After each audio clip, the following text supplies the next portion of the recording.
Hello, YouTube just tried to stop me from streaming. And also, what is happening in chat? I have no idea what this is. All hail CJ and PokeCat, our new kings. For now. They're #1 chatters. No, Cougar Duke's #1 now. No, it's Cougar. It's Tommy Cougar Duke's #2. Pokecat's #3. Now he's 3. What the hell is this? This is awful. Can I turn this off? Oh, Miles, you're only at 3 too. That's so sad. What is this? Troops, Not now, Siri! rise and shine! What the? What is happening? Sorry, everyone. I'm gonna have to ban you all. I can't deal with this new thing. I don't make the rules. I actually don't know how to utilize chat. Did I just ban someone? Oh, God. What did Cougar, are you still here? I like just right-clicked a random person. Talk to me!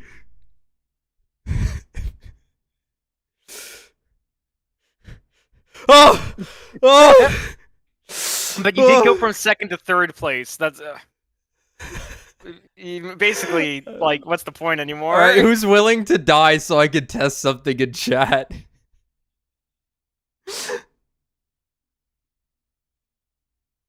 Can I assign this? I don't know what you can do. You are a mod. Okay, channel activity, go to channel, pin message, report, remove, put user in timeout, hide user on this channel, add as moderator. I think hide user on channel and add as moderator should not be right next to each other. I feel like that's a little too close. All right, Balrog. I don't think it's just in case I accidentally kill you. I don't think I'm going to accidentally lead pipe you though. God, I can see people's profile pictures with this thing I opened when I clicked on the EXP. Whoa. I didn't know I could see everyone's channel activity. Balrog, I know how long you've had a YouTube account now. And I can see every single comment you've ever left on my channel in chat. Luckily, I have not had to audit anyone. It would be kind of fun, but you're all well behaved as it turns out. Every single one? Let's see, CJKS. Let's find out real quick. Says here you joined YouTube 8 years ago. Wow. Dude, I joined YouTube like... this account is actually ancient. This is like from middle school. Oh, that reminds me. I got a fucking email from YouTube that was like both no fucking thanks and does this mean I've made it? Which is incredibly that I've passed a threshold. They were like, you qualify to apply for a creator boot camp run by YouTube. And I'm like, that sounds fucking miserable. Run Imagine by Jake Paul. Yeah, right. Yeah, first of all, it's like, I don't think YouTube, unless YouTube really does have the tricks of their own trade. Fucking sure. But I'm like, that sounds miserable because it was like, it helps you network with other creators around your level of viewership and stuff. And I was just like, I don't want to meet that kind of person.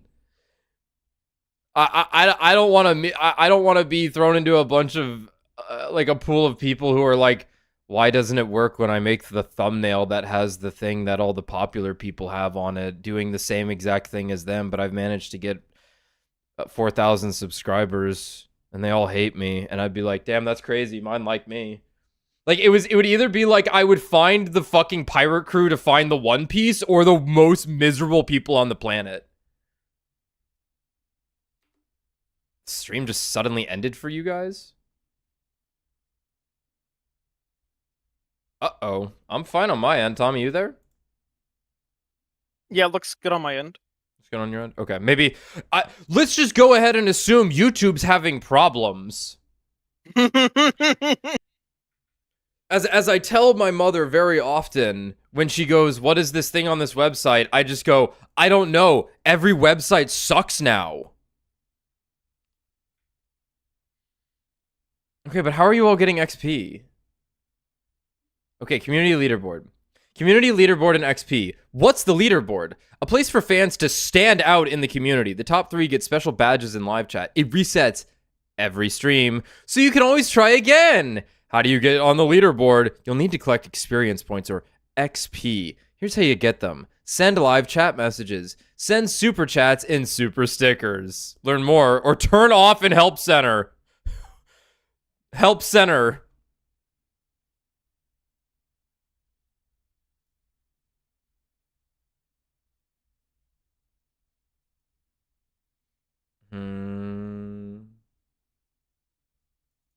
I can't turn it off?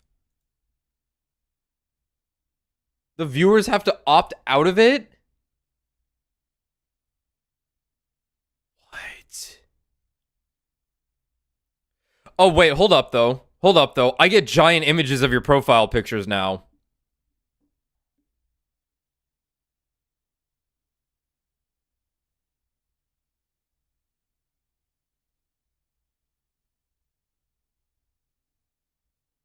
Yeah, I didn't realize Cougars was What the? Yeah, I'm looking at this too! at a No. 9 with the Get Smoked hat. The wind chick with the books from Xenoblade 2. What the hell? Yeah. What is flying in front of my face right now? This stream's crazy. I think there's a spider on my hand. Dog?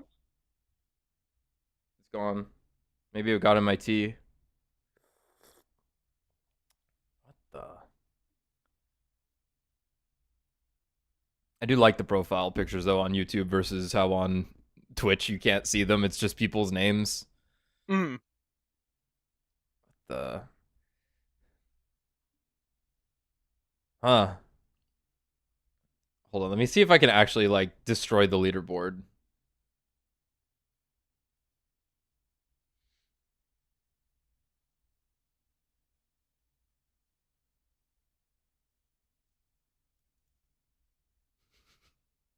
Only viewers aged 18 and over are eligible to participate in the leaderboard.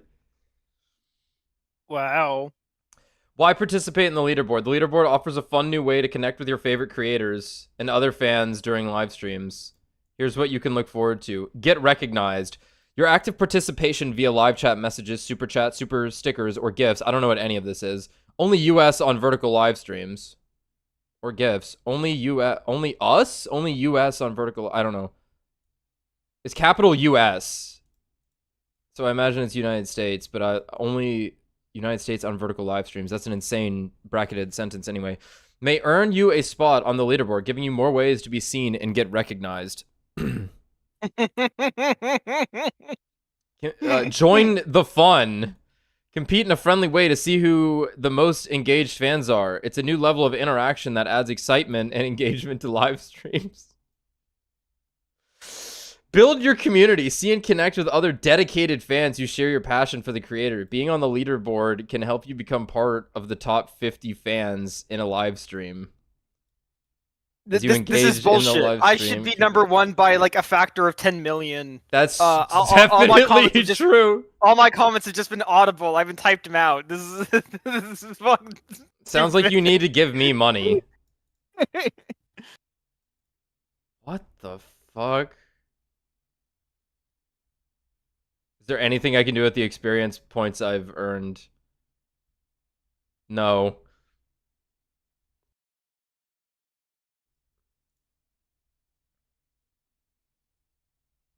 This is weird. Was this helpful? Yes, but I want to say no. Can I turn this off? I hate this. I don't want you all to have to deal with this. Hold on.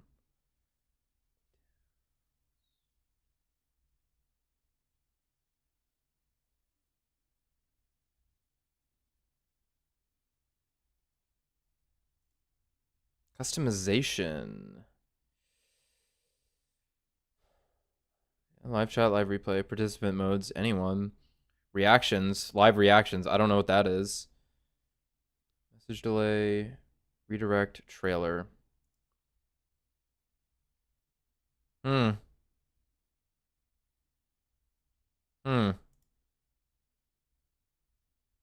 Well, It's not like that big of a deal, really, but I don't. That's not the kind of thing I am trying to facilitate here.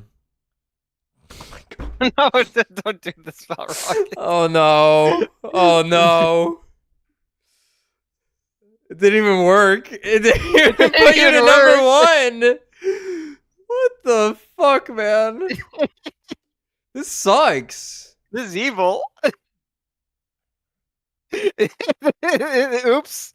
A slot machine didn't pay out. Better try again. Oh, wait, I do have a stream marker button up here. I've never looked at the fucking YouTube interface, I'll be honest, because I'm always looking at it through OBS. Mm. There is an add stream marker. What if I do that right now? Moment. I added a stream marker. Markers appear in the video editor after your stream ends. Okay, that's nice that you could do that, but I wouldn't be clicking on that. Unable to add another stream marker. Okay, sure, fine. That's fine. I can delay the ads and I can insert an ad. Whoa. I should keep that in mind. Sad. Damn. This shit sucks. It was like putting $2 in a storm drain.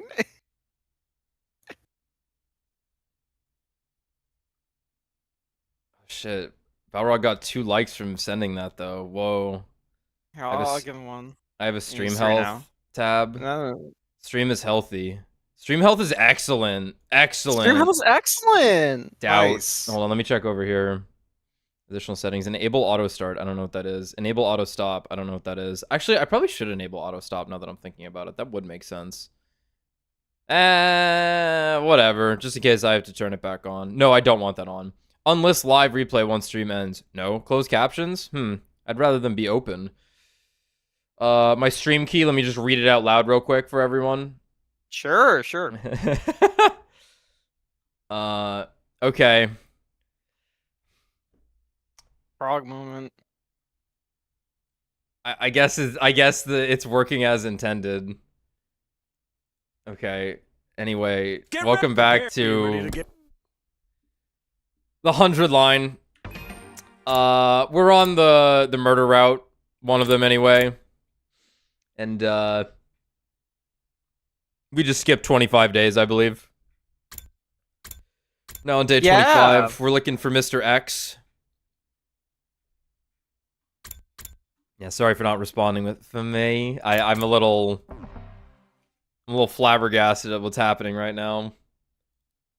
I'll have to find a way to destroy it. I have to ask all of you to opt out of the leaderboard system so that I'm happy with how chat looks. It would be impossible. Which is kind of fucked up. It would be impossible to get everyone to comply. I suppose you could get the actual people that are consistent viewers to comply. But every now and again, someone would just comment, and they would just have a crown on their head. Yeah, and then they get fucking lynched instantly. Like, get his ass! Fuck this guy! He didn't opt out. It'd be cruel to ask him to opt out. You may comment 3 more times before I ban you for having a crown on your head. Maybe this system's not so bad if we twist it. We need to turn it evil so YouTube gets rid of it. Right, of course. How do you opt out? You contact customer support. It was weird. I don't. You have to go to your privacy settings on YouTube, and you opt out of it. I'll check my settings afterwards to see if there's anything I could do outside of this. But it's weird. I can't just turn it off. It's also possible this is like a beta feature and we were randomly selected. Oh god. Oh god. Did I move everything in chat just now? I accidentally clicked on something again.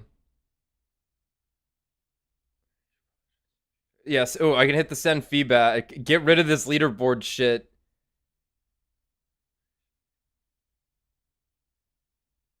Yeah, I believe that, Engie. Then we're probably just randomly selected to participate in the beta, whether we want to or not. Everyone type in chat at once. We hate the leaderboard. Get rid of it. Please do that for me. I woke up the sound of the morning announcement. The First thought to cross my mind at that time was, not again, along with a sense of resignation. Of the leaderboard. Get rid of it. Looking up at the unfamiliar ceiling, it took me a few seconds to realize I was in the gym. That's right, we were all sleeping in the same spot. I stood up from my makeshift bed, pulled open the curtain divider, and stepped outside. Takumi! He awakens. I am one to sweat the small stuff, but you gave us a real scare this time. You were out for 23 whole days. Is that a new record? Ah. Oh, for the love of murder. I turned slowly to look at everyone, then said, everyone's safe. Thanks to your last words. My white? Shin Malfur. Shin Malfur, dude. Still waiting on that 5-star Shin Malfur. It's gonna get both of us, and you know it. Whatever happened to the Destiny phone game? I imagine Bungie is trying to shut it down out of pride because it looks cool. That's my guess. Right. They're trying to get it canceled somehow. Yeah. Oh, EA canceled another game today. Oh, which one? There was apparently a Black Panther game in the works. Ooh. Was that announced? Did we know that? I feel like we might have known that. But I generally don't pay attention to like a superhero game being announced. Mm-hmm. Oh wait, the 1943 one. That was like a Left 4 Dead type game where you played as like 4 dudes, right? I don't know what you're talking about. I can see that being the case. Anyway, yeah. When was the last time EA put out a video game? I don't know. Kind of crazy. Kind of like really fucking crazy. Ugh. Like that wasn't weird FIFA, like, so or do they even have that anymore? FIFA's EA? I thought it was. Mass Effect 3 in 2012. But I think they lost it. I think somebody else makes FIFA now. That might be true. That's true. No, you're right. They did have a lot of sports licenses.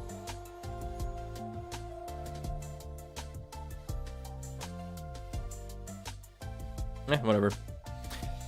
Oh, yeah, that was the other thing. Persona 4 Remake. Yeah, I wanted to open the stream with Happy Persona 4 Remake leaked via Yuri Lowenthal Day, everyone. But then the fucking crowns popped up on chat, and I was like, whoa.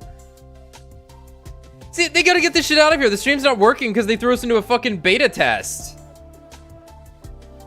And I'm not a fucking HoloLive VTuber, so I don't have, like, custom bandwidth. You can't call it Mr. YouTube. What the heck?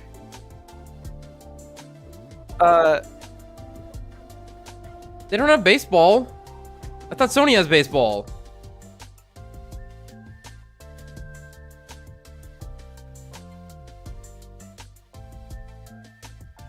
But yeah, so it's the announcement of our cancellation of our Persona 4 Golden playthrough this year.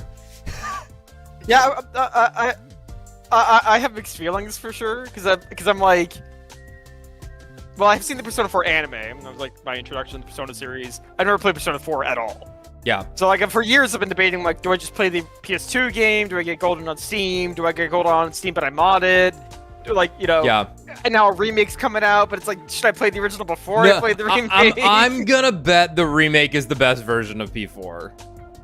Right. Me personally, so. I think it'll if it's the same fucking people who did P3 like is a great remake because it's made by people that love it, but it didn't need to be remade. P4, fuck it. Yeah, fuck it. It's fine. Yeah, if I was a betting man, I would wager that it probably won't be the golden version, as in it won't like have like Mari in it. I would bet that wholesale that will be in it. I would be shocked at. Oh yeah, Golden is, well, funnily enough, like that was their golden goose. That was kind of the game that took Persona off. That's a good point. That's a really good point. That that put it on the map for a lot of people. Was like Golden came out. Obviously, no one had a Vita, but suddenly that's when it kind of was in the limelight. Gameplay is way better in Golden. See, I disagree. I thought Golden was way too fucking easy. I thought like 4 was like way tighter, without all like the extra bullshit. But Golden has the best fishing minigame ever, and all the stuff at night and the bugs and like, it's good. If they're probably just gonna make Golden with like modern stuff, and hopefully they rewrite a lot of the horrible dated jokes. That I wouldn't mind. Still, I think reasonably that will probably release at the beginning of next year if that's getting announced in like a week. Apparently, I didn't even know Xbox was doing a showcase. When's isn't it just summer? Yeah, it's just Summer Games Fest or whatever, right? That's Jeff Keighley's thing. I think Nick Oh, okay. said that Xbox will have their own showcase. Oh, okay. Yeah. Gotcha. Anyway, my last words. For us to move into groups during the day and sleep together at night. Remember, those were the instructions you gave us on day 51. We've been able to survive all this time because of them. X hasn't had an opportunity to strike.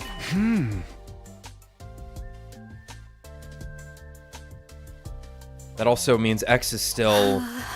Yes. Oh, hey, Ava. We still don't know who they are. If we did, we would have thrown them in the cage and tossed away the key already. It was the first stutter I've ever had this game have. Now that I got a better look at them, I saw signs of fatigue on everyone's faces. X is among us. I'll be killed if I walk around with only one other person. They've all had to spend the last 23 days under the crushing weight of such thoughts. It's no wonder their mental fatigue was starting to show physically. Oh, right. There's something you need to know. What is it? About 10 days ago, we met the boy with the undying flames. He showed himself? Yeah. Well, he was feeling very unwell, but he said he just had to tell us something. Huh? And what was that? I recently found out there's something called What? a distress signal transmitter somewhere in the school. That's crazy. It was put here in the event all but one member of Team 1 It was put here in the event of all but one member of Team 1 dying. Okay. There's This only makes one sense. person left. It's a Call- failure. call- Get him out. Call Team 2, Like, right? yeah, call Team It 2, would be or the sure. idea. Yeah, makes sense. Okay. Only Team 1, though, because the two teams joining together had not been anticipated. The people on the satellite did not think Team 2 would ever come here. Huh. Really? That's contrary information to what we've been told. Nigo insisted that Team 2 Wait, was always being that's- planned on joining Team 1. That's like absurdly fucking weird then, because it's like... I guess it was just meant to be the decoy team, but like you split it 10-5 in terms of team power? That's weird. I mean, that kind of makes sense, because the 10 are actually defending the thing that matters. Yeah, I guess it's just fucked up because it's like... it's a harder sell. Like, if the enemy goes, why are there only 5 over here but 10 over here? What are they? It's the Yomu, or Yomi. Yeah, the Yomi, sure. Yeah, but this is odd, because we were always, like, Nigo and Siri seem to insist that, like, oh yeah, the two teams are always going to join together. Whatever. At any rate, no matter how strong they were, a single fighter wouldn't be able to win this war on their own. Not true, but... Yeah. Instead, that survivor would be extracted and put on standby, while the people in charge put together a fresh team for a new attempt. Mm-hmm. Okay... Alright, let me get the paper out. Suddenly the Hiroko things are coming together, but we'll see. Yeah. Once the correct series of codes had been entered into the transmitter, it would, well, transmit a distress signal. Well, I mean my transmitter. Once the artificial satellite received it, they'd send a rescue craft to the school. The survivor, the ultimate survivor, would get on board and be taken back to the satellite. That's supposed to be the sequence of events. Also, the rescue craft does not have a capacity restriction. Okay. Okay. That means people from both teams 1 and 2 can board with no issues. You learned a lot about something that would be sent down here. The second to last defense academy does not have a transmitter of its own. So bringing the team over here was definitely the right move. What? Unfortunately, I do not know where the transmitter is located. Still, it seems to me like this information could be of some use to you. That is why I came here to tell you about it. It's crazy! A distress signal transmitter. I've never seen or heard of such a thing before. Same here. After hearing that, we split up into groups to search for the transmitter, but... We still haven't found it. Doesn't matter. We'd have to put the transmitter on the back burner for now. Finding the identity of X was our top priority. X was most likely the one to kill Shoma. Or they could have ordered someone else to do it, like they did for Kako. At any rate, X was absolutely involved in Shoma's murder. As long as we could figure out who killed Shoma, we'd find out who X is. Yeah, like... Alright. Carlos having different agency makes sense. Where it's like, this is a scenario where Takumi has this trust. But also Siri's not around. Yeah. Just be able to, like, order him to do things. So it makes sense that he would have, like, some agency and some drive to do things, but, like... Where did he get that crazy information still? Yeah, yeah. He can't, like, touch things. I clenched my fist tightly. Hiriko, Tsubasa, come with me. Oh. What? Where? To the courtyard. I'm going to reinvestigate the scene of Shoma's murder. Very well. I don't mind, but... What's that? Can we have breakfast first? I'm starving.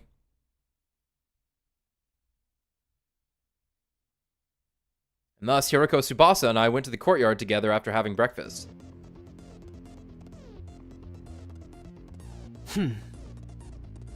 Why did you ask us to come along? I can't go against my own last words now, can I? The part about moving together in groups during the day? But why choose us? No reason in particular. You're just the main girls on this route. I just felt like it. Felt like it? One of us could very well be X. Then it'll be a 2-on-1 fight. What if X tries to destroy evidence during the investigation? I'm not worried. They would have already done that while I was unconscious if it was that important. Yes, that's true. Then what are you investigating? One question before I answer that. Nobody had an alibi for 4 a.m. on day 51, right? When Shoma was killed? The crowns are fucking distracting. God damn it, man. Like, I'll get used to it, but it's still like I see it pop up and I'm like, what is that? Yes, we were all asleep in our rooms. Well, Eva was in Atto's room, actually, but you know what I mean. What about the murder weapon, or any other clues? So far, we haven't found anything. In that case, fastest way to identify X is to see who could have possibly killed Shoma under those circumstances. The killer likely used a special method to kill Shoma while he was locked in the cage. Figuring out what that method was could break this case wide open. Who could have done that was thus the best line of investigation to pursue. Boo. Fuck. God damn it. Made me fucking look. How exactly are we going to do that? Right, so just so you guys know, my chat, I have my main monitor right in front of me. And then I have my second monitor to my right. And OBS is what is open in that monitor. On the far left side of OBS, thus touching my other monitor effectively, is where I have chat. In OBS itself. And then I have like the scenes and all that shit elsewhere, right? It is a marker moment, you're right. Thank you. I saved 69 highlights from last stream, by the way. Nice. It was nice. I probably won't use half of them, but it was like, you know, better safe than sorry. This place is so big that I have no idea where to even start. We need some sort of clue first. There is a clue. Shoma's body was wet when we first found it, remember? I think finding out why may very well be the key to solving the case. Right, he had a balloon, like, pop on him or some shit. Yeah. It was an extra balloon also, potentially. That's a crazy thing to jump to, but... Or the balloon was used to just drop the water on him somehow. I don't know. I haven't gotten there yet. I walked over to the courtyard fountain. There was a valve with a handle on the side, probably for adjusting the amount of water being spouted. I opened it completely, and then... a frightening amount of water gushed out all at once, making the fountain look like an erupting geyser or open dam. A giant column of water shot up into the sky and came down again like a downpour of rain. I quickly turned the handle to close the valve. Soon, the water slowed considerably and went back to its normal flow. What the heck? Whew! That was close. What exactly were you trying to do? I'm glad I was standing over here. I'd be all wet by now if I'd been any closer. Next, I checked the central drain. It was more like a tunnel than a drain. The water flowed deep into that tunnel. There was a large handle here as well. I turned the handle and a wall came down from the top of the tunnel, completely sealing up the drain.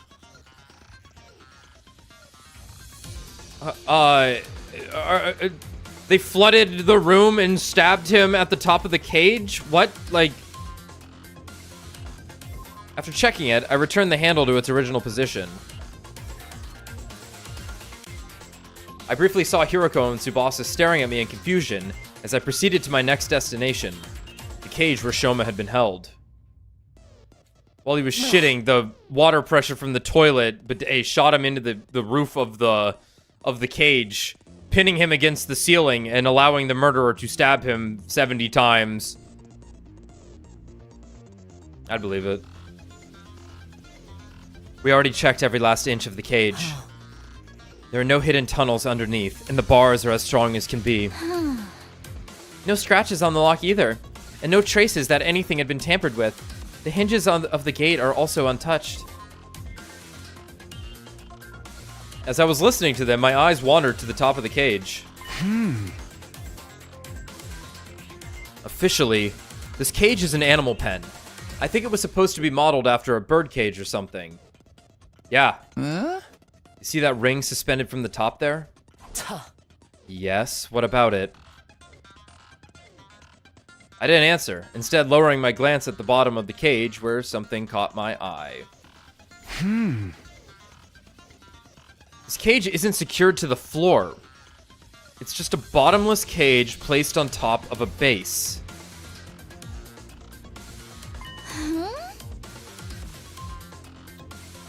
Oh. But the cage is impossible to move manually. It literally weighs a ton. How do you know that? Math. There was a blueprint on of the courtyard on the war room's computer that had some information about it. I see. So it weighs 1 ton. Hey, that reminds me. Did you know this courtyard was originally created as a biotope for space development research? A biotope? Biotope? I'll try to keep the explanation as brief as possible. It said that before world death, Earth was full of different kinds of terrain, like arid regions and rainforests. And each of these regions were inhabited by living things unique to that area, including plants, microorganisms, and vertebrates. For research purposes, this place had originally been created as a perfect replica of the ecosystems those creatures had been living in. That's why there are blasts of hot air to simulate a desert environment, It can also withstand atmospheric pressures many times Earth's range. Whoa. But wouldn't that amount of pressure cause the windows to break? Oh. What are you talking about? Those things over there aren't windows. They're all display screens, including the ceiling. Look carefully and you'll see the light flickering every once in a while. There's no way the sky could be visible from here. We are inside the school after all. You might be right. But what about the exits on both sides connected to the hallways? Atmospheric pressure can escape from those exits when it gets too high, right? Oh. Those places were closed in the beginning. Covered by partition walls, don't you remember? Oh, right. They opened up after Siri released them. In other words, as long as the walls on those exits and drains are down, the courtyard is a completely sealed space. Completely sealed space. Are you done here? Shall we return to the gym? Not yet. There's just one more thing. This. A balloon. Oh. The one we found during our investigation on day 51.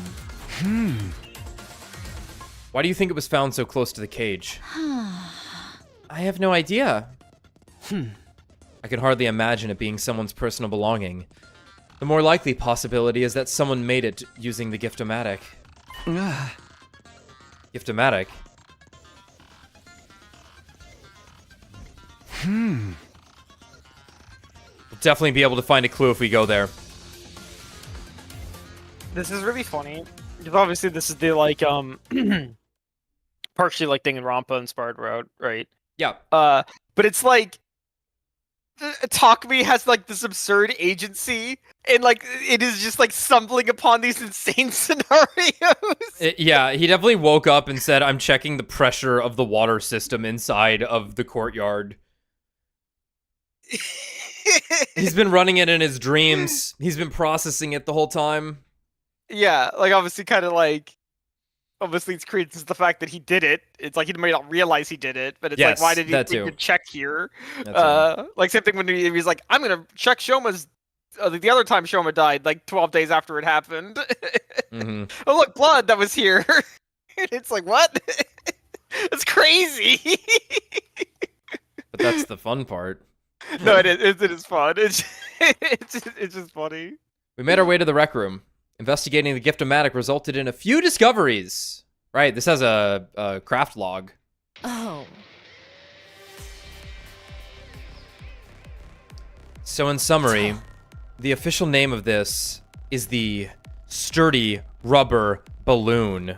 Ugh. It was made using a very durable material. Oh. The description on the box mentions it doesn't break easily. The balloon has a capacity of 10 liters. It should be quite big when blown up. According to the history logs, it's been crafted a total of 100 times? Who needs that many balloons? And for what? They fucking lifted the cage up with 100 balloons. Literal clown shit. Ugh. Unfortunately, we won't be able to find out who crafted them. That data, and only that data, has been erased. After reviewing our findings, I put the balloon back into my pocket. Tsubasa, is there a tire pump in the parking lot? Yeah, an electric air compressor. We didn't need that one time. We needed the bike pump and the fishing lure to seal my tire so I could get home. Is it portable? Of course it is. It has caster wheels attached to it. Anybody can move it anywhere. But why do you ask?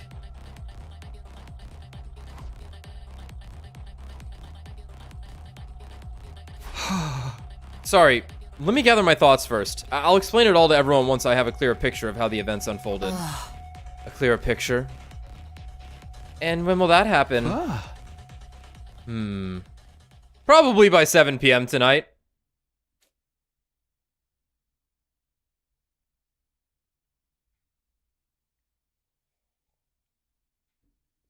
We returned to the gym together, where I immediately started sorting out my thoughts. The day flew by as I did, and soon it was night. The time I had asked everyone to meet me had arrived.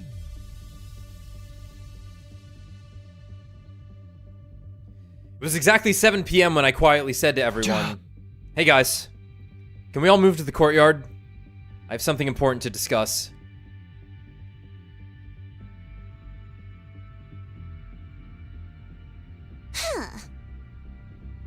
What is this important thing that we had to come all the way here to discuss? Well, you see, I turned my gaze upward, then slowly lowered my I head. figured out who killed Shoma. That's crazy, I didn't. That's insane that you can pin down who did it. Let's go on.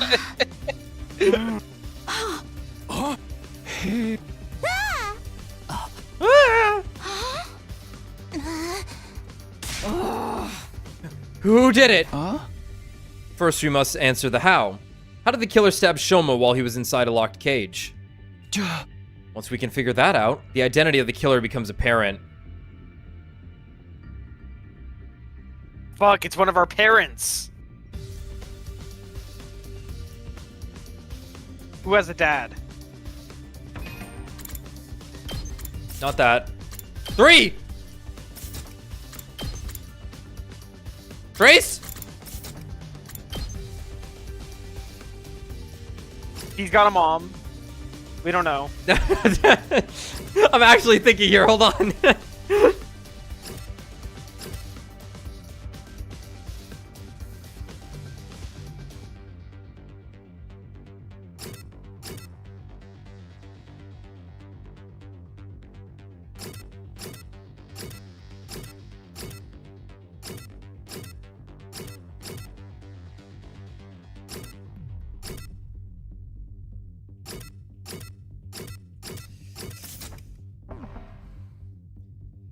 Once we figure that out, the identity of the killer becomes apparent. Because only that person could have done all that under those circumstances. Just cut to the chase and tell us who the killer is already. All right. I'll tell you. I have no idea who the fuck this is gonna be. I have an idea, like... The person who killed Shoma. Like, okay. Presumably... They got 100 balloons. And they flooded the courtyard so that the cage would lift up so that they could get to Shoma to stab them. To stab Shoma. Right? So it's a combination of the balloons and the water that lifts the cage? It creates the buoyancy on the cage. It makes it so that the cage can get lifted up in the water. That's my guess. This is reasonable. I think the that 100 balloons with the electric pumps. You make all the balloons, you tie them to the fucking cage, there's whatever, it lifts the cage up. That's all I know. I can see this happening, but like, reasonably, it has to be like, who would be like adept enough at like getting there to kill him while he's watching this? Or would like be a good swimmer or something like that, right? So I'm kind of left with like, it has to be someone who's like athletic, has to be the killer here in my mind. Yeah. Which leads like Takemaru, Kyoshika, probably Tsubasa could do it, Moko, Hiroko, and that's probably it. Like, everyone on the left there is probably who is like a suspect in this. I could believe Yugamu could do it too, maybe.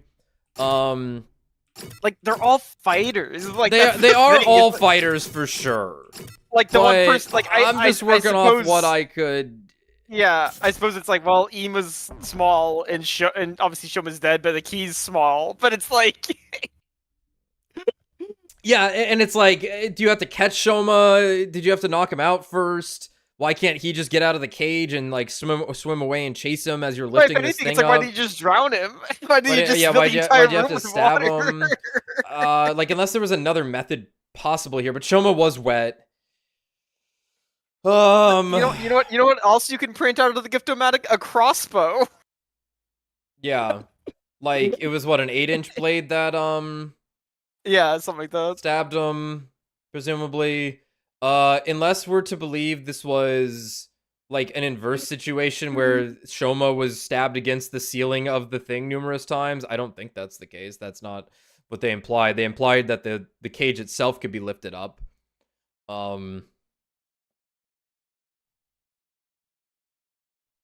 Yeah, like I don't know who to pick here. Let's see what flashes by. The name of that person is. Okay, it didn't like flash anything in front of us. Yeah, it didn't like give us the evidence.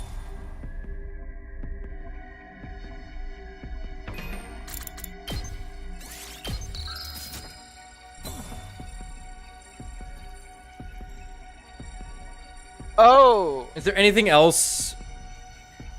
I suppose. Obviously, Ema's alive. I suppose there's the thing with the whole breathing helmet with Eva. If this is a situation involving water, Yeah, and, like, yeah. oxygen, like it's the only other thing they talked about. But like, Yeah, I that's guess true. it could have been true. Eva. Because Eva like, has anyone her could use helmet the- now, right? Yeah, I guess she has her helmet now. I guess. I guess. But like, I don't. Other than Does she know Eva, what a balloon is? she know what a balloon is. Well, she comes from a real society, presumably. Yeah, that's true. You're right. Yeah, I feel like They're not that's so. Eva. Obviously, Subas is still suspicious. Right, because she would have access to the electric pump. Yeah, like Eva, I think is a decent explanation. Like, Eva has a motive outside of. Ema has they're a being motive. threatened. Anyone could be threatened. That was the whole thing with Shoma, is that he was being threatened. Because it's just gonna be like, why'd you kill him? I was threatened. Okay.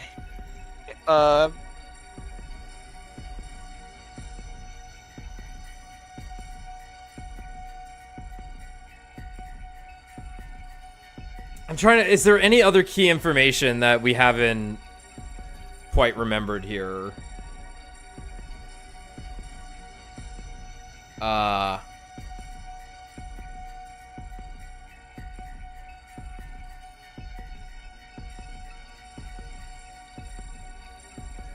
This is kind of crazy though. That like I really don't know.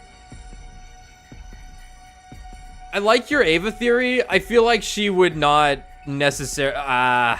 Nah, she probably would comply. But I also don't think Mystery Killer X would go for her necessarily. well, As I she mean, was not she's like someone... a part of this equation initially. Yeah, so like, for what it's worth, the specific threat given to Shoma was that like, I'm gonna blow you up. Yeah. Which Mr. X seemingly couldn't do because he didn't do this to kill Shoma. But very reasonably, anyone could do this to Ava. Everyone has a detonator. I think your helmet theory works well enough for me, dude.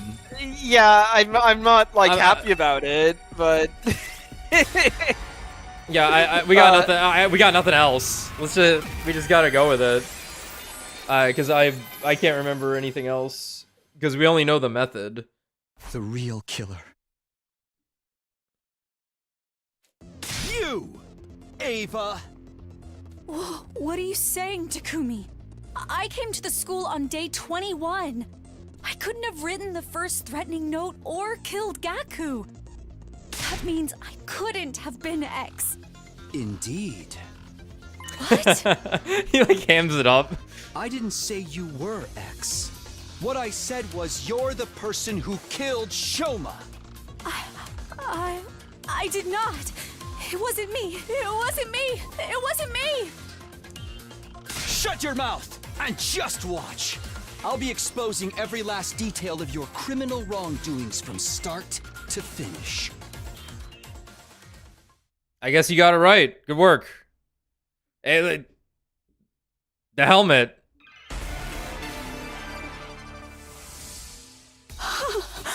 But what makes you think I'm the killer? Before getting to that part, we'll have to explain how the murder even took place to begin with. Shoma's dead body was found in the cage. He had been stabbed multiple times. That means you had to have figured out a way to get inside the cage. But the door was locked. And you were the only one with the key, Takumi. Yes, I did have the key. So you couldn't have used it. You used another way to get inside. Another way? The key lies in the design of the cage.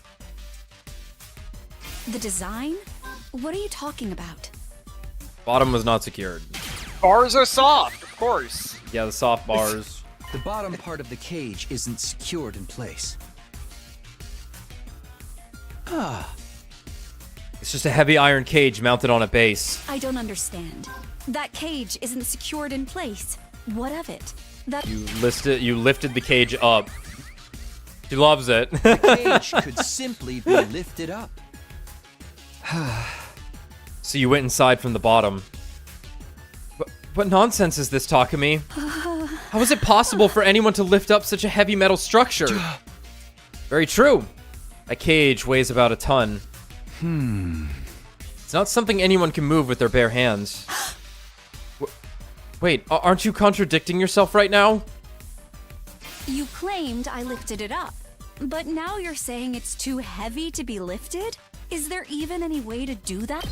Buoyancy. And magnets would have been cool too.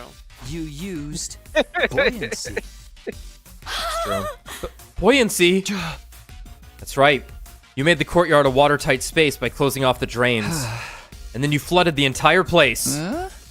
There's a fountain there, right? You open its valve fully to release an enormous amount of water through the nozzles. Turning it into something like an erupting geyser or open dam. You left the fountain valves wide open for a while to fill the space with water.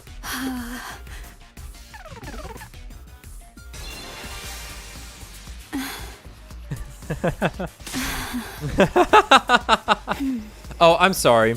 Your explanation was so outrageous, I couldn't help but be amused.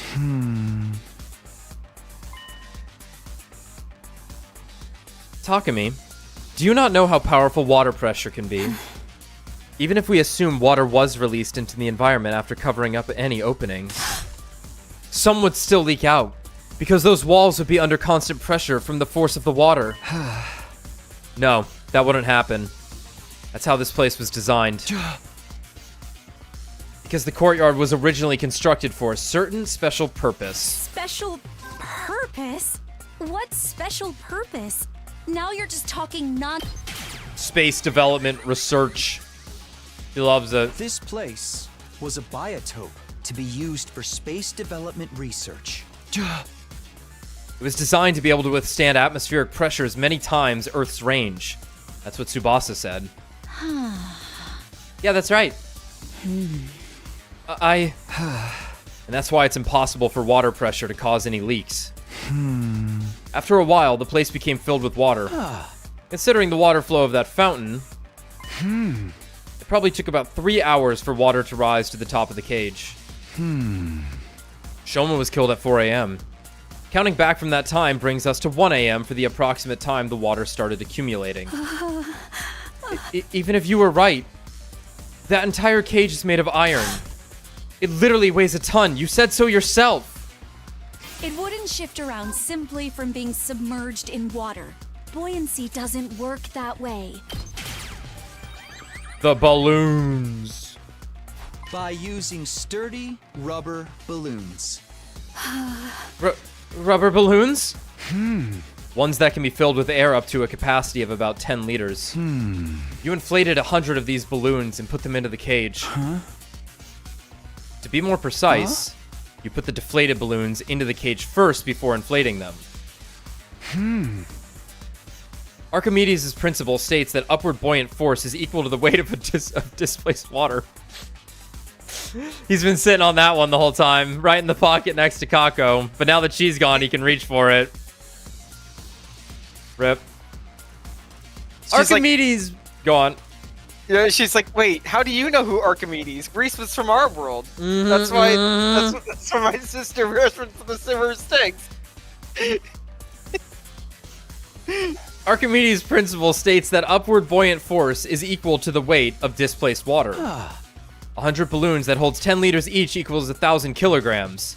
In other words, the effect is 1 ton of upward force. You would need a little bit more than 1 ton, though, wouldn't you? It cancels out the weight of the cage and reduces it to near 0. That checks out, too.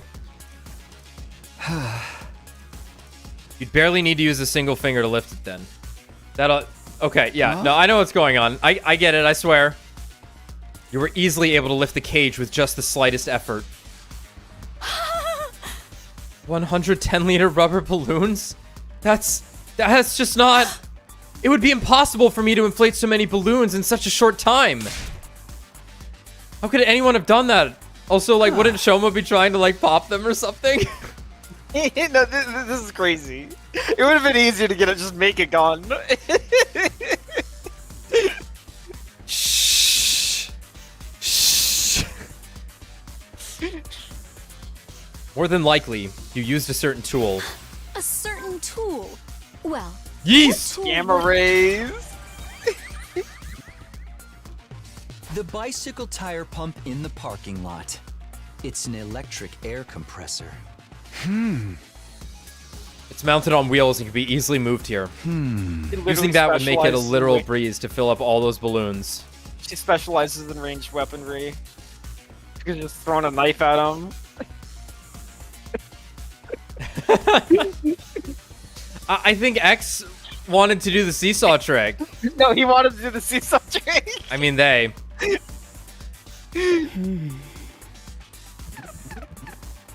She's like, he's so cool at knowing all this. Fuck. I see.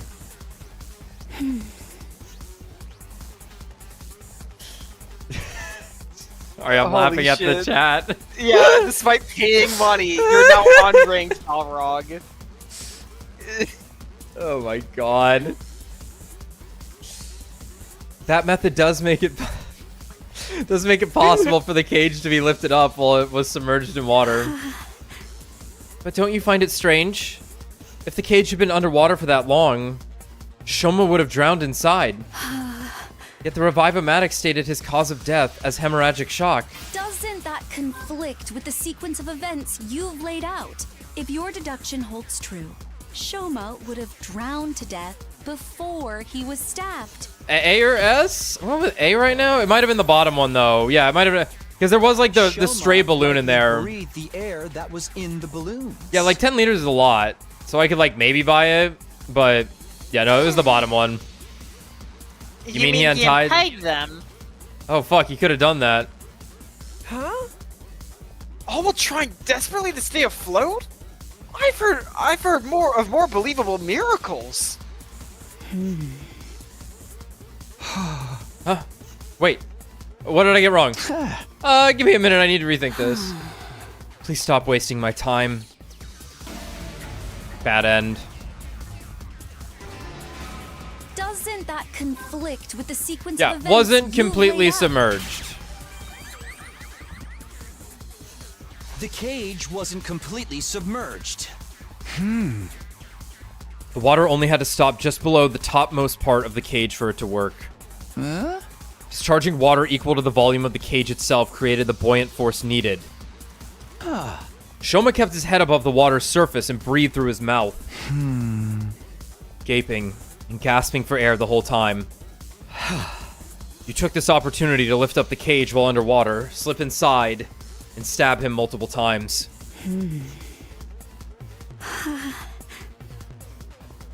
What happened to the water in the courtyard after that? You opened the drainage walls to drain... Oh!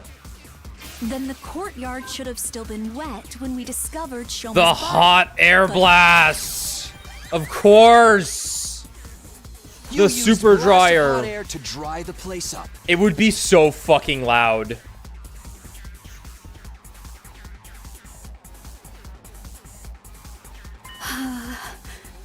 What?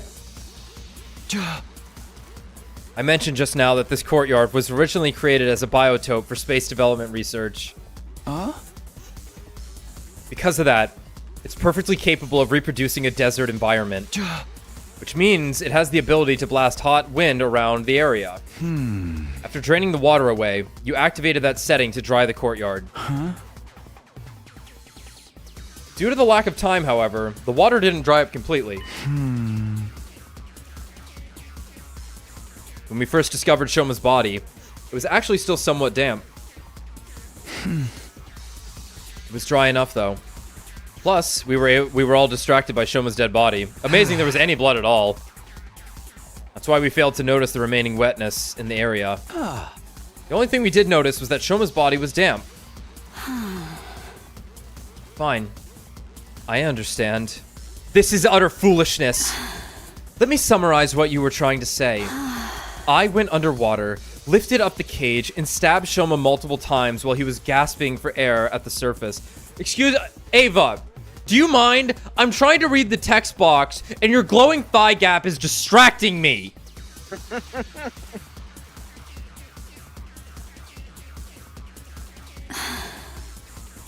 Then I dove underwater and turned the valve handle to open the drainage walls. Look, Takumi, I am neither a diver nor a mermaid. Even if I was an expert at holding my breath. A regular person would struggle to do even one of the things you're Sheer accusing me willpower. of. And Breathing for underwater kill. at that. It's The mask. No. It's absolutely possible. You used your mask, Ava. Tsubasa told me about it. There's a miniature air tank in your mask. It allows you to use it as... Tsubasa's fucking done for, guys. It's either Takumi or Tsubasa. Yeah. They're the only ones who knew about this to formulate this insane murder.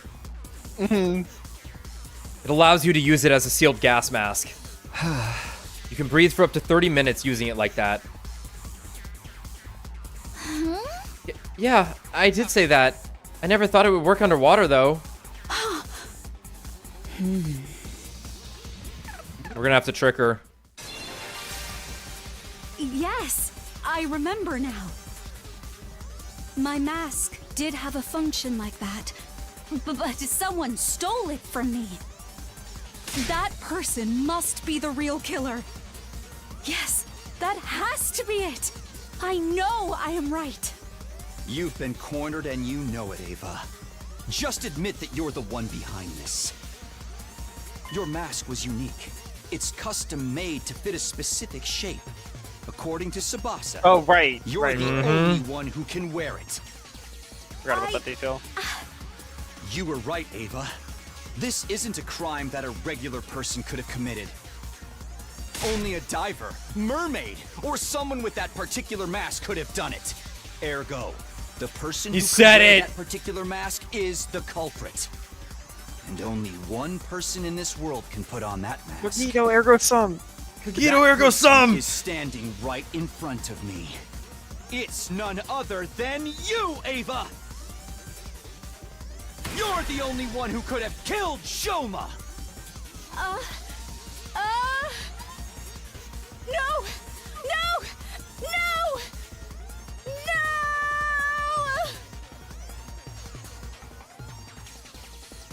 Yes! The spacebar broke?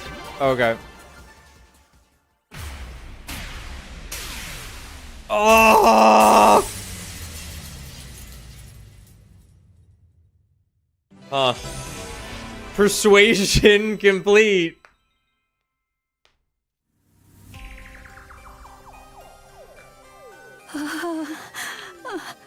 Takumi, you're right. I killed Shoma. The method and flow of events were as you deduced. I have nothing to add. But, have I really done something wrong? I too had been threatened by X. I had no choice. When did you meet X? A short while before 1 a.m. on day 51. Just before the murder. I heard a knock on my door. And you opened it? Are you stupid? Yes. Why?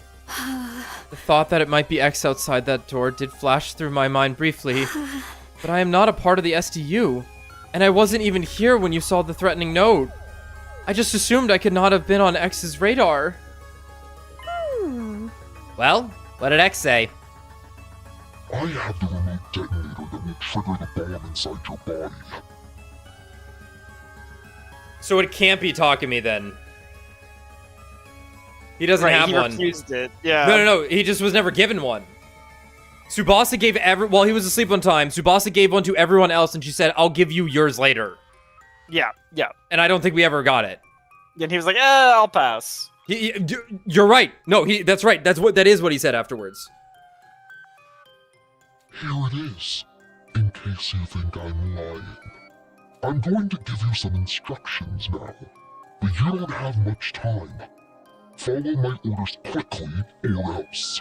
Should you go against me, or tell the others about my existence, I will detonate the bomb in your body immediately. Wait, what's going on? How did X get their hand on the detonator? Maybe they stole it from one of us. No. X said they obtained it through the proper channels. From Tsubasa herself. No. I duplicated the device and gave a copy to everyone. I'll pass you years later, Takumi. Yeah, looks like Ava's been consulted. Aww. I guess it's the end of Eva. Evangelion. That joke sounded better in my head. But like there was no pun to follow up. I was removing letters from the joke. Anyway, now we are 100% sure that X is one of us. No. I think you can remove me from that list. I passed the first detonator to Hiriko and never got it back. And I haven't received the duplicate from Tsubasa yet. That is fair. Sir Takumi shall be taken off the list of suspects. We win. Everyone else started scrutinizing each other with great suspicion, not daring to even move their bodies, only their eyes. Hey, Ava. Just one thing. Yes? X said they'd blow you up if you told the others about him, right? Yes? And that's what you're doing now. You feeling okay? Why hasn't X blown you up yet, indeed? I believe they could if they wanted to. The device is small enough to fit in the palm of someone's hand. It could be hidden in a sleeve, on their chest, or around the waist and no one would notice. It would be easy to simply press the button at the opportune moment. But X cannot do that for one particular reason. And what's that? You would kill Takumi, everyone in the room. do you remember what I told you about the bomb mechanism before? Yes, I remember. Anyone standing within a 25-yard radius at that time will be blown into smithereens. 25? That makes the blast diameter the length of an Olympic-sized swimming pool. Basically the length of this entire courtyard. Uh-huh. That's why X isn't pressing the button. Because they'll be caught in the blast as well. And it's not like they can simply run away. Taking such action is as good as admitting you are X. That's why X got their hands tied, huh?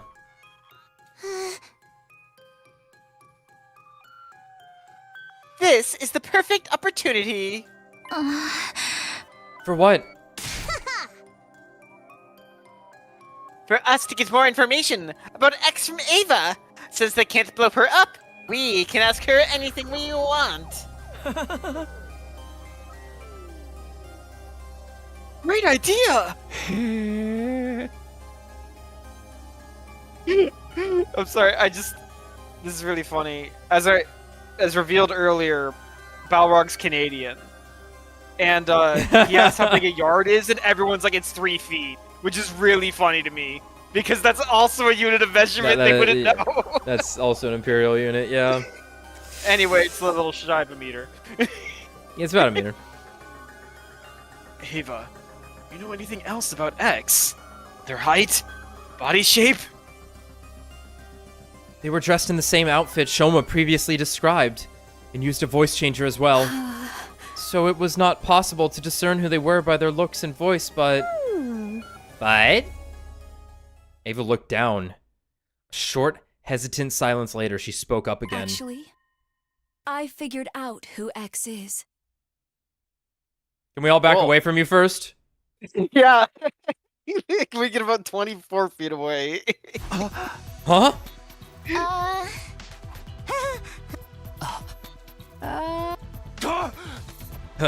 How'd you figure that out? By their mannerisms. Their mannerisms? Hey, we have the same voice. Yeah, kind of cool. You know how some people will subconsciously touch their chin or play with their hair when thinking about something? Double space, baby. Those sorts of mannerisms. They tried really hard to hide it, of course, but I still managed to pick up on them. So... Who is X? All right.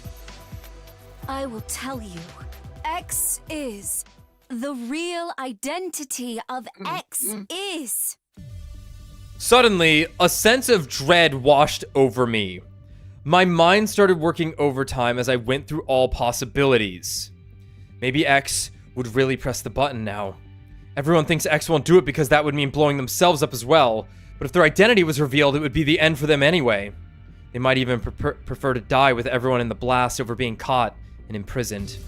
But in that case, why aren't they pressing the button now, before Ava could reveal their identity? Were they banking on the possibility that Ava might say the wrong name? If she did, X could just sit back and watch the show without doing anything. And if she really said X's real name, they could always press the button at that time. Surely that was why X was adopting a wait-and-see attitude right now.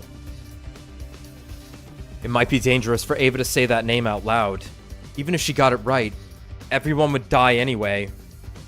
Still, I might just be overthinking things. X could be hesitating simply because they were afraid to die. What do I do? What should I do? There was literally no time to hesitate any longer. My final decision was... Whoa! Is this on the fucking flowchart? Yes, it was. Alright. Cut Ava up.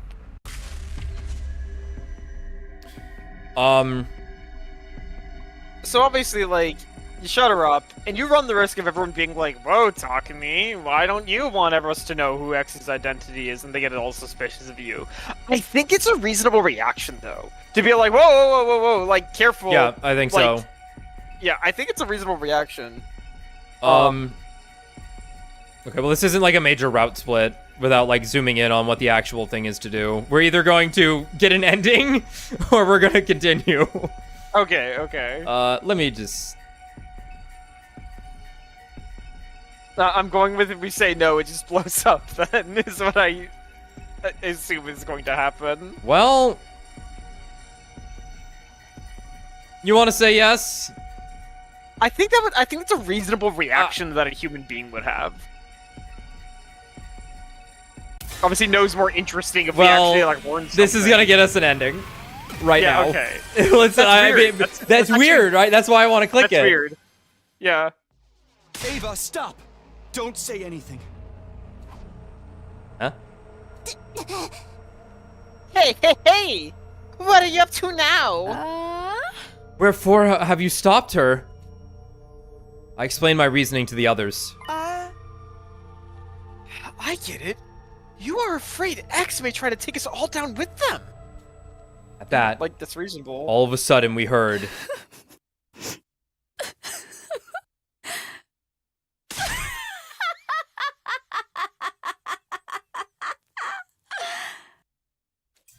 Ava burst out laughing to everyone's astonishment. Mind sharing the joke with the rest of the class?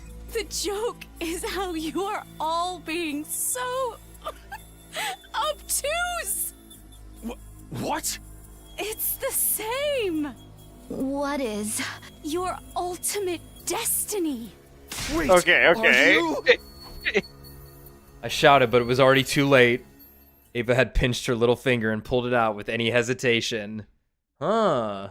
Okay. She actually went, huh?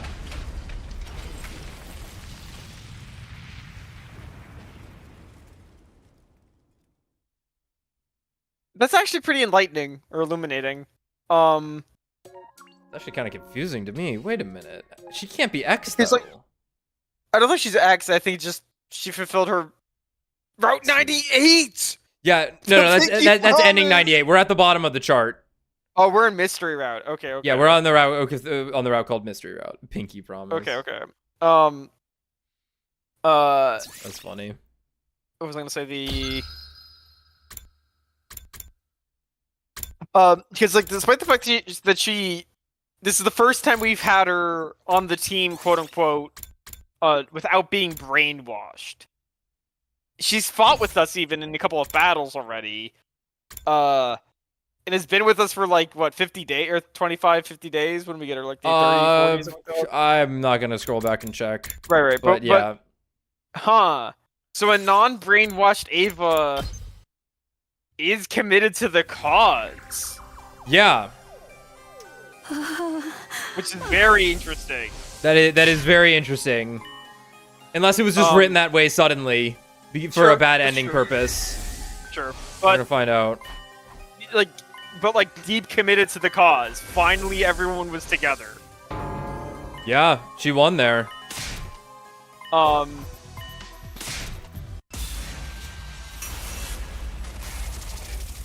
Like she was comfortable with letting everyone have the detonators, because it would be like it was a good way to earn their trust, because like give them a false sense of security, so that at one point she could just do it. Shut Ava up. No. Like it didn't matter if they were gonna blow her up; she was gonna die anyway. Yeah. So like them having detonators is no fear to her. That's only an advantage, actually. Yeah. Yet she still went through with a murder, potentially. Or was she bluffing? And she actually isn't going to say anything and was hoping someone would shut her up. I decided to let Ava finish her sentence without interruption. However... Ooh... She stayed silent after that and refused to say another word. Ugh. What is the matter, Lady Ava? Fucking the bangers out of Kurara this round. Mm-hmm. X got your tongue. Or... Do you actually not know who X is?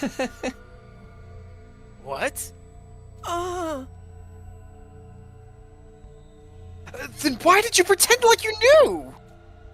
At Ima's question, Ava suddenly smirked and let out a chuckle, looking as if she was mocking us. It's funny, Cougar. When I saw her expression, the truth dawned on me. Of course. You're afraid, right? You're afraid to die. Whoa. Turned into a cat.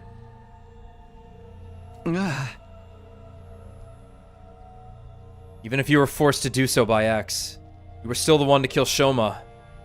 That is an unforgivable act. Then you thought to yourself, I'm going to be thrown into the cage again. This time they're never gonna let me out. Why should I stay then? I'll blow myself up and take everyone in the SDU with me. That's fair. But you were afraid to face death. You never had that courage to begin with. So you decided to leave it in the hands of X, right? The act of pressing the button to activate the bomb. Oh. That's why you lied about knowing X's identity. Wait. That means you going along with us all this time was just an act? When you said you hated Vesness, was that a lie too? Also, you could gain our trust and gather intel while hiding in plain sight? Ava said nothing in response. Her lips didn't move for a second. But something else did. Her hands. The detonator is in a joint on my left-hand pinky finger. Moving it in a particular motion triggers an explosion. My body moved before my mind did. I exploded into action and dashed over to Ava at a breakneck speed. Holy crap. I grabbed her left wrist and shouted loudly. Get away, everyone! At that, everybody made a mad scramble for the exit. Right after that, Eva grabbed my shoulder and forced me to face her. As I did, I saw a raised foot and found myself being kicked away. I landed near the exit, where there were 5 other people. They had just reached the gate and were not yet outside. The other 5 had rushed to the exit and the others on the other side and were about the same distance away as well. I quickly stood up and looked in Ava's direction. She pinched her little finger and said, Is this the courage you said I didn't have? She pulled on her little finger without a trace of hesitation. Damn! This shit's crazy. Damn!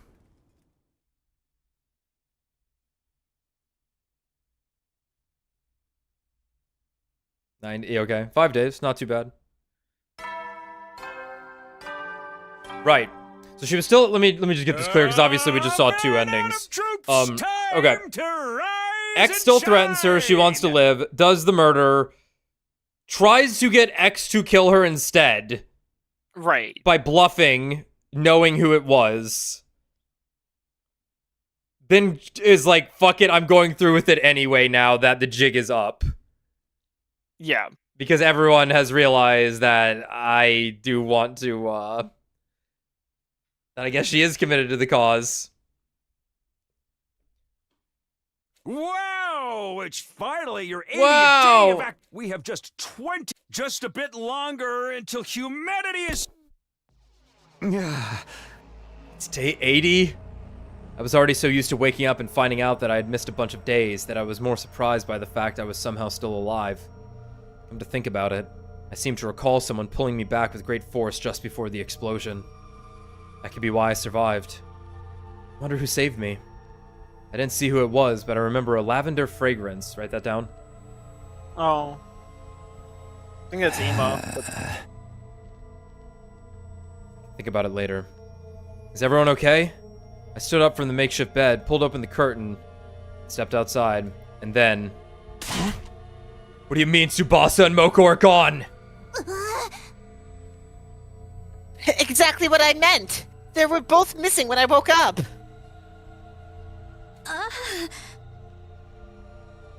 You were the last 3 on watch last night, right? The fucking Yes, neck but- pain. Halfway through my shift, I felt the pain on my neck, like something had pricked me. Somebody must have jabbed me with that stolen anesthetic because I blacked out immediately. And when you woke up, they were both gone? That's what I've been trying to say. I was at this point that everybody finally noticed I was awake. Sir Takumi, I see you have decided to rejoin us in the land of the living. 5 days, no see. Oh! Pretty fast, all things considered. Yeah. Hey, shouldn't we be looking for Tsubasa and Moko? Yes, the 9 of us here will split into groups of 3. After some discussion, we decided on the following groups. Group 1, me, Nozomi Darumi. Group 2, Takemaru Kurara Kyoshika. Group 3, Hiriko, Yugamu, Ima. Let's go find them. And thus, we embarked on the search for Tsubasa and Moko. We visited every place in the school to see if we could find any traces of them. However, they're nowhere to be found. It's already been an hour since we started looking. Suddenly, we heard a strained voice coming from the schoolyard. But bad news! Teams Takumi and Takemaru, can you hear me? If so, come to the parking lot right now. Gave each other knowing glances before rushing towards the stairwell together. Bus is missing. What is this? This is the bike rack. What is the fuck? It's the bus station! Or the bus hell? stop. Yeah. Takemaru's team had already arrived at the parking lot by the time we had arrived. There were a few trees near the parking lot. Hiriko and Takemaru's teams were staring agape Staring agape at something near the top of them. Dread started to pool in the pit of my stomach. I turned slowly and cautiously to look in the direction of their stares. What I saw was... Oh, Jesus Christ, man. Oh, Jesus Christ, man. both of them. Oh. Bassa. All right. I have no idea. They took her belt. Fuck. They took Moko's belt. 'Cause Moko Moko's had belt weird is shoes for on. Moko had the weird, like, toe shoes on the whole time. her. Oh. You ever worn those? Fine. Yeah. I used to own a pair. They were fucking comfortable, weren't they? They were nice. No! It was clear they were both dead. Blood drained from my face and I felt sick to the bone. Now 5 of my friends are dead. I didn't know how my heart wasn't breaking apart.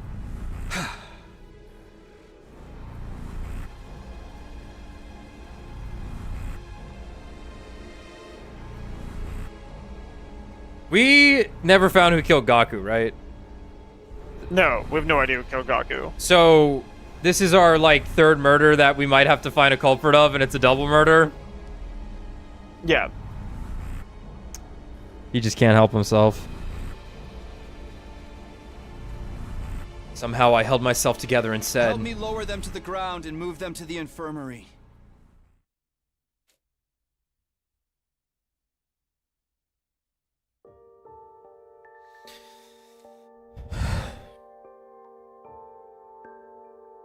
Subject, Tsubasa Kawana. Cause of death, hemorrhagic shock. Estimated time of death, day 80, between 5 and 8 a.m. Multiple stab wounds on the chest and abdomen. The murder weapon is likely a sharp blade about 8 inches long. Too much time has passed since death. Insufficient cryptoglobin present in body. Impossible to revive. Moko Mojiro. Same deal. Lacerated carotid artery. The murder weapon is likely a sharp blade of unknown length. Too much time has passed since death. Insufficient cryptoglobin present in body. Impossible to revive. After everyone had a chance to view the monitor, the mood in the room turned utterly gloomy. We silently moved their bodies to the morgue.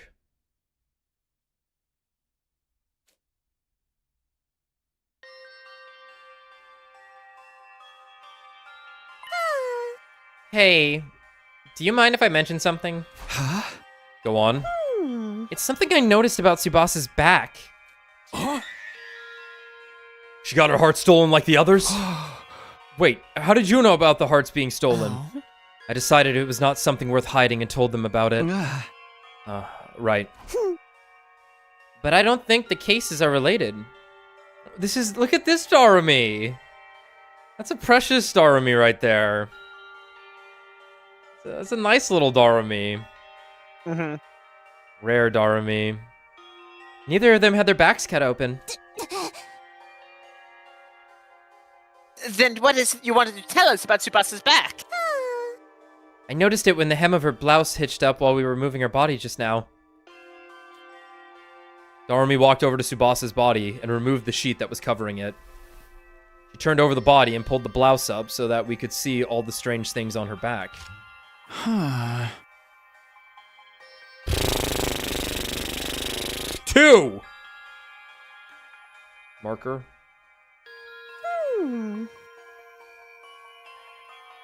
That's a 2. I mean, it's a fucking 2. Think so. Could be a Z or an N as well. I don't know. Huh? The mark is small enough to be completely covered by a hand. Yeah, it's Balrog. Yeah, the chat system has invaded the game. The narrative has shifted. 2. Not located in the center, but more toward the left side of the spine. Huh?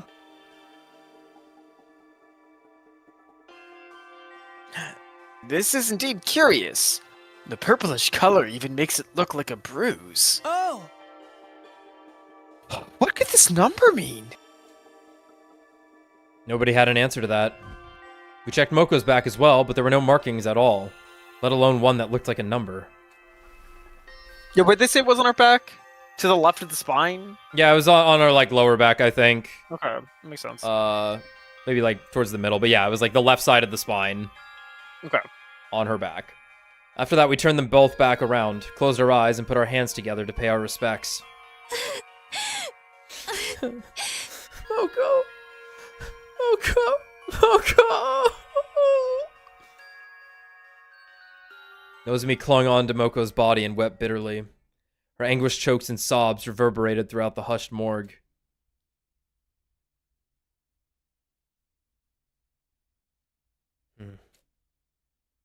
Whoa. Night soon Do you fell. love the color of the sky? Night soon fell, and when bedtime approached, Kurara suddenly brought something up.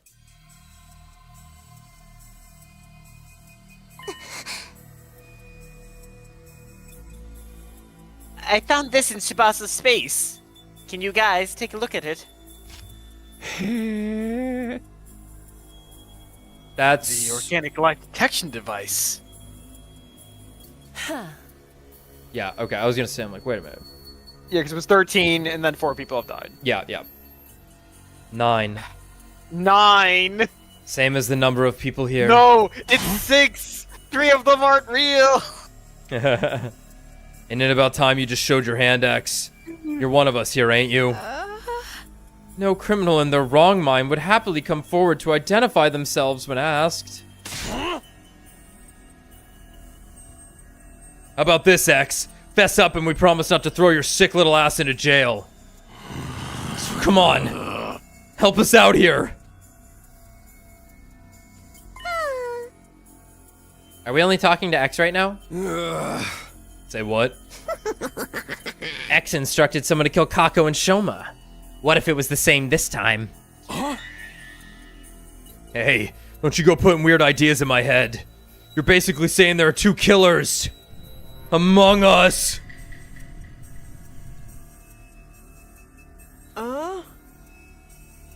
Whatever the case, we should probably be sleeping together. I agree. X should still have some of that anesthesia left. Another option is to increase the number of people on watch, but it's probably safer for everyone to just sleep in their own rooms. What do you think, Takumi? It's your future. I folded my arms across my chest and thought long and hard about it before saying, yes, going back to sleeping in our own rooms may be the better option at this point. On the condition that nobody opens their door until the morning announcement. Are we clear on that? Yeah. I think that's crazy. No, well, you could do this right now if everyone's there. If everyone's Sure. there and Everyone walk in. yeah, everyone look to their Looking left at and each right. other. Walk in. Yeah. Yeah, walk in. Yeah. Close the door, peek your heads out. Takemaru, shut your door. Slam. Hiroko, shut your door. Slam. Takumi, shut your door. Slam. Darumi, shut your door. Slam. Right? Like you go in order or whatever. Yeah, that's fair. That's fair. Get ready. Prepare. Be ready to...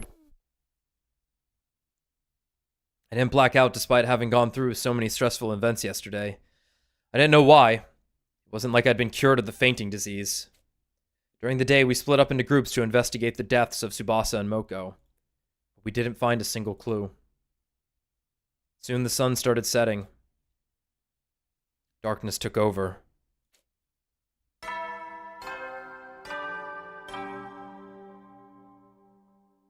You never will then.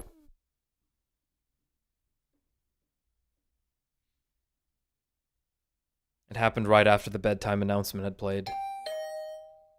The sound of the doorbell sent a chill up my spine. Was it X? Were they here to get me? Those thoughts raced through my mind as I gingerly made my way over to the door, where I was greeted by a familiar voice from the other side. I know what you're thinking, Takumi. Maybe Hiroko is X, right? But you would be wrong. I am not X. Okay. Yeah, you say that, but Just listen to me. I need to tell you something. You are likely innocent because you did not have the detonator for Ava's bomb. For that reason, I trust you and want to tell you something I remembered. What is it? I'm going to the morgue now. If you trust me, meet me there. I will be waiting for you. I just could not go. I'm sorry. I heard the sound of her clacking heels getting softer and softer until it went completely silent. What should I do? I don't believe Hiroko is X, but... damn it! I hid my infuser under my clothes as a precaution and ran directly to the morgue.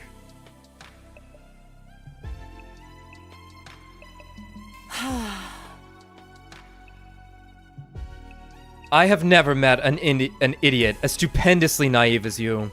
Did you even consider what would have happened to you had I really been X? But you said you weren't? Only a gullible idiot would believe a potential suspect is not a bloodthirsty serial killer simply because they said so. Ah! I gritted my teeth in frustration, then said... Anyway, what was this thing you remembered? Hiroko walked over to Tsubasa's dead body without a word. She stopped in front of the body and removed the sheet. She turned the body over before lifting the blouse up.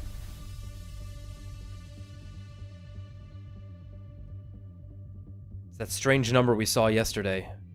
What about it? Yeah, I guess that's her shoulder blade. That, like, white part on the top left there. Sure, yeah, I can't really I tell, guess but it's hard to sure. tell. I'm gonna say that's her shoulder blade. This is her liver mortis code. The what? Livor mortis code. Liver mortis code. It's a unique number that appears on the back of all STU members when they lose almost all of their cryptoglobin. What? It's a unique number that appears on the back of all STU members when they lose almost all their cryptoglobin, you say. Only those from Team 1 have this. Where did you hear about this? That is a 3-day-long story I can tell you another time. All I can tell you now is that this is a very reliable piece of information. She moved to Shoma's body next, removing the sheet covering him. She flipped his body around so that his back was facing up. There was a large, gaping hole there. The heart was a red herring. They were removing the numbers instead. And that's why they had to do it through the back. And that's why only members from 1 had been killed so far. Right. Moko walked in on it. First one to die. Yeah, Moko had a carotid cut, not a bunch of stabs or anything. She was just killed. It's the code to the signal. When they die, there's gonna be it's the code to the signal. And it's probably the sequence in which they die, so they're killing off people so they get the code number so that they can escape. Yeah.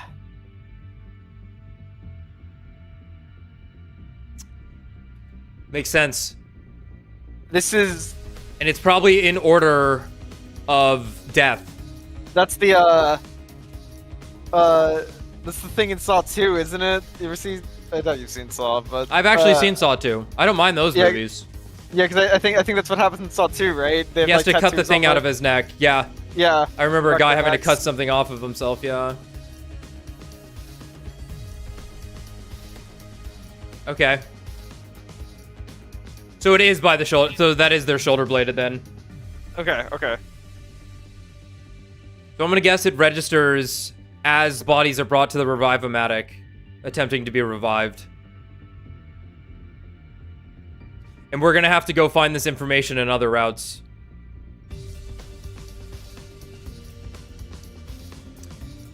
So we know Tsubasa was what, 3rd killed? Yeah, Gaku, Shoma. Okay, Gaku, Kako, Shoma, and now Tsubasa. And she's 2. Okay. And then Atto probably has one also. Atto would have one. Okay, so terminology route, more like terminology route. Okay. So I'm writing down 2 for the 5th digit of the code. Okay.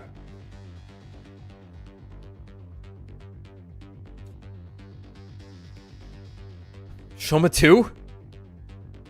Yes, I believe X must have done this. But when? We've been moving in groups ever since he died. Well, there was just one sliver of opportunity X could have taken advantage of. What's that? When Eva self-destructed. Everyone got caught in the blast and were knocked out. It was the next morning by the time we regained consciousness. X must have woken up sooner than the rest of us, and... Hiriko showed me Atto and Gaku's back cavities next. Finally, she turned Kako's body over. Now we have 4 cases on hand. Every wound is the same shape. X used the same method to remove their hearts from their bodies. Sure seems that way.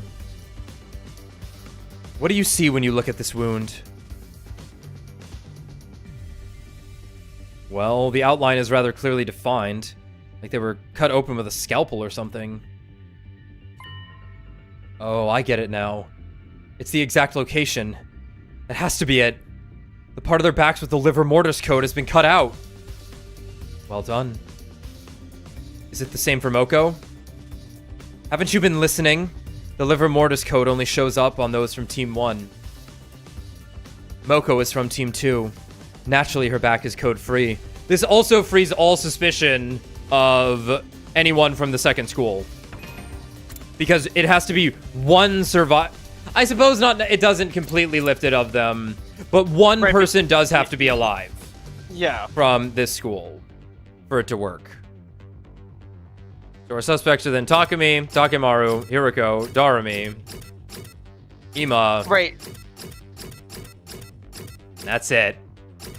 Yeah, cause they're like, if it's someone from the other school, because like the escape pod, they said it could hold as many people as they needed to. So they just need to leave one person from Team 1 alive, then everyone from Team 2 can go with them, right? It's true. Yeah, I'm not saying it's definitely not. Yeah. It's certainly on the table. Okay. So in my mind currently, Hiriko was the lone survivor of a previous group. Yeah. This is like the first thing we fucking thought when we started the game anyway. This is true. That's this kind of is how true. she comes across. She just said, that's a 3-day story from another time. So I'm going to assume Group 1 only made it 3 days, and then she was the last survivor. Right? Is what... And we're going to find this out on a different route. But yeah, unless it was... it would take 3 days to tell you it, because it's super long. Right. But yeah, either way. Same difference. Yeah, either way. Same difference. But,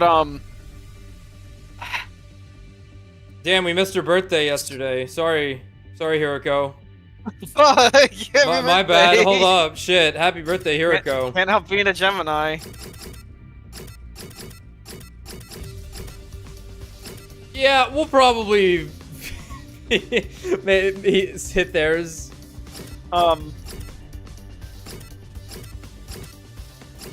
Yeah, we'll probably hit Shoma's. Gaku? Yeah, we'll see that. We'll be streaming then too. Yeah, but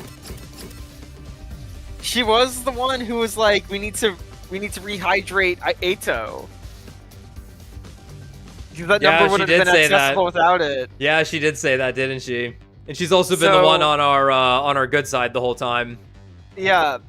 So this she also pulled us out of the blast to make sure our body was okay if she's Lavender. Yeah. Yeah, so it's looking like it's Hiriko. It's looking like it's Hiriko. And it's weird though, because like obviously she would know about it. She protected Atto's body and our bodies, presumably. But like, what happened to make her do this? Because it's like, when it was just her, as like Siri died, she assumed control in Route 0. She was like all on board. So, I think it's because someone had been murdered, effectively. Sure, Atto died. Atto dies. I can throw suspicion on someone else potentially, right? I can leverage this situation now, right? Right. That's true. Not looking good for Hiroko.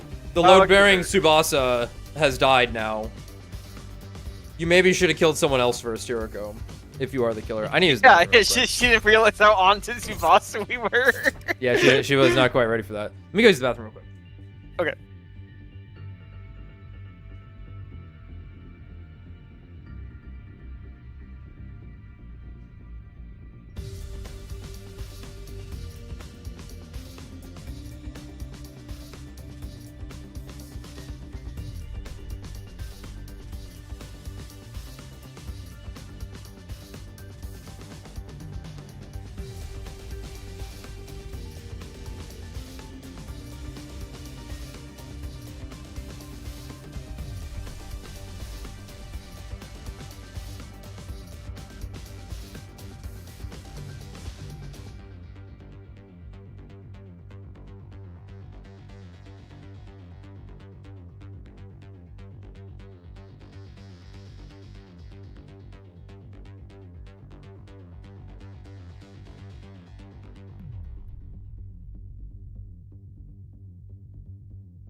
Yo.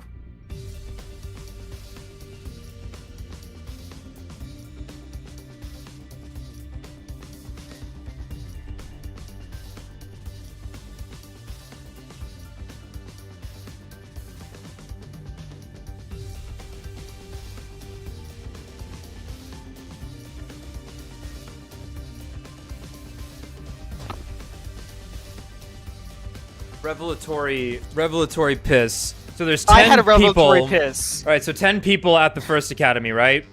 Uh-huh. All of them have an armband that numbers them, yes? Yeah. That's their sequence, and each of them have a unique digit of 0 through 9.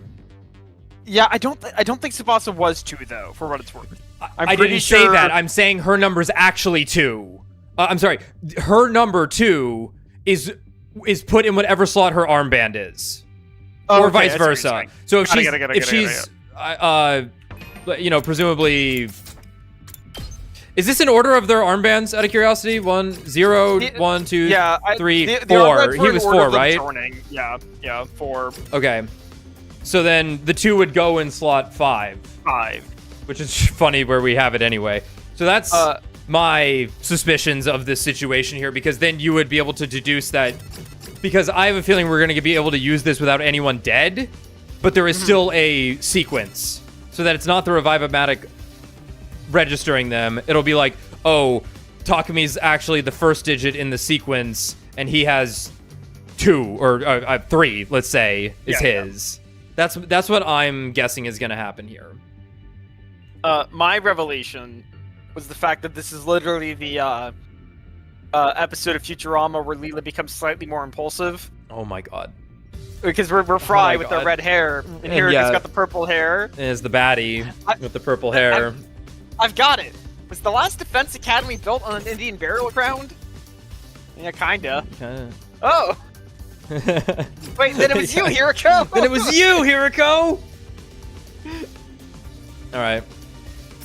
But also she might be haunted. Murderer from the future. Malevolent blood aura demon entity. Fucking up the vibes. How mysterious.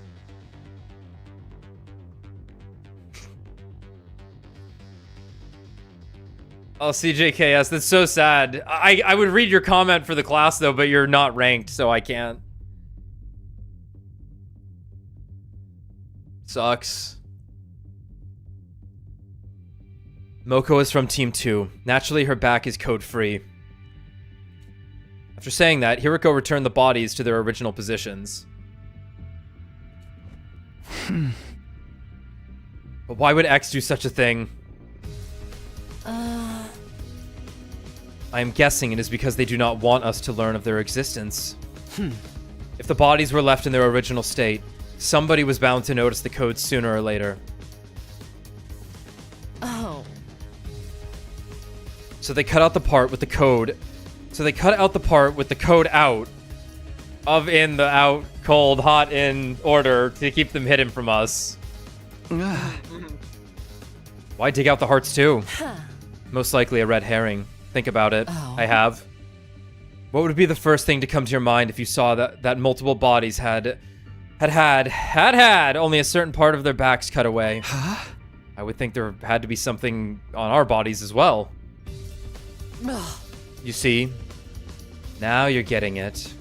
You would think X is targeting something invisible on that part of our bodies, right? And what would you do with that information? What am I supposed to do? For example, I would cut out that part of my body before X could get their hands on it. Or cover it with something, like a tattoo of a soaring dragon. X would likely be highly inconvenienced if we did that. That is why they took out the heart as well. They wanted us to believe their target was not that patch of skin on our backs, but the heart in our bodies. That's why X did that. Though that still leaves us with one question. What's that? I'll explain later. You see, X's objective has to do with knowledge of the liver mortis codes. Our current hypothesis is that X cut out that particular part of the skin. Not because they were avid skin collectors, but simply to stop us from knowing about the existence of the codes. Sure. But if that is true, why set up the red herring? Because if X's objective was only to know what the codes were, they could have simply gotten rid of the body once they saw it. Because if X's objective was only to know what the codes were, they could have simply gotten rid of the bodies once they saw it. Did they have? Oh, sure, okay. They could have tossed the bodies into the wall of fire, buried them in the forest. Yet X did none of these things. Why? I'm not sure. But maybe they needed the bodies to be left in the morgue for some reason? You think so too? Yes. X clearly wanted to leave the bodies in here. But by doing so, it would allow us to find out about the existence of the liver mortis codes. That is why they went through the trouble of setting up such a complicated red herring. Excuse me. Removing the skin and hearts of those already dead. So the question is, why does X want the bodies preserved? That is what I'm trying to find out. Let's put that aside for now and talk about something else. Why does X want to know what the liver mortis codes are? It has to do with the distress signal transmitter. The transmitter the boy with the undying flames told us about? Found out something called the distress signal transmitter somewhere in the school. It was put there in the event of all but one member of Team 1 dying. Once the correct series of codes has been entered into the transmitter, it would, well, transmit a distress signal. We also still don't know where this thing is. Presumably it's going to show up once enough people are dead, is my guess. Oh, I know. The correct series of codes he mentioned. He must be referring to the liver mortis codes. Yes. There are 10 people on Team 1. Entering 9 of our codes will summon the rescue craft. Because knowing the liver mortis codes of 9 people indicates that 9 people have entered total death. Total death?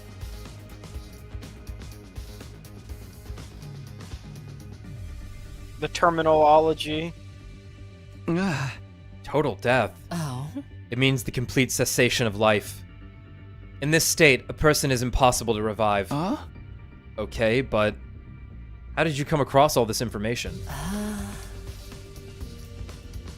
The same way I came across the previous information. By remembering them. Oh, the 3-day-long story you were talking about. Yes. I will explain further when time is more on our side. For now, our priority is to identify X.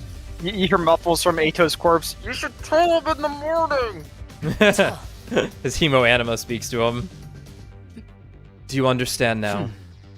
Do you understand why I said X's objective is to find out the liver mortis codes? Does this mean X is trying to summon the rescue craft? It is very likely. So that they can leave this school. Quite so. Which also means X already knows where the distress signal transmitter is located. Because the liver mortis codes would be useless otherwise. That is a logical line of reasoning. Keep going. If we find the distress signal transmitter ourselves, we may find a clue to X's identity. Hiroko nodded deeply at my words. Oh. That is why I'm going to start looking for the distress signal transmitter now. Care to join me? But it's almost midnight and I'm tired. What are you, 5? All right. We don't know what my liver mortis code is yet.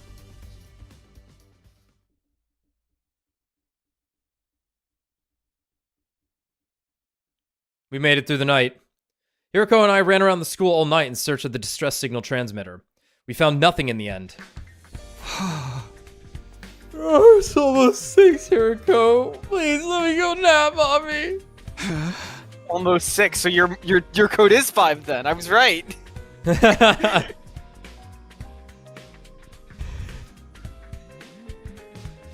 Oh, guys, CJ had like the worst fucking pudding ever, apparently.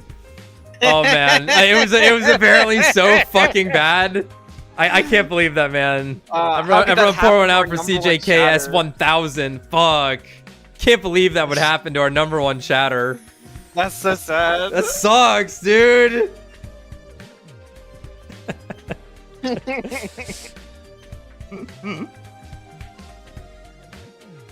Maybe this shit's not so bad. What brand was it?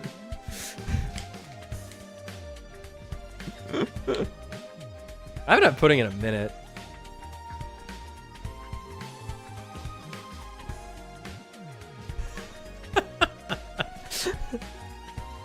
Well, there's your fucking problem. You didn't know. the mystery pudding cup on the side of the road. I am rather hungry.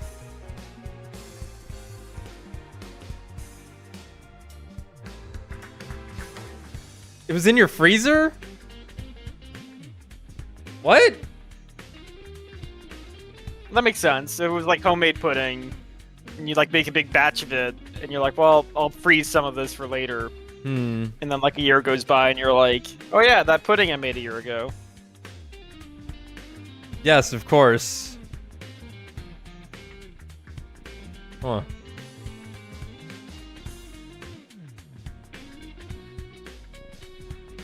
I want answers. Why was it in your freezer? I'm not gonna knock you for whatever the answer is. I'm just curious. It's for your chat. Honestly, the best answer you could have given is that. I mean, some people like frozen pudding. Well, that was Bill Cosby's character on the Bill Cosby Show's whole thing. Is that he liked the pudding pops? That, you know what? That's true. That's true. That, oh yeah, pudding pops. Pudding. Yeah. Okay. Yeah, I just like, you know, if it's just a texture thing, you just enjoy the mouthfeel of the frozen pudding. Huh. It's like a fudgesicle. Yeah, I guess that makes a little bit more sense. Okay, the story continues to unravel. You then microwaved it. I wouldn't have microwaved it. I don't think I would have must microwaved it. I think we solved the fucking case. Huh. That's too much energy being injected into your pudding.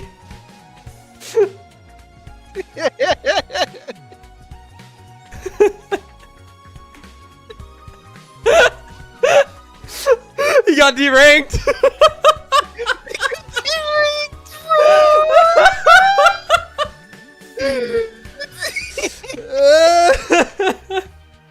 -1? He's unranked now. Yep, now we continue. my- If we're not in our rooms for the morning announcement, the others may suspect us of being X.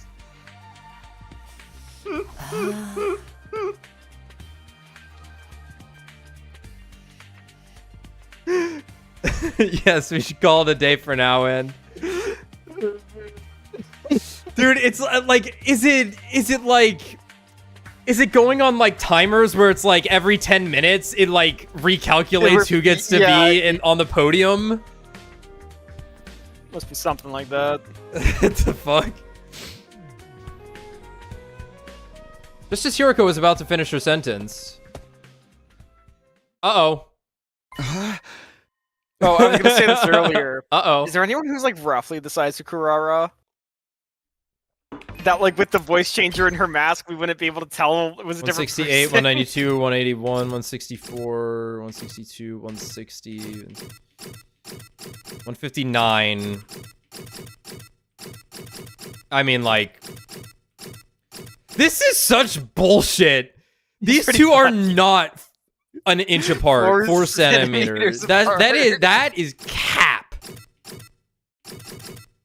These two are the same height. You're telling me these two are closer in height?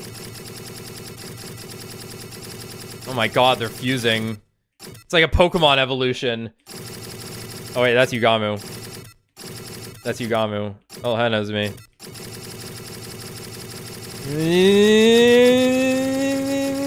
I guess it was Kyoshka.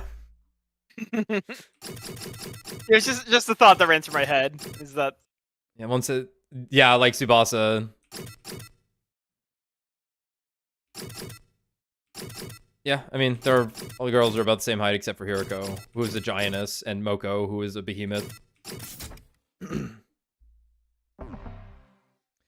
Anyway, we got caught. Kurara! Shh, hide yourself. What in the world? You made the rule that we should never go anywhere alone, remember? Why is Kurara wandering around by herself then? Oh, now that you mention it. We peered out from around the corner of the hallway to see where Kurara was going. She quickly vanished in the direction of the staircase. The sound of footsteps on the floor above us slowly became softer and softer until we heard the roof door closing. Then there was silence. Kurara went upstairs. I mean, we are on the ground floor, but she just came from that staircase. Why would she come down the stairs just to go up again?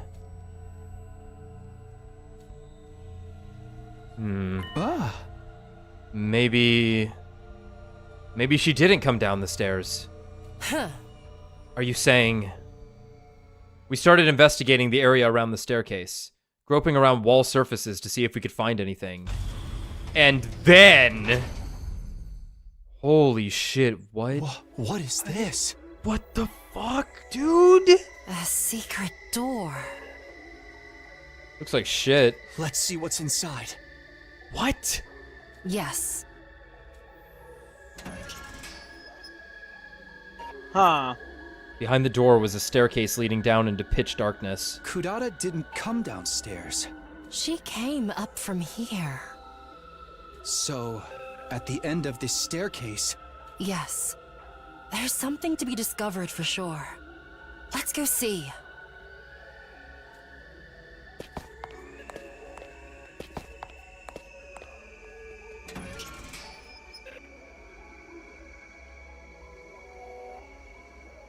Huh? What?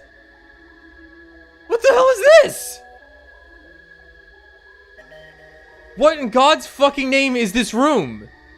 Cold storage? Is that... It's the Danganronpa blood. There's tubes! Is the pink Danganronpa blood. Yeah, it is. What in fuck's name is this? I cannot believe we are still discovering new places in this school on day 82. Like, I was ready for the transmitter room. This is not that. Try day 332. Is it to counteract the heat from the undying flames Carlos is making? It's freezing in here. Your unfunny jokes made the heat in the room shrivel up and die. Thanks. like it's the liquid cooling room, if that makes sense. I don't recall making any jokes. There's a device of some sort in the middle of the room. We should check it out. Secret tunnel. It's the cast. And it's their names in sequence for like when they need to show up. I guess that's like the order that the code needs to be inputted. Yuriko and I approached the device and stared at the display monitor. Interesting. All the boys, then the girls. Okay. Is this what I think it is? There was a user manual of sorts in the bottom part of the screen, which read, Distress Signal Transmitter. What are they going to send out? Frozen fire? I guess they're magic flares that are gonna launch out from wherever this is. Enter the liver mortis code of each SDU member in the blank spaces on the screen. A distress signal is transmitted when nine correct codes are entered. However, should a single incorrect code be entered, poison gas will be released from the tank behind the device. Fair enough. Fair enough. This is a special gas designed to instantly dissolve all types of physical objects. Okay. Neither a gas mask nor a biohazard suit will offer any sort of protection against it. You have been warned. Oh. This is it! This is the distress signal transmitter we were looking for. To think it's been here the whole time. Aha! This is a major discovery. We just have to kill everyone, including one of us. In my excitement, I started looking around the other areas of the room. The next moment, I felt my blood going cold.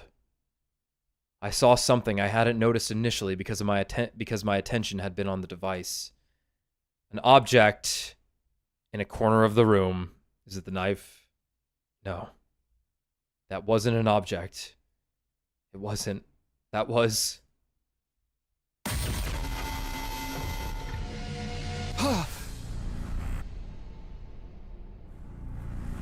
Holy That was a 1-2 of the anyone could be wearing that mask. Blood run cold there. Holy shit.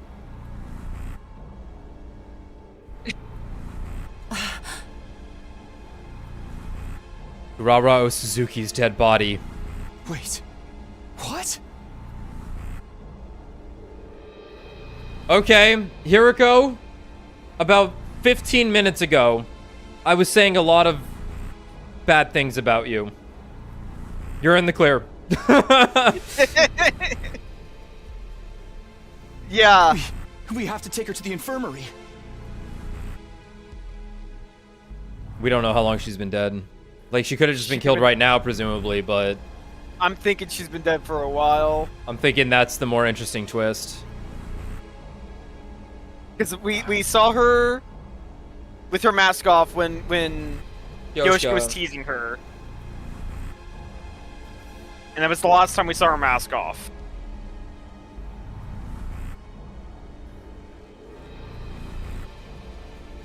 We've seen everyone else though. We have had eyes on literally every other character in this cast, have we not? Yeah, I mean, like literally, we've been looking at. Everyone has been accounted for this entire time. We have all the dead bodies. This is a third party then. We don't know who this is. We don't know who this is. We don't know who the fuck this is. Whoa. Don't bother. A dead body doesn't freeze up that badly within an hour or so. She was strangled, it looks like. So, Yeah. she's been dead for a long time? Oh my fucking god. You have eyes? Can you not see? This is definitely Kurara Osuzuki. I know because I've seen her real face before. The one beneath her usual tomato head mask. I've seen her face before too. On that note, do you remember who we just crossed paths with? Yes. Someone dressed like Kurara. But the real Kurara is here, which means... You can corner this person right now, potentially. Who the heck was that? One thing is for sure. I'm glad the mask is, like, being leveraged. That, like, the whole reason she looks the way she did was just for this moment right here. Yeah. It's so good. That person is none other than X themselves.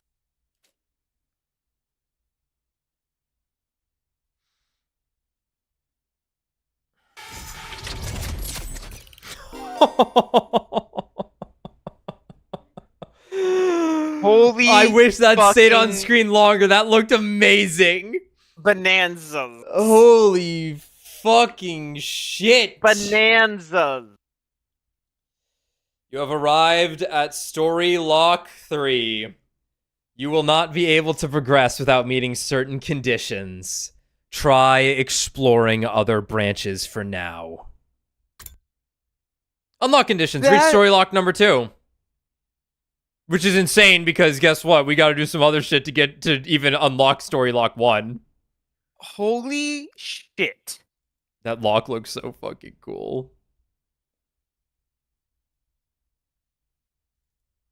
To even, just so we're all on the same page, because I know what's going on here, and I'm not going to try and feign ignorance on how we have to do this. To even clear Story Lock 1, we will now need to do 4 endings. To even reach Story Lock 2. It's going to take a minute to come back here, just so everybody knows. However, the path starts to become clear as to how this stream series is likely going to end. All right. That is a fucking doozy. It's funny, I was thinking this, and then, like, obviously, like, I literally just brought it up. It was like... Damn. What a fucking roller coaster we just went through. Okay, guys. So... The fact that it's a lock makes me think that it's, like, a character we don't know. I think it's a character we've never like, fucking seen. Like, it's not like, oh, it's imposter... We probably could have been spoiled on it in the credits if we were looking, actually, because that's, like, a complaint people have about this game. Okay. Yeah, obviously there could be a lot more at play. In fact, I'm sure we have only, like, scratched the surface, in fact, as to what we need to do. But we now have options. Mm-hmm. We're back on the flowchart. We can begin going down a route for an ending we need, which, you know, obviously we probably should do. We can... Let me double check where I need to get these endings from real quick.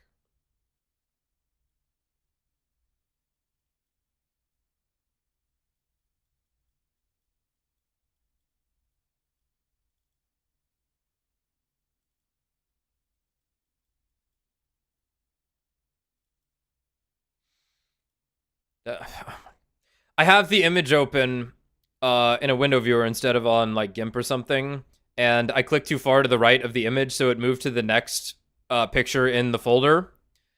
And since it's just in I just put it in the 100-line folder where I like put all the thumbnails and relevant information. Kako Demon just showed up. Ah. Kind of funny. Kako jump scare.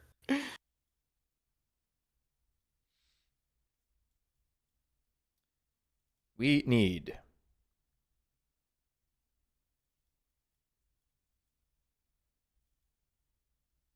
Okay. So, our options here are...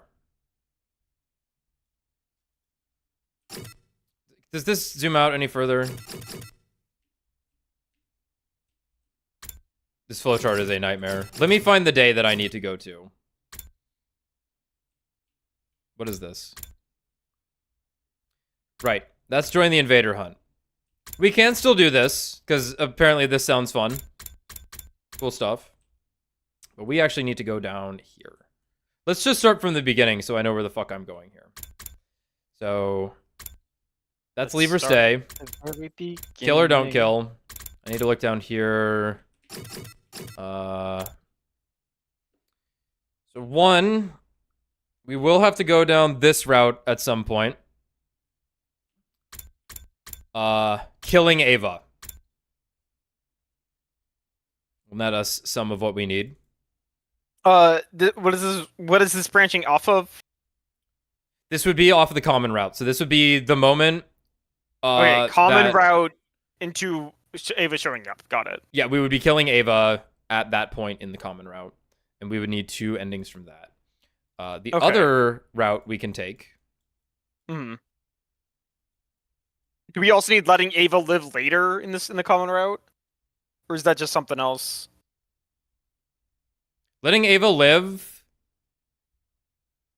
basically doesn't have any like massive branching points. It's a bunch of like little like smaller routes that like don't even have decisions on them. Okay. But if we save Ava, or if we kill Ava, that will produce 2 major routes with a lot of splits. Okay. Whereas, like, let's say the decision on, what's the decision on day 31? What was this? Yeah, like this. If we let, if we opted to stop Hiriko from destroying Nigo, that would be a route with a single choice pretty far down it.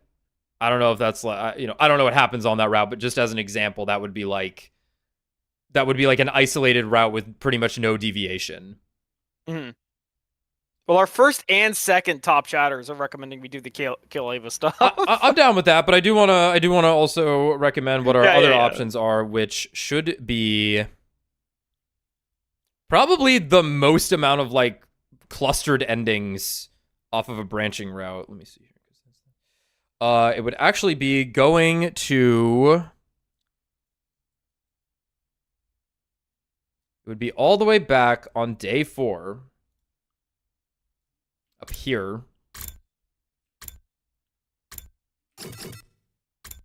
As to whether or not we should leave the school. At the demands of the spray paint. We will need some endings from this information here.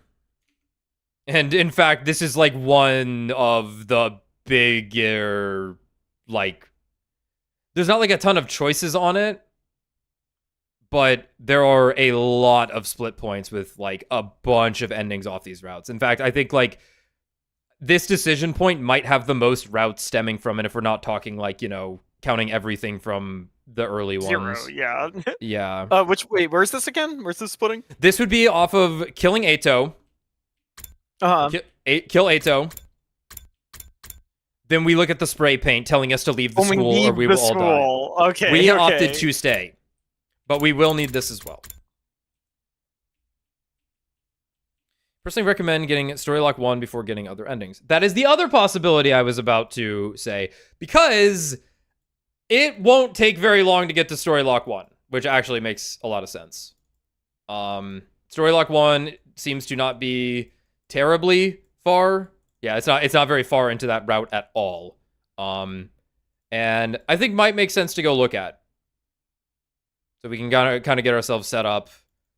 Because I think that also makes sense, because it's like we would know what we're looking for.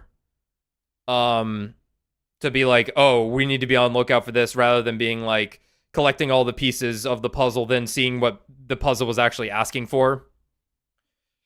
Right, yeah. So just to let everyone know, story lock 1 is we need to...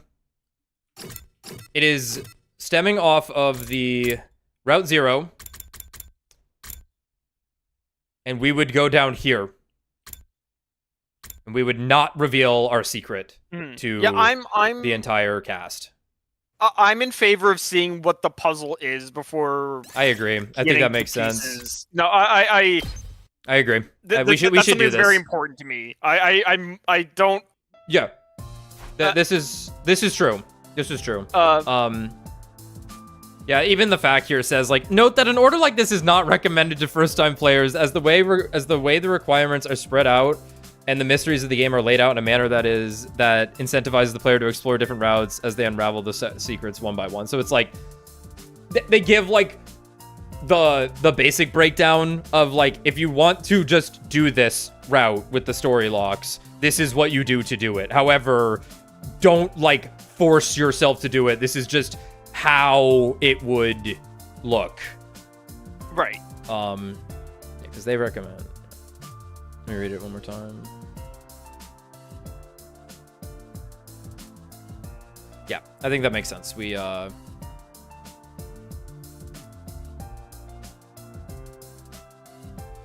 Okay. So, let's recap where we're at here. I think we're gonna probably need to take a break here in a second anyway, but we saved Atto. Yeah. Spare everyone Atto, is alive. Keep the secret.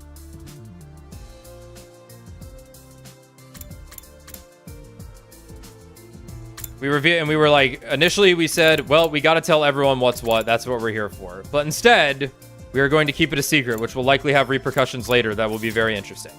Okay? Yeah, this sounds great. This sounds great. Everyone's here. I knew they would be, but I wasn't prepared how it would make you feel. It's so weird seeing them all alive again. Atto's not here. What's taking him so long? He overslept. Atto is unable to attend.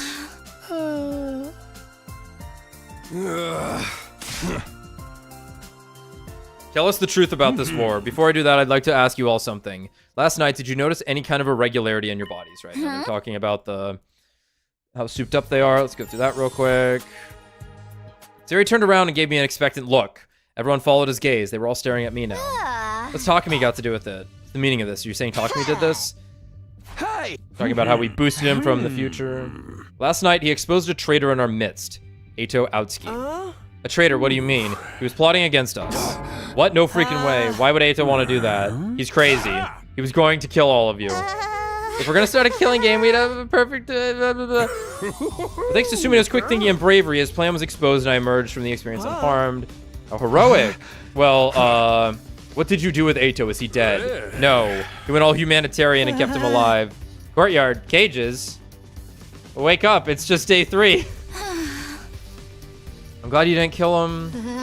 Was he really crazy, though? Yeah, he's crazy. How is it that you realized what he was up to? So far as I can see, Atto never said or did anything suspicious. So, can you explain how you were able to see through him when no one else could? How did you deduce it? Everyone looked at me again, waiting for an explanation. Looks like I've got no choice. Do I tell him about the future or not?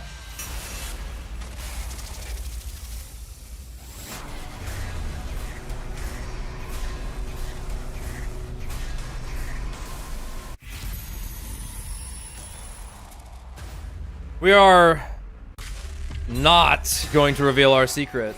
Nah. Right, so now we get to be a mysterious slut.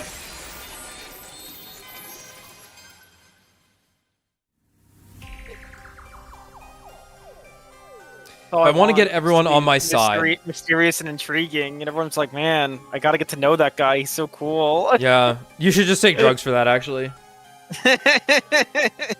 But only if you're him, because they didn't work on anyone else.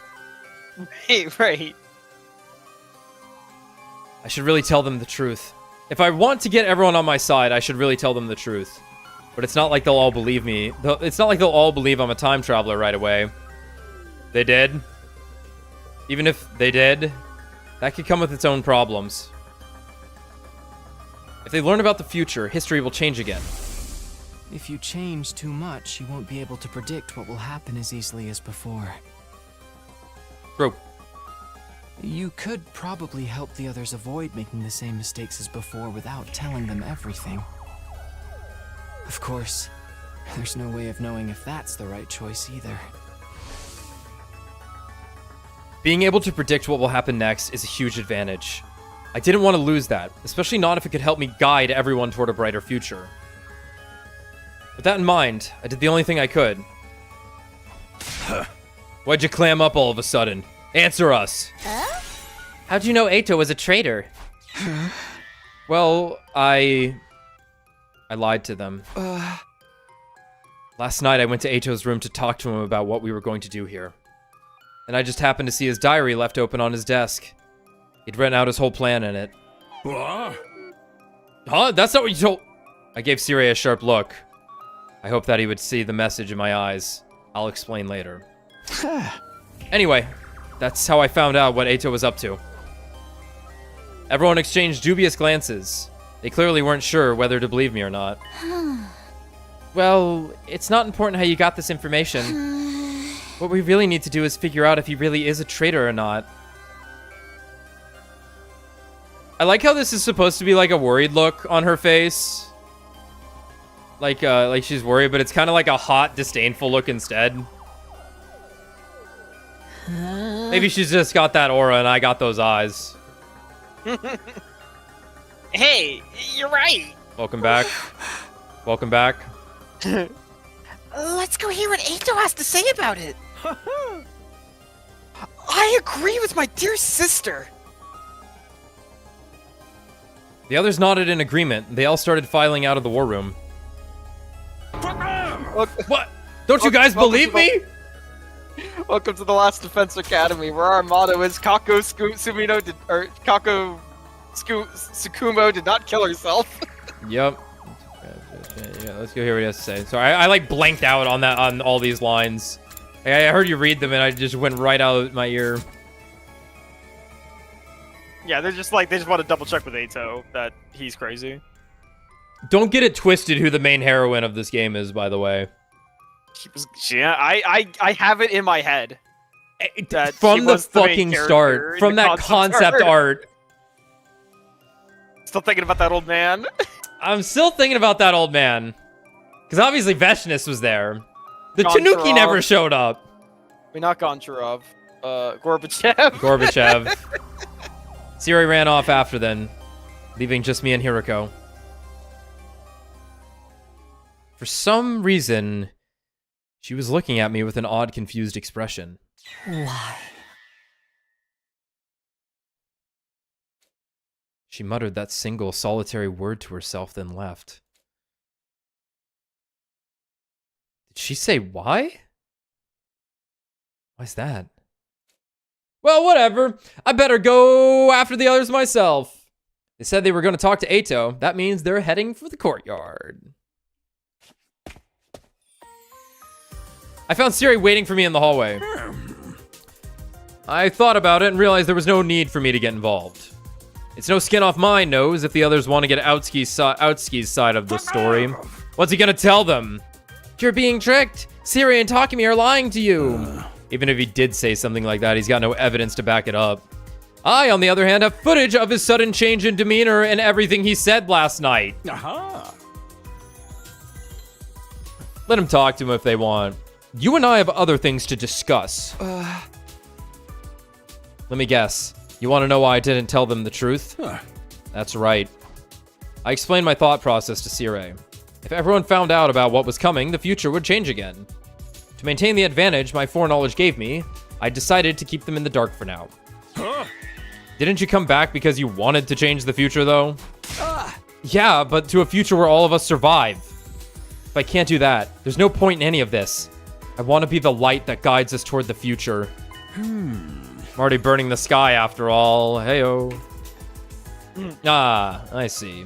In other words, your ultimate objective is for everyone to watch the final attack together with smiles on their faces, yes? Not exactly.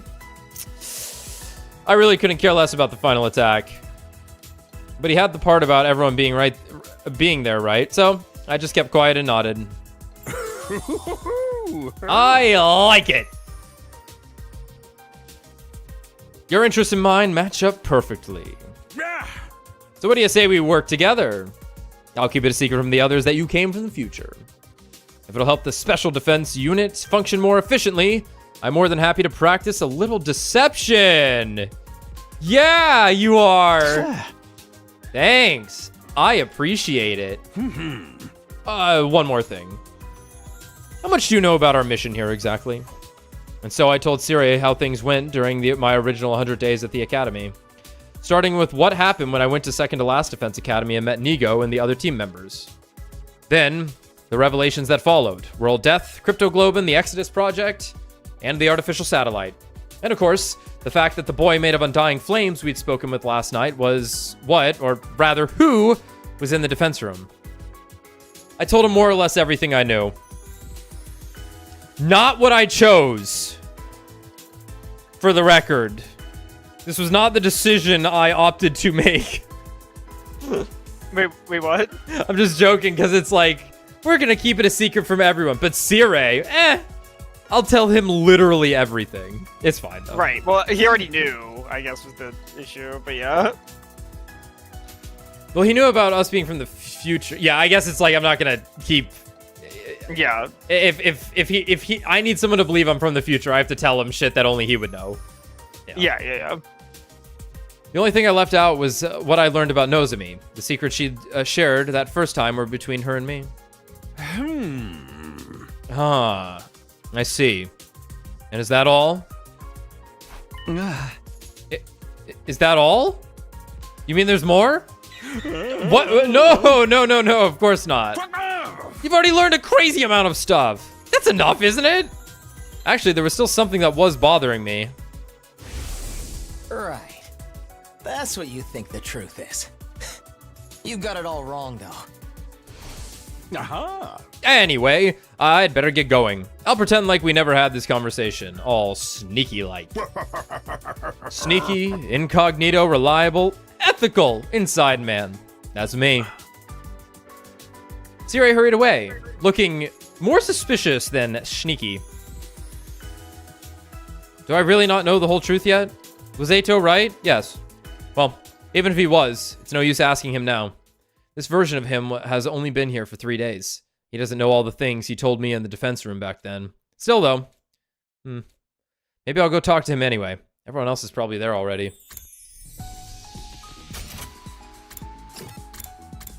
Anyone in the hallways? Didn't think so. Hey, you guys know you can flood this room with water? I just thought that was interesting. Yeah, you can print a shit million balloons, and you can kill the person in there if you needed to. But you need a specific mask that only invaders have, specifically molded for their heads. You guys can't, but you couldn't do it, but you could flood the room. I just thought that was interesting. Oh, hey, Takumi. Atto fessed up already. He told us everything. Yeah. He even said we look like a bunch of freaky monsters to him. For me, that's actually a compliment. Practically a promotion, in fact. Most of the time, I'm more on the level of something a monster would leave in its litter box. You're monster poop? But that's interesting in a whole different way. Me shooting Shoma at the Devil Joe as he's ruining, parentheses, improving my hunt. Huh? I miss invasion monsters.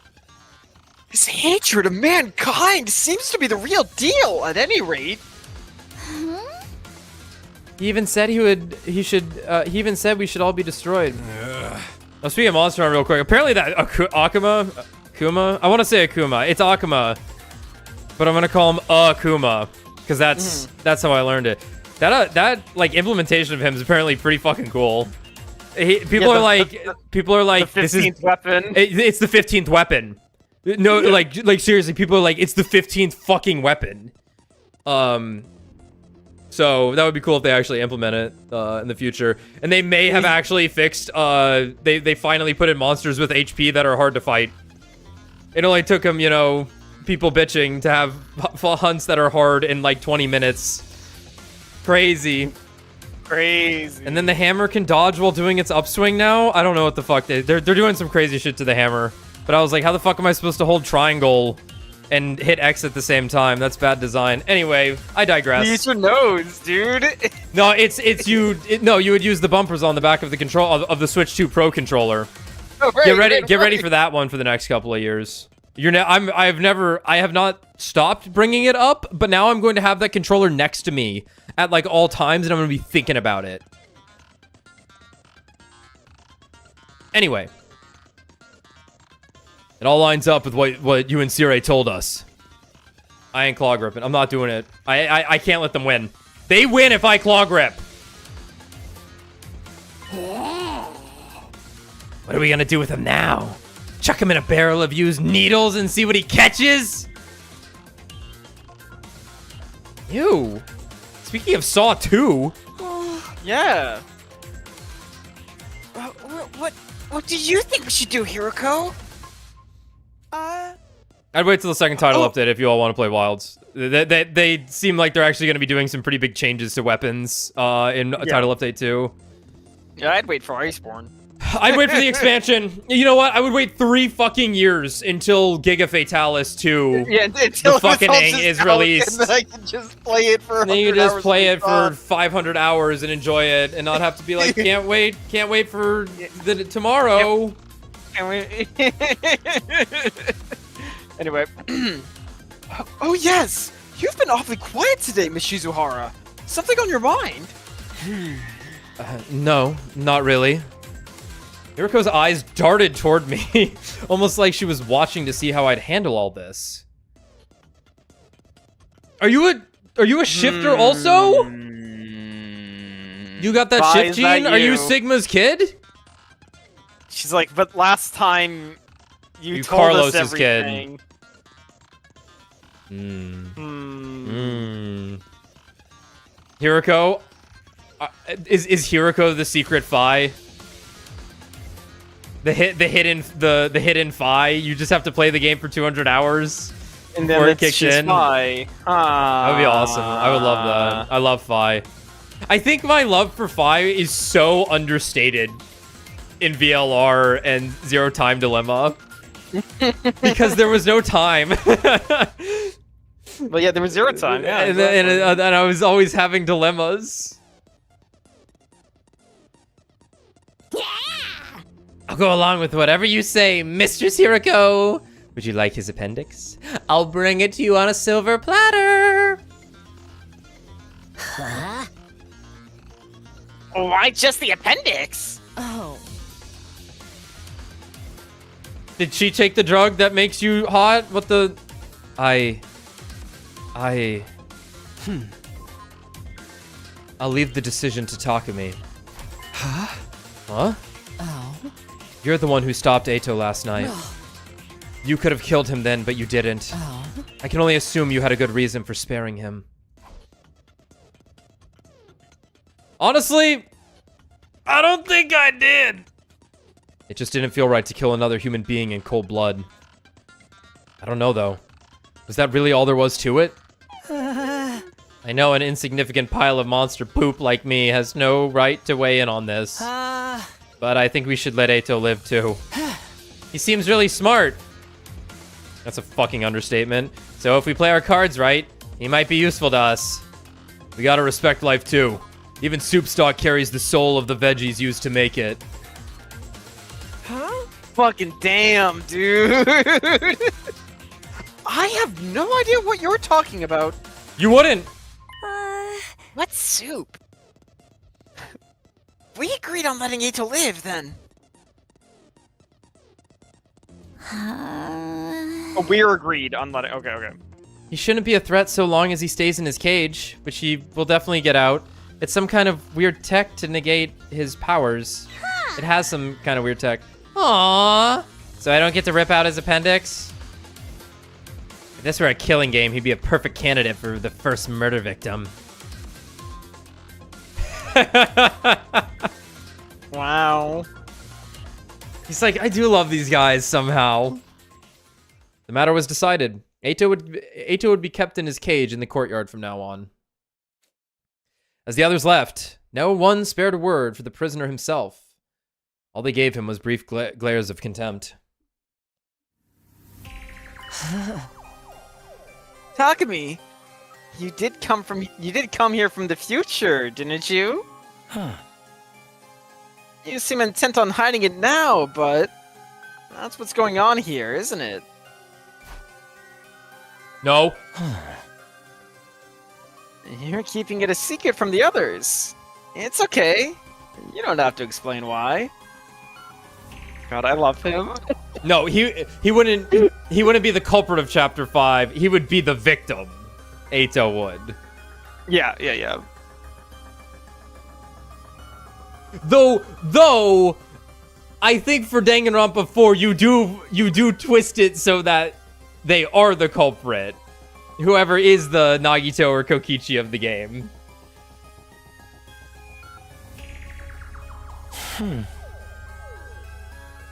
I can figure that part out for myself. Unlike the rest of them. I'm not an idiot. Then again, I suppose the victim and culprit are more or less one and the same. In those cases, so you got me there. Yeah. Pardon me not thinking that through.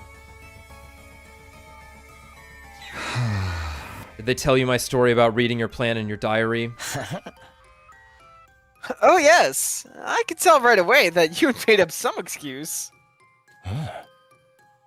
So I went along with it.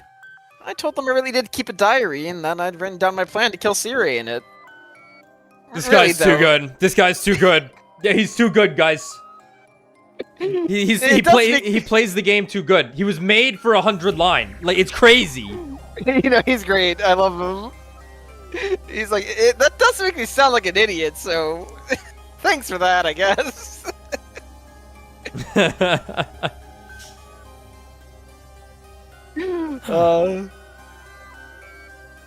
I was made for the 100 line perfectly. If I do say so myself. Why though? What's your angle? What indeed? Maybe I just didn't want to let them in on the truth. What really happened that night is a secret between you and me now. Technically, Siri and that creature wreathed in flames know too, but still. In other words, he saw an opportunity and took it. He's holding on to this information until he can use it to his advantage. Speaking of that thing made of undying flames... Carlos, stop right there. I don't have to tell you anything. I'm asking the questions here. The you I fought in the future said that you learned the truth about this war. A truth that not even I knew. Do you have any idea what that could have meant? I'm not the same person you knew in that timeline. I'm as clueless as you are.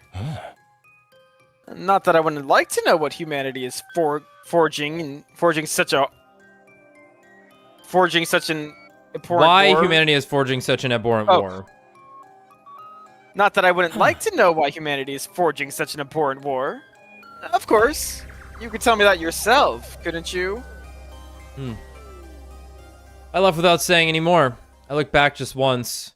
Atto was watching me intently, his eyes aligned with intelligence and malice. He turns around, he was mooning him. Look at my butt, boy. That afternoon, after lunch, we made our way to the war room to speak to Siri. He's always mooning him. He's out ski. Yeah, that's true. His ass is blue. It's a reverse baboon.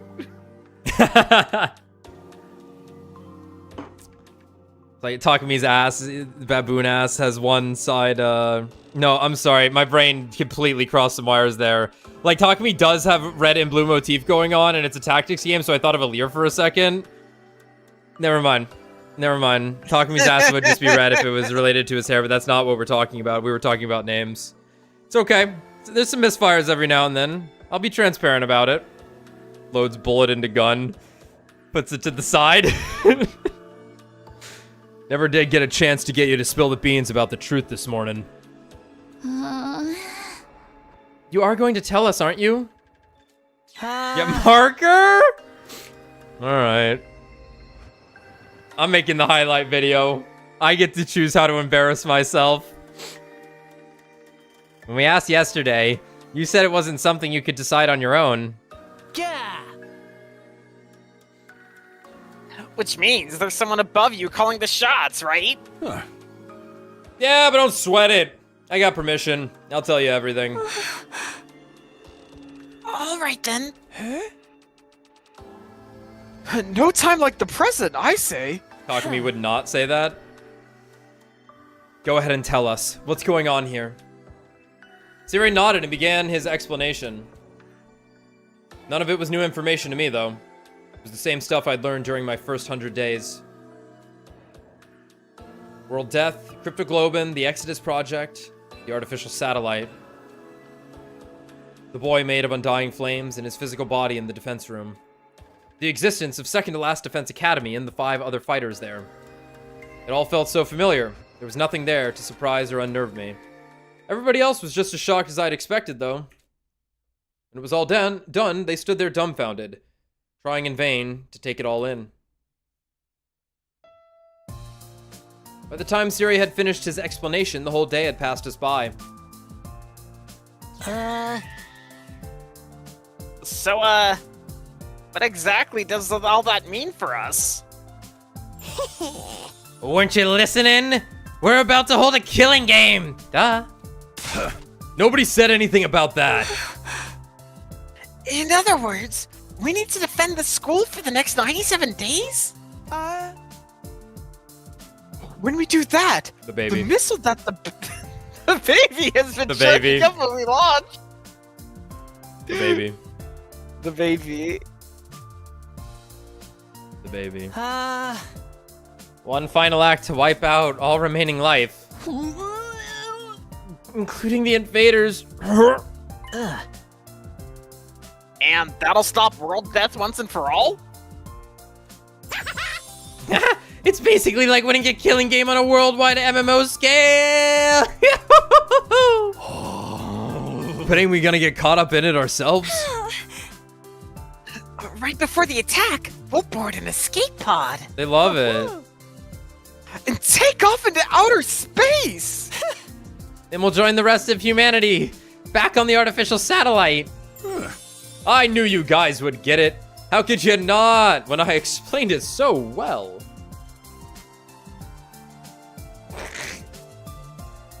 Big baby girl here having some problems. For some reason, Hiroko remained silent through all this. She refused to even make eye contact with any of us. It seemed like she was thinking hard about something. And this explanation has helped elevate your will to fight to a whole new level. Am I right? Hell yeah, I'm ready for this.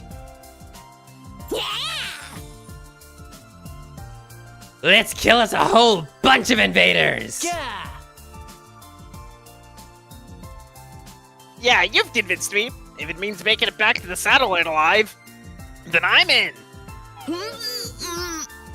I'll give it my best shot. I might need a couple of barf bags, though. I'll fight too. I'll do whatever it takes to protect my dear brother. What? But sister dearest? Don't try to stop me. You can say what you want, but my mind's made up. Huh? I don't think I've ever heard you speak so forcefully. I guess that's that then. I'm sorry, I need to laugh. Ryan just fired up Elden Ring a day before Night Rain comes out. But he has been playing it for a little bit now. Yeah, that's fair, but like, king shit. It is funny. Facts, my man. Play your shit indeed. Oh, alright. There's my segue point, because I meant to talk about this. The reviews for Night Rain came out, and they are the craziest reviews I've ever seen, potentially. I'm sure. I'm fucking sure. So, it has a 78. That's bad. Not after I read the reviews, it's not. Those reviews are fucking, like, From Software sent out reviews for a game that is designed to be played with 3 people. So all the reviews are like, this shit's bad single player, by the way. And that's kind of how we had to play it. And I'm like, that's really funny. And I'm like, okay. But the second part is so like all the good reviews, typically if a game gets like good reviews, if there's like polarizing reviews, I err on the side that like typically, unless it's a From Software game, which ironically it's the opposite in this case, the good reviews like know what's up because they enjoyed it, right? The good reviews of the game are just like, it's exactly what you think it is. You play the game with your buds and you fight shit. The fights are designed for 3 people and it's fun. And I'm like, great. And then you read the like yellow reviews and they're like, why isn't it more Elden Ring? Like, why isn't it another Dark Souls game? I hate this. And I'm like, okay. Like, why can't I play solo? God damn it! People are gonna think I'm a shitter now! Like absolutely fucking ravaged minds these people have. Pretty funny. Like, one gave it a 40. Because they just, like, it seemed like they just hated the idea of the game so much. That's like, pretty funny. Like, how dare From Software betray me? Their sensuous, perfect formula. Like, that's pretty funny, because it's like, a 40 means it's like, that's the fucking Gollum game type shit, or whatever, right? Yeah. Where it's like, it's bad, it doesn't work, it's unpleasant to play, not, I don't like the fact that From Software made it. No, like, you get to say, like, if I was a reviewer, I get to give a 40 to FF7 Rebirth, because it's a fucked up remake of FF7, and I'm trying to say something. Come on, man. Come on, yeah. Actually, if I was a reviewer for FF7 Rebirth, I would put out 2 reviews. One where I don't consider it a remake of FF7, where I give it a 9, and one where I do consider it an FF7 remake, and I give it a 2. Yeah, that's fair. That's fair. Right? That would be the way to do it, and I would want both on Metacritic, and it would be hilarious. Anyway, yeah, no, like, so I played the beta for that game, and my only complaint was I need the map to be different every time. And there needs to be some character progression of some kind. That is what will be in the game. The map will be different every time, and there is a way to, like, modify character abilities and stuff. And there's costumes. And that's it! I think you might have to pay for those, I think. I think they said you can unlock them through the game. Okay. Yeah. But, it was like... I just reading that, I'm just like, yeah, it's $40. I know what I'm getting into. That sounds fun. Yeah. It's not the second coming of Christ. We all knew what the game was the second we saw the trailer. We were like, Fortnite! We were like, that's Fortnite Dark Souls! Obviously, it's not quite Fortnite, but yeah, it's... some of the fucking lower reviews referred to it as a Battle Royale, and I went, not a Battle Royale! Not a Battle Royale! I get where you're coming from, person that doesn't know how to formulate things past existing pretext and relatable genres that will make buzzwords relatable within the review. Anyway. How about it, Shoma? Honestly, I don't think a festering dung beetle like me will be of any real use. But I felt this weird surge of power pulsing through my body last night. I had a dream where I killed someone. I won't say who, though, because I think her brother will kill me. Huh, I wonder who that could be, then. I feel like I've ascended to the level of... I don't know, a festering stag beetle. Yo, Elden Ring mentioned. Yeah, man, that's the spirit. Oh, wait, those are dung beetles. I like those stag beetles, though. Talk to me. Hiriko. You two have been fighting right from the start, so I guess there's no point in asking you, huh? We'll be fighting with a full team for our next defensive battle, then. Oh, man, Hiriko's about to sit out. Yeah, totally. Seems that way. Let's all work together and wipe out those rotten invaders. Oh, yeah, I'm really feeling it now. Hey! Come on, let's do a motivational cheer to celebrate. All together now. Special Defense Unit, best in the world. Okay, that's weird. Okay, that's weird. Never lose, never yield. Special defense unit, fight on! That's weird. What's wrong, Alex? I've been saying that the whole game. Unfortunately, or perhaps fortunately, I didn't get caught up in the pep rally mood Siri had going on. In my last timeline, Gaku, Tsubasa, Shoma, and the twins hadn't made up their minds to fight until much later.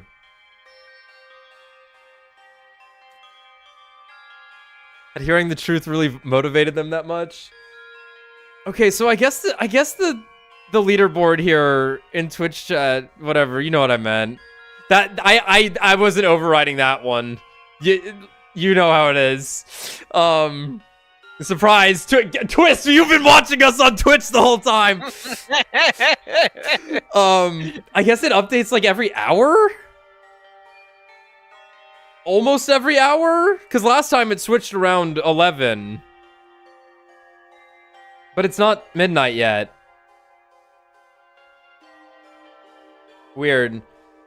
Can I like take points away from people? Am I allowed to do that?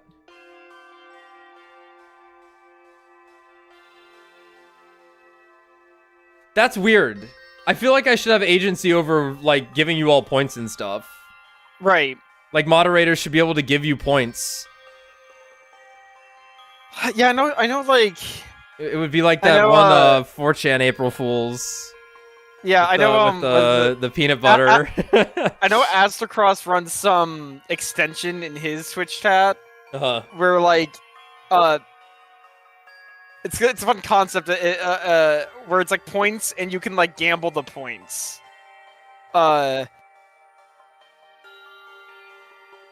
So he'll be like, "Oh, am I gonna win this trials game or something?" And people will bet millions of points, right? Yeah. And it's then like he loses, and they all lose them all. But like one guy gets like 10 million because he made the opposite bet. Use 4chan? No, I just know about the April Fool's thing. Wink. It has its purposes. Yeah, it's a fucking image board, okay? And if you fucking need images in redraws and shit, that is a really good place to source shit, as it turns out.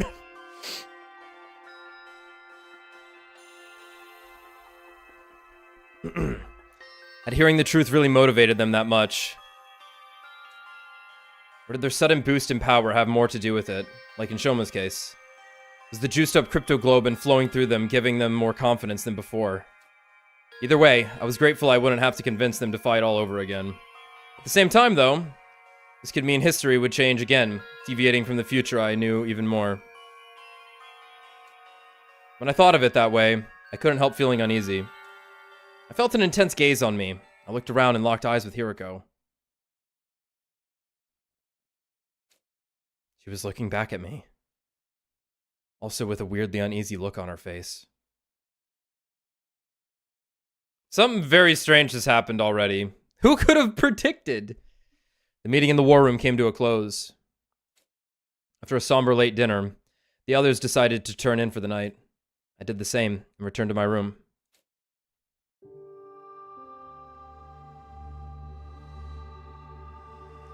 I lay down on my bed just to space out for a while, but then I got up and went to the door to greet my late night visitor. Huh? Hiroko, what's up? Huh. I wanted to ask you about something. Oh? What is it? Oh? After we spoke to Atto in the courtyard, I went back to his room. Oh. I searched it from end to end, but I didn't find any diary. Huh. You've been lying to us, haven't you? What? No, Me? I ate it. Lie? Obviously. I don't know what you're talking about. Oh. You're from the future. You traveled back in time somehow and ended up here. Hiroko, that's it. That's an insane thing to say. That's how you really knew what Atto was up to. Am I wrong? Being confronted with the truth so abruptly threw me through a loop. My face tensed up and my palms began to sweat. How can you possibly know that? I realized too late. That I shouldn't have said that. It was practically admitting she was right. Hiriko must have realized it too. Although in her case, she seemed to relax a little. Huh. I thought so. Well, that's all I wanted to know. I'll be going now. Hey, come back! Tell me what this is all about. I knew you were acting weird today. Ever since yesterday when I lied to the others, actually. When they all left, you stayed behind and you asked why. You didn't look happy either. What did you mean by that? Just how much do you know anyway? Hiriko didn't answer. She just looked away. Her brows were furrowed, and she was biting her lip in thought. We stood there in silence for a while until she gave a sigh and spoke up again. Let me sleep on it. Rest in peace. I'll tell you everything tomorrow. If I don't change my mind before then. You will? Yes. But I'll tell you one thing right now. Two, in fact. Keeping your time travel secret from the others was probably the right choice. The same goes for not killing Atto. Let's go! Even though we used a flowchart to get here, let's go! Well, yeah. Still, it is nice for some affirmation of your choices. To kind of be like, hey, what's going on now is important. Or it will, or has a bigger scope than other routes, right? Huh? Until tomorrow, then. Rest in peace, Hiriko. With that, Hiriko left the room, leaving me alone with my confusion and angst.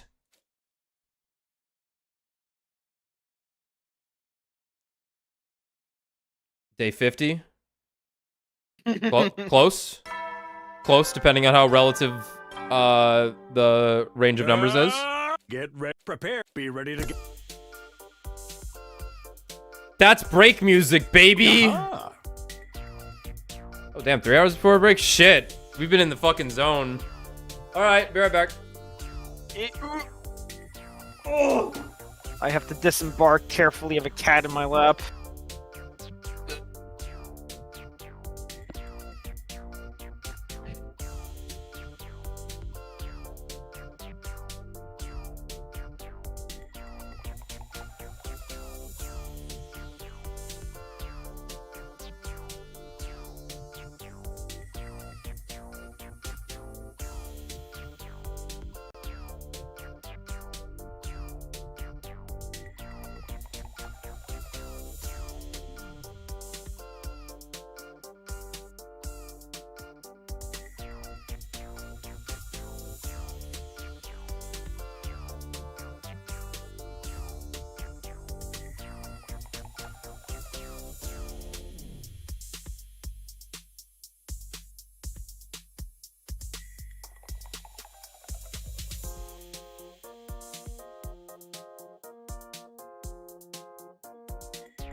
Yo.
Guys, the pillow trick's not working on my cat this night.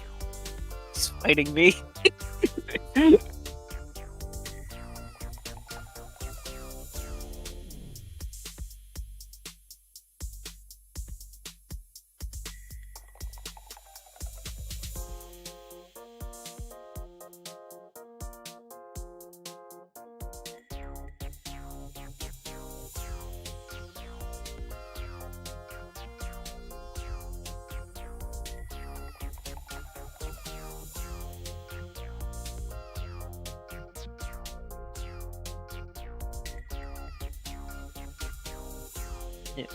Yeah, the rankings like the King's game.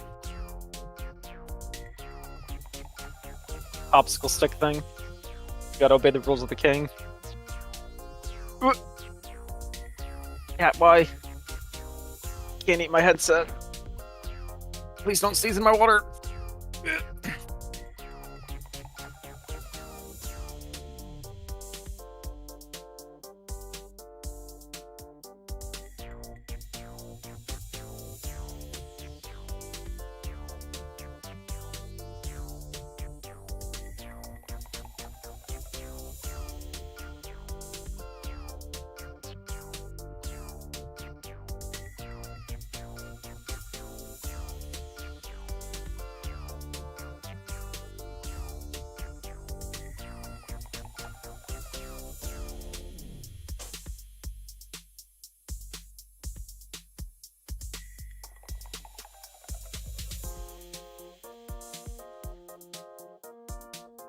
I have a follow-up to something that happened earlier during the stream in real life in my situation. You know how I said I thought there was like a bug in front of me that I knocked into my tea? Yeah, I assumed it was a fly or something, yeah. It was a spider falling from the ceiling, a little tiny one, that I knocked into my water glass, which was next to my tea. So when I just refilled my water, there was just a spider floating in it, and I've been drinking out of that the whole night. Nice. Your spider's George now. Yeah, I didn't drink it though, thankfully. That would have been really awkward if I had done that. Poor little guy. Got smushed and then drowned in some water. Whatever. And here's, did you see the thing Emmanuel posted a couple hours ago? The Destiny image? Nope, let me look. It's really funny.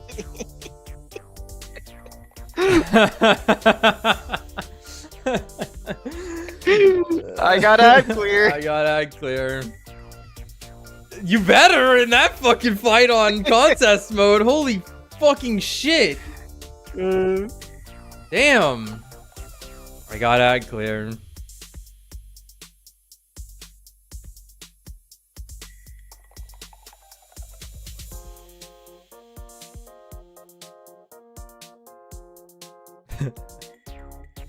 Uh-oh. What the fuck? What? The fucking stream page just crashed. We're still streaming, but the fucking like browser page just crashed for me. I refreshed it and we're back and we're live. It doesn't turn off, but Did it get the memory overload thing? I don't know what it got. That was weird. Everything's fine, but that was really strange. Alright, now that you've had your breakfast of spider water, I have two very important announcements to make. Announcements? First of all, I've decided to give you the run of the school. Every classroom is now unlocked. I'd originally planned to open them up little by little, but I was really touched by your show of determination yesterday. Consider this your reward. Awesome! Dibs on first try in the guillotine room. Did my mouth fart just pick up? That was funny. Whatever that is, we don't have one here. What about a second announcement? What about the second announcement? In order to make you more efficient fighting unit, you need a team leader. Also, you know what? Let me not brush over this. Whatever that is, we don't have one here. Siri, the Earth's history, no France. No guillotine ever invented. Keep that in mind. Keep that in mind. Okay. In order to make you a more efficient fighting unit, you need a team leader. The invaders have commanders, so we should probably have one too. And the position goes to... Huh? Seriously? You want me to be the leader? Nobody said anything yet. Aha. Yeah, besides, it's Sumino. Huh? Me? Oh. You exposed the traitor in our midst and saved your commanding officer from a terrible fate. You've also demonstrated your ability to rally others behind you. Your personality makes you a perfect candidate too. What do you guys think? Any objections? I think it's a good idea. Yeah, I'm fine with it. I'll cast my vote for Takumi too. Takumi too, Lamau. Although in my case, it's probably only worth 0.000000001% of a normal vote. It's always the red ranger that leads the team in those hero shows. Takumi's got red hair, so he should be fine. Character designer be like, that's why he got red hair. My dear sister and I dress in red too. But Mr. Sumino is probably the better choice. I had a vision that this would happen. Takumi will lead us all toward a brighter future. Fine. If that's how you all feel, I'll step down and let Takumi take over. I'm more the cool outsider type anyway. Oh. How about you, Shizuhara? Hiriko took a moment to think about it before answering. Oh? I have no reason to oppose this decision. Aha. Good enough for me! Takumi Sumino, I hereby confer upon you the position of Captain of the Special Defense Unit. I expect you to help your team members grow and lead them all toward a spectacular victory. What was I supposed to say? Thanks, but no thanks? I don't think anyone would have let me weasel out of it like that. Instead, I resigned myself to the inevitable and nodded. Yeah, okay, I'll do my best. I mumbled a half-assed acceptance.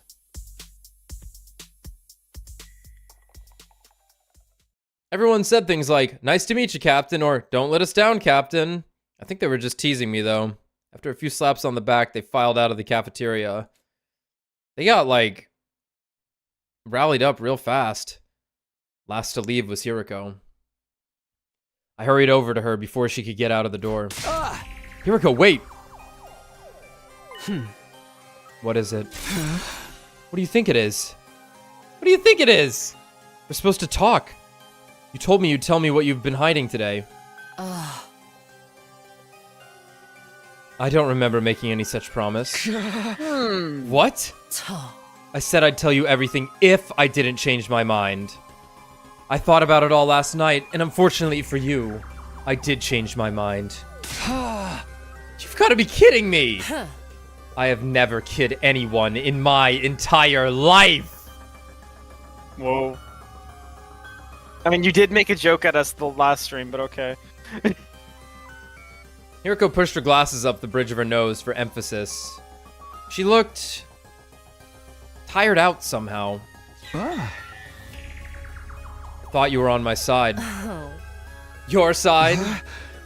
You didn't object when Siri made me captain. That doesn't mean I approve of you. Oh. I just thought if you were leading the team, it would make things easier for me. For me? Me? Much better to have a figurehead in place so no one will bother me. Huh? Figurehead? In other words, you're a puppet leader. You could have just taken the position yourself. Oh. I'm really not the type to take the lead.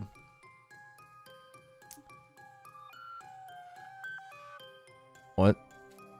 Besides, I've seen this play out before. What are you talking about? Come on, I know you want to tell us.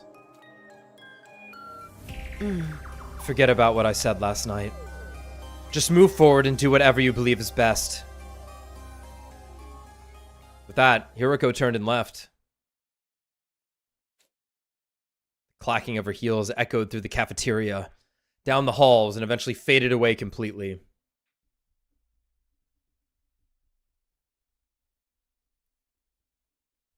I couldn't stop thinking about what Hiroko had said. How did she know I'd traveled back in time? She told me to forget all about it, but that was easier said than done. I couldn't focus on anything else. My mind kept drifting back to the mystery. I needed to get the truth out of her. There had to be a way to convince her to tell me what she knew. Having decided that, I wandered all around the school looking for her. By the time I actually found her, the sun had already started to sink below the western horizon.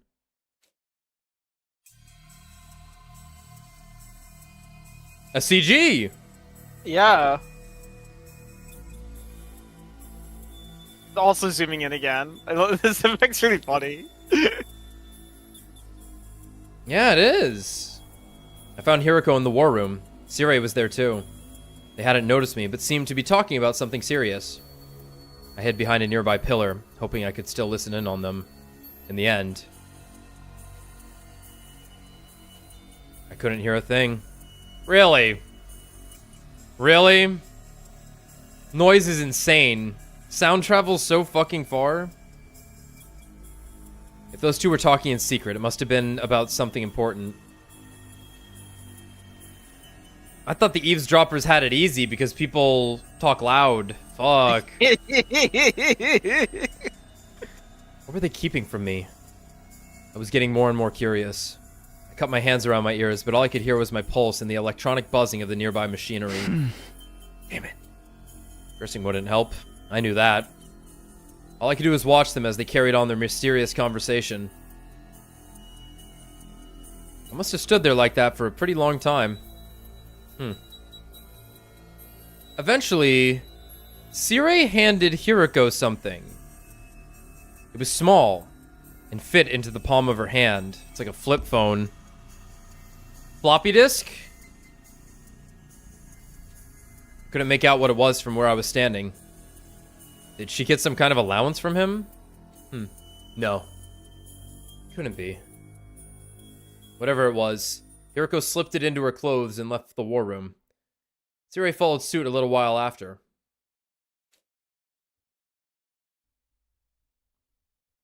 All that, I still didn't find out anything useful. What could Hiroko have been talking to Siri about? What was that thing he gave her? I should go after her. I still have so many questions that need answering. It was past 11 p.m. by the time I headed back to the roof. I was still reluctant to give up and go to bed, though, so I decided to knock on Hiroko's door instead. When I got there,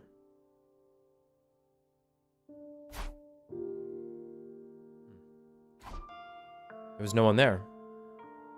It was like Hiroko had disappeared completely.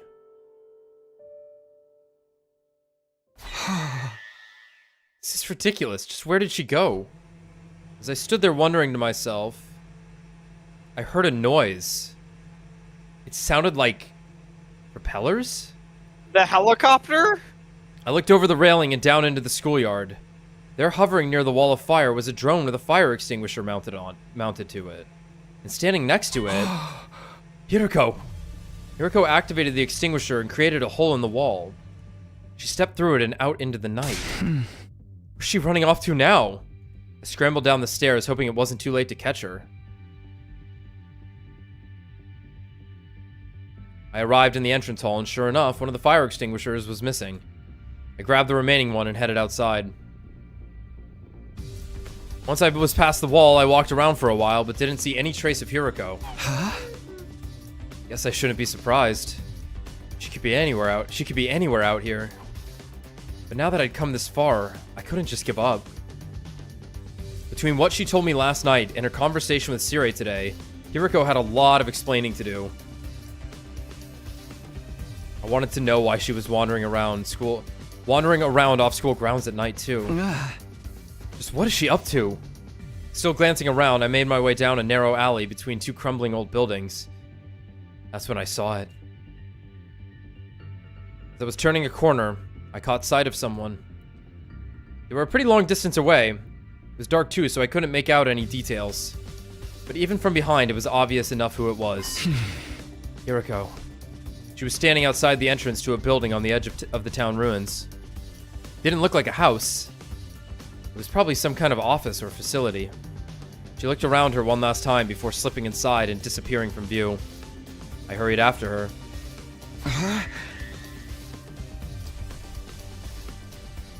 Oh, man. The mysterious school that we entered at the beginning of the game that the characters went, huh, where the fuck is this place? And now we're back at... remember this. This is where Siri transformed from a dog to a Siri. Like, it was so brief, but it's... In the residential complex. In his fictional fucking existence, in fact. Huh. Yeah. Obviously, this could just be an abandoned school still, but notably, they did go, huh.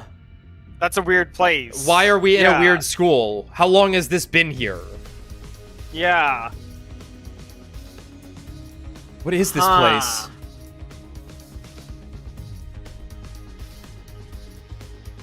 Guess I'll head inside. I went through the entrance gate and headed toward the main building. I opened the door as slowly and quietly as I could and went inside.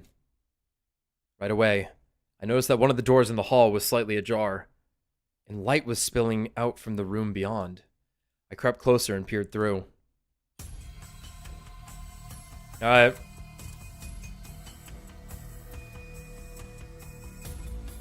The plot thickens! What is happening? What is happening, dude? Like, fuck the war. Like, what are these machinations?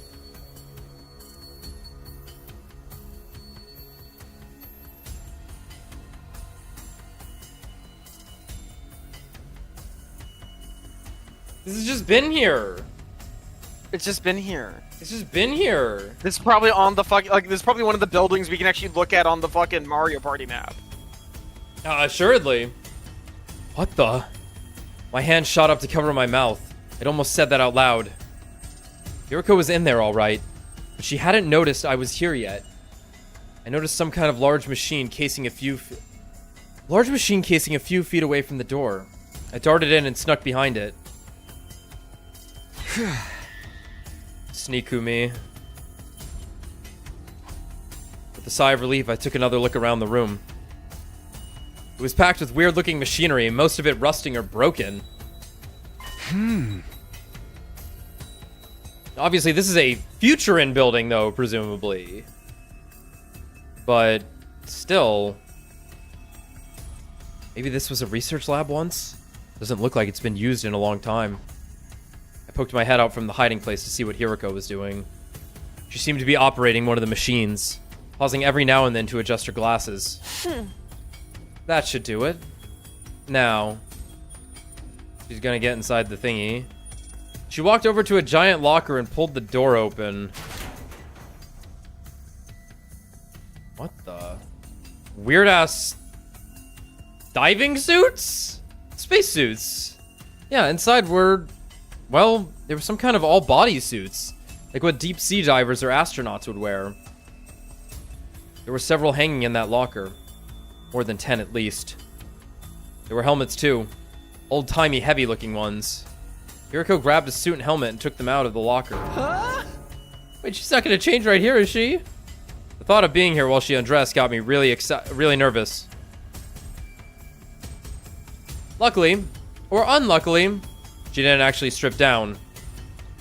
But put the suit on over her clothes.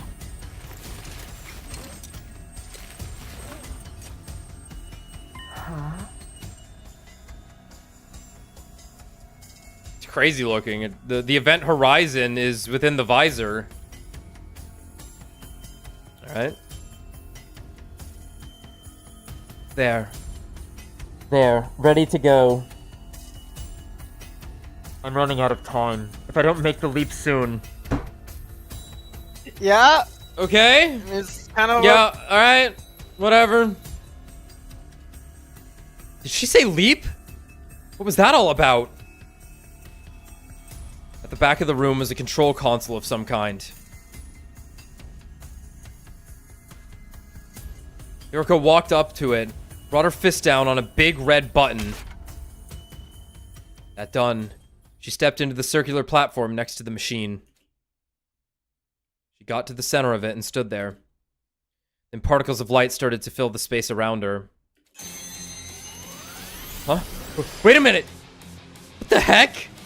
I had no idea what was going on, but my pulse was racing. My mind was drawing a complete blank. There was just one thought in my head. One thought and a rising sense of panic.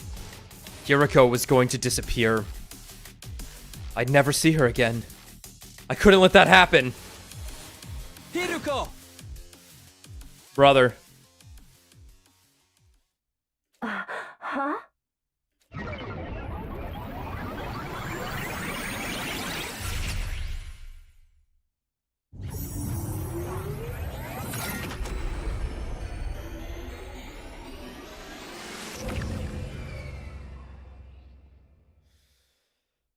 Okay. Day 5. That was the those were the fucking SMT chimes from the Amala network or whatever the fuck they're called. The Mandala system. Okay. My friends, we have time traveled, I believe, or hop timelines. We hop timelines. Okay, Yeah. that's cool. Whatever. Whatever. A new dimension has been discovered. Right. I'm not really sure what happened after that, but when I came to, yeah, buddy, you definitely just leapt through a fucking timeline via no cool spacesuit. Really was the event horizon in the visor. I was on the floor and Hiroko was holding me in her arms. At least I think it was Hiroko. She had a helmet on, so I couldn't tell for sure. The next moment, though, that question was answered. Takumi, are you alright? Get a hold of yourself! It was muffled, but it was unmistakably Hiroko's voice. I felt a wave of relief wash over me, followed by a sharp pain. It's the Byakugan veins. Yeah.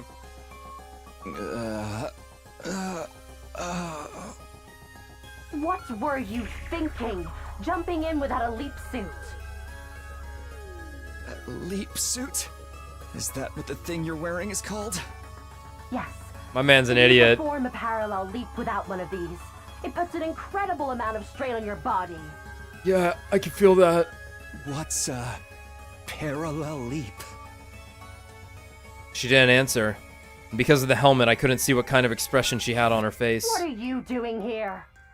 I followed you. I had some questions for you, about 100 of them at least. Although now it's more like 200. At least your head wasn't seriously damaged. How's the rest of your body? She does care. It feels numb. I don't think I can move. I feel really cold and nauseous too. If you're going to throw up, do it after I leave. Leave? Where are you going? Back to the academy. You're going back already? Why? I don't have time to explain. It's already past midnight. Midnight? What day is it now then? Day 5, technically. Late night, day 4, or early morning, day 5? What does it matter? Are you trying to waste my time? Yes. Ugh, I have to go. You stay here and rest. I mean it. Don't you dare move from this spot. Huh. Hiroko stepped away from me and made her way up to a nearby locker. Not the locker she'd taken the leap suit from, a different one. She opened the door, revealing 2 drones, both fitted with fire extinguishers. Huh? 2? That didn't seem right. If Hiroko used one of them to leave the school, where did the other one come from? I'd left the extinguisher I used outside, leaning against a wall. It couldn't have ended up in here somehow, could it?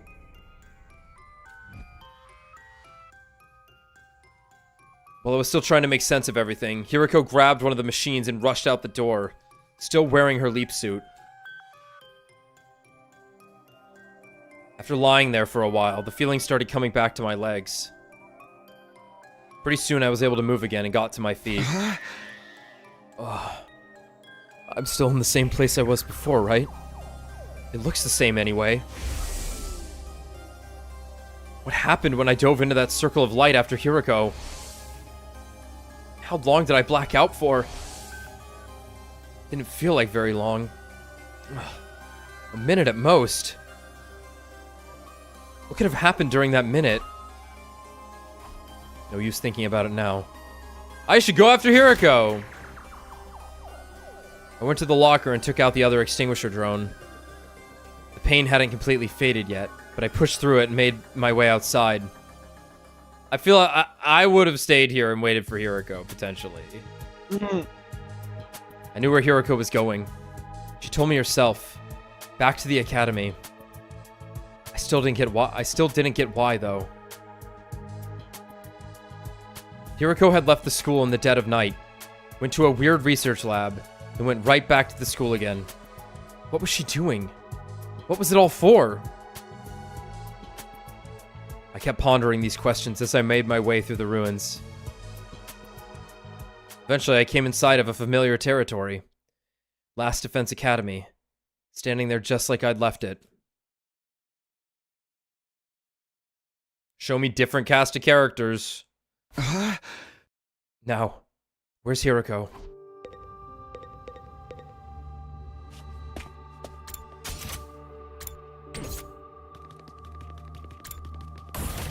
God. This is insane. Morgue.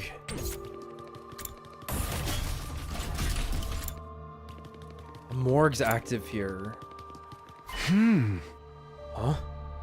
Isn't this classroom usually locked? Looks like I can get inside now.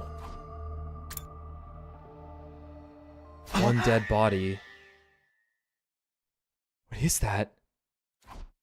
Several desks were lined up in the strange classroom, and there was something lying on top of one of them. Something vaguely human-shaped under a white sheet. I slowly walked up to it, grabbed the white sheet. It's gonna be him. It's gonna be Atto. And pulled it off. Atto. Okay. Atto? Okay, so... Right. The person stealing the codes was someone from a from different another fucking timeline. Potentially a duplicate of someone. In fact, it could be this Hiroko we just met. So right now, we are on whatever route we had just been doing. We've just been on, yeah. We just walked into here. Okay. Okay. No, it can't be. He was shut up in his cage. There's no way he could have gotten out. So then how? How did he get here? And why is he dead? Before I could do anything, a loud noise erupted from somewhere else in the school. It sounded like it came from above me. We're the pop! We're gonna pop ourselves! Confused and bewildered, I rushed into the halls and up the stairs. We are about to dropkick ourselves, yes. I rushed into the hall and up the stairs. When I got to the 3rd floor, I heard the noise again. It's coming from the infirmary.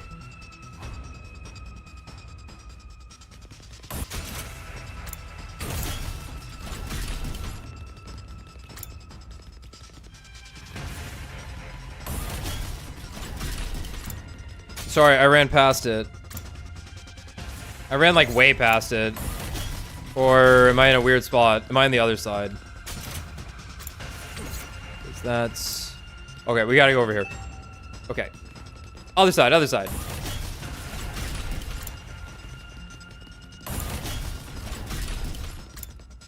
War room. Connecting hallway. Infirmary. Somebody was collapsed in one corner of the room. She still had the weird suit on, but her helmet was gone now. I could see her face clearly. It was Hiroko. I scrambled over to her and propped her up, just like she'd done for me earlier. Hiroko, are you okay?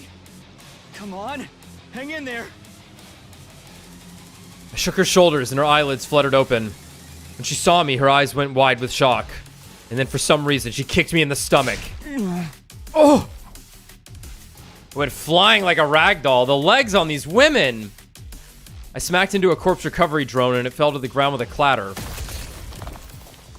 Okay, that was like a body. And that wasn't the end of it either. When I looked up, Hiroko was standing right in front of me. She reached down and began squeezing my neck hard. It felt like she was trying to wrench my head clean off. Hiroko, what are you doing? Please, stop it! I tried to pry her hands off me, but I wasn't strong enough. Whatever happened in the research facility had taken too much of a toll on me. Please, Hiroko, at this rate, I'm really gonna... I never got to finish. The next moment, I blacked out completely. I don't know how much time passed after that. My consciousness drifted back at some point for a little while. Everything was still kind of fuzzy, though. My vision was blurry. It was hard to make out what was going on around me, but I had the vague impression of someone standing in front of the revive-o-matic. It was Hiroko. There was a corpse recovery drone on the floor next to her. Was somebody inside? I really couldn't tell from where I was. I tried to sit up, but in the state I was in, I couldn't even lift my head. So I just lay there and watched. The last thing I saw was the recovery drone getting sucked into the larger machine. Then everything went black again. Huh. That was fucking weird. That was a little fucking weird. The next time I woke up, it was a lot more sudden and more violent. I was on my feet, forced to stand with my arms held behind my back. Don't tell me. Is all that just an act? People do tell me I have a talent for inhabiting a character. You sure fooled me. It's me. I was Hiroko all along. Yeah, I know. I looked over at the revive-o-matic. It was empty, and the drone from before was gone.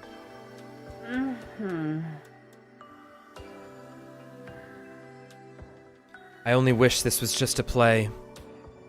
Then maybe we could rewrite the script so I wouldn't make such a terrible mistake. A mistake? I couldn't save him. I had no idea what Hiroko was talking about, but it felt like it would be a bad idea to press her on it. Her voice was small and fragile in a way I hadn't heard before. Well, we're done here. Let's get going. Huh? She did say she needed to save everybody. Huh? Whatever that means. Yeah, I guess it would be Gaku. We're going back. Back to where we belong.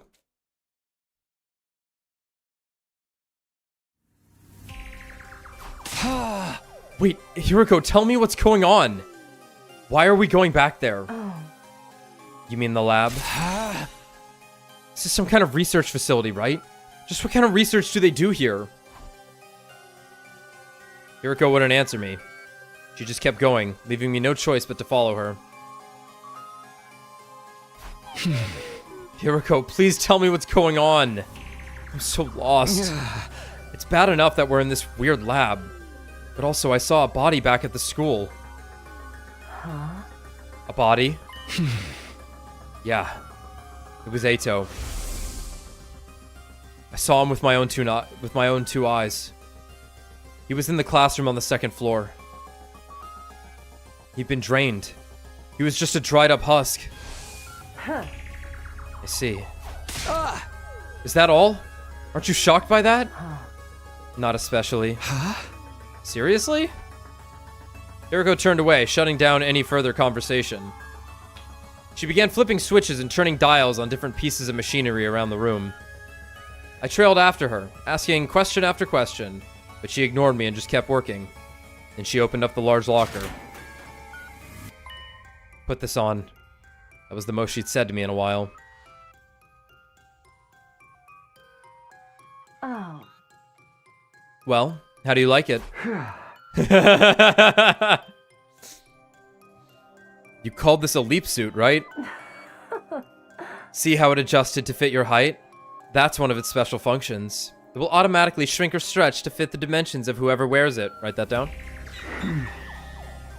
It's not like I'm insecure about being short or anything. Well, we should get going. Hiroko stepped away from me. She pressed the red button on the control console and stepped onto the round platform like I'd seen her do before. Come on, hurry! She barked an order at me and I instinctively complied. It'll start at any moment now. What will? 3, 2, 1.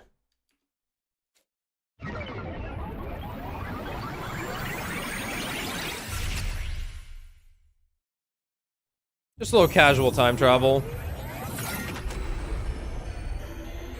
The 100 timeline. Last Defense Academy. Last Defense Academies.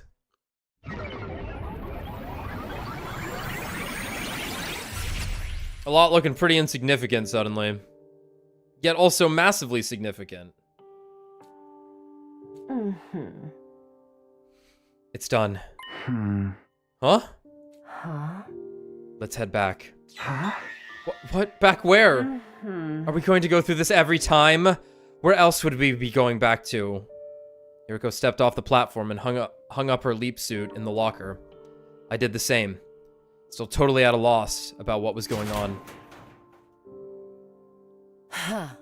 Don't tell anyone what you've seen here today. You understand what will happen if you do, don't you? Behind her glasses, her eyes were filled with murderous intent. I gulped nervously and nodded.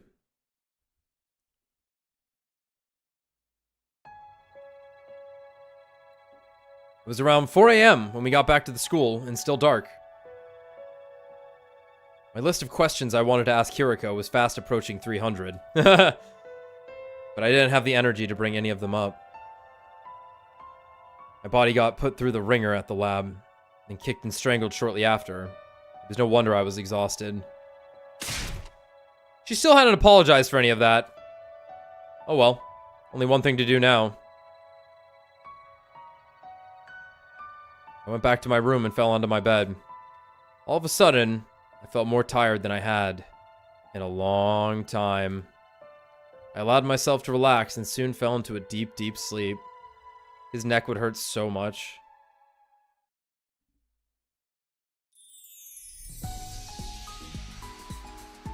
That was weird. I guess, yeah, we've been on day 5.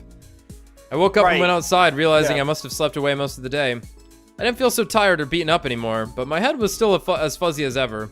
Not so much from fatigue as the 300 or so questions swirling around in my mind. For now, I decided to focus on just one of them, and I knew which one. Huh? Atto. You're going with Atto. That's what why are you time traveling? I mean, that's what ran through my mind too. Was I gotta see Atto to ground myself. Sure. I gotta, because if I see it, I can confirm for myself what's going on without having to be told. Yeah. Huh? Huh? Huh? I gotta work on these huns. Huh? Atto, you're... What's the matter, Takumi? You look like you've seen a ghost. He's too good at this. Not that I've ever seen a ghost myself, or seen how you look when you've seen one. When you think about it, is that expression a little problematic? I mean, it's hardly showing proper respect towards the dead. You're alive. In response to my comment, Atto put his hands on the bars of his cage and pushed against them. Last time I checked, yes. If I were a ghost, I'd have phased out of here a long time ago. What's going on here? I saw his body just last night, didn't I?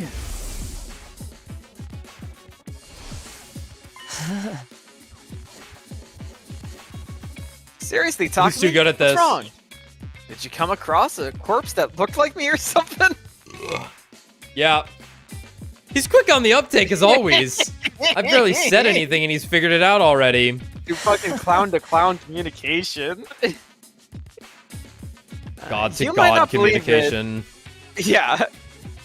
But I know how to keep a secret. I mean, yeah, that's true. I still haven't told anyone about you coming from the future. If you need someone to talk to confidentially, I'm always here. Come on, tell me what happened. Honestly, I would. I'd be like, you know what, dude? Here's the skivity.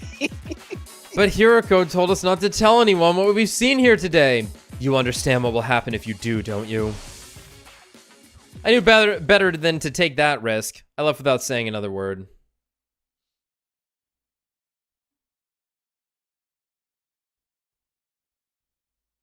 That night, the others ate a sumptuous dinner in the cafeteria before heading back to their rooms. I struggled to force down a few spoonfuls of rice porridge. I put it aside and stopped Hiroko before she could leave. Hiroko, have you got a minute? I really need to talk to you.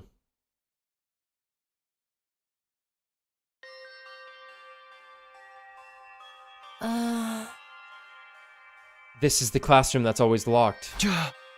Yeah. I asked Siri to unlock it for us. Why did you bring me here? This is where I found it. This is where I saw Atto's body last night. It had all the blood drained out of him. Someone must have absorbed his cryptoglobin. But then, when I checked again today, the body wasn't here. But that's not the weirdest part. Atto's still alive. He's in his cage like normal. I even spoke to him. And? I got to thinking and... It says something to do with that weird lab, doesn't it? You mentioned something called a parallel leap before. That's what we did when we used that machine, right? I still don't really get it, but I get the feeling that's why so much just doesn't seem to add up. Hiroko was silent.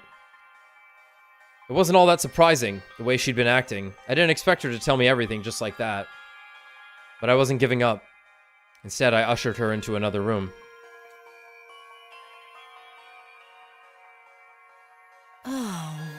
Why here? You spoke to Siri about something important in here yesterday. You were spying on us? I'd prefer it if you didn't put it like that. Either way, it's not a pleasant habit. When you finished talking, Siri gave you something. What was it? Just some dried kombu kelp in case I got hungry. Okay, now tell me the truth. She does, kid. Again, no answer. I sighed, shook my head, and moved on.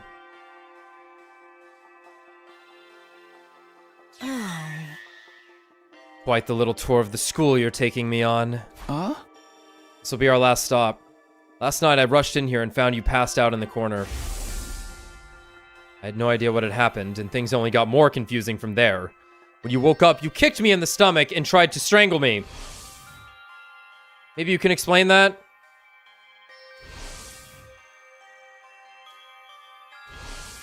Huh?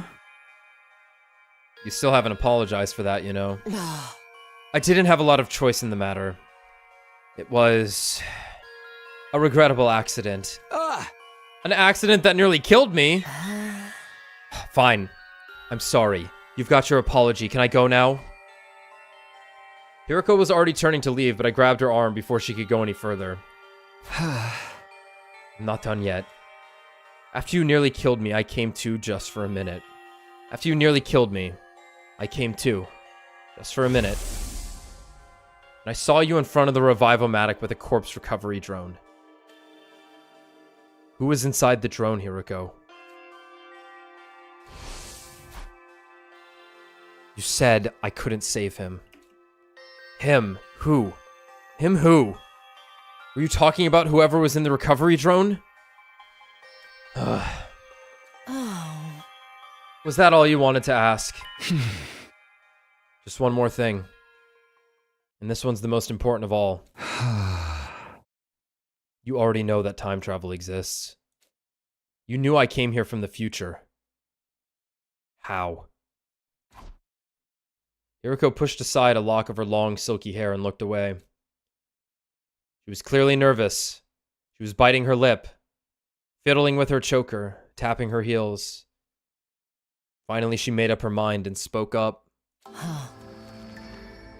All right, I'll tell you. You will? On one condition. Starting tomorrow, I'm going to have a lot to do. I might struggle to get it all done by myself, so I'll need someone to help with it. Huh? You mean me? Naturally. What exactly would you want me to do? Just do as you're told. Follow my instructions and don't ask questions. I need to be able to work in peace without stopping to explain things to you. Provided the work gets done, I'll answer all your questions on the evening of day 9. You really will this time, right? You're not going to change your mind again. I give you my word. Just so long as you hold up your end of the bargain. Hiroko looked me dead in the eye. I met her gaze without flinching. Okay. You've got yourself a deal.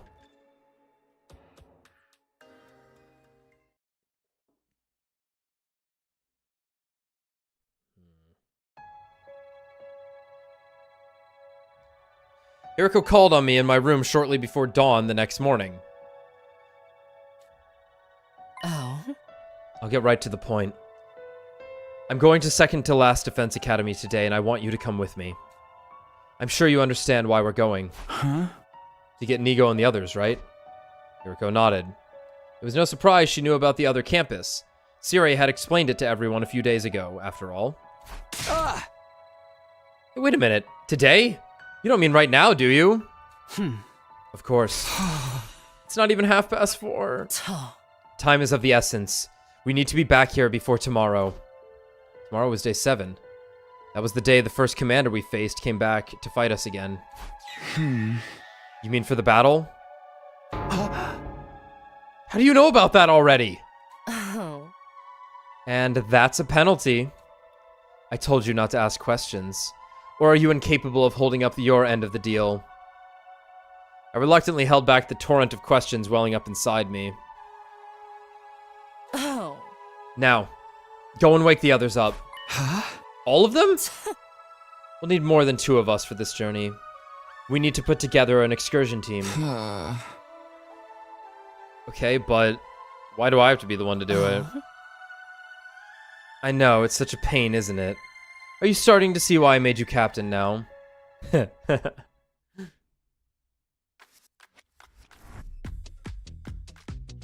decided to run things by Siri before getting the others involved. In my future, the other academy was attacked on day 10. During that battle, Moko was taken prisoner and later killed. It's better for us to avoid losing soldiers if we can help it, right? So I was thinking of going there and bringing them back here. Why so early in the day, though? Because there'll be an invader attack here tomorrow. We'll have to leave soon if we want to make it back in time for that. Sorry, I just remembered. I need to take an antibiotic.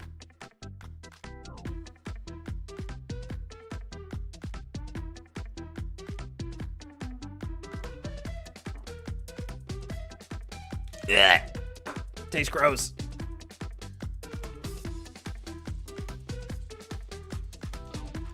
Siri spent a few minutes thinking the matter over by talking to the consciousness of humanity or some shit. Alright, I'll allow it. Thanks. There's just one thing worrying me, though. When the attack does come, everyone's probably going to ask how I knew about it. I've already decided not to tell them about the time travel, so... don't sweat it. I'll come up with something.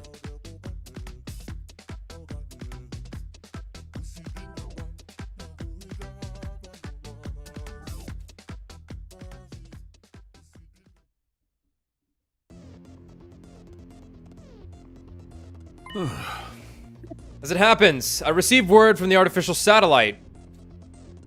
Siri was explaining the situation to the rest of the team. According to their intel, there's going to be another attack sometime tomorrow. They were able to deduce this by analyzing the enemy's movements from above. There's going to be a lot more of them than you saw on your first day here. So I've made the decision to call in the troops from the other campus to supplement our current fighting strength.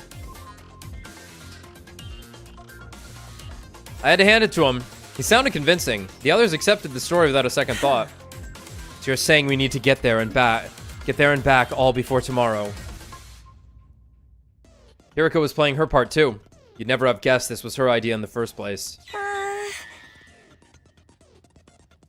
So, who's going and who's staying?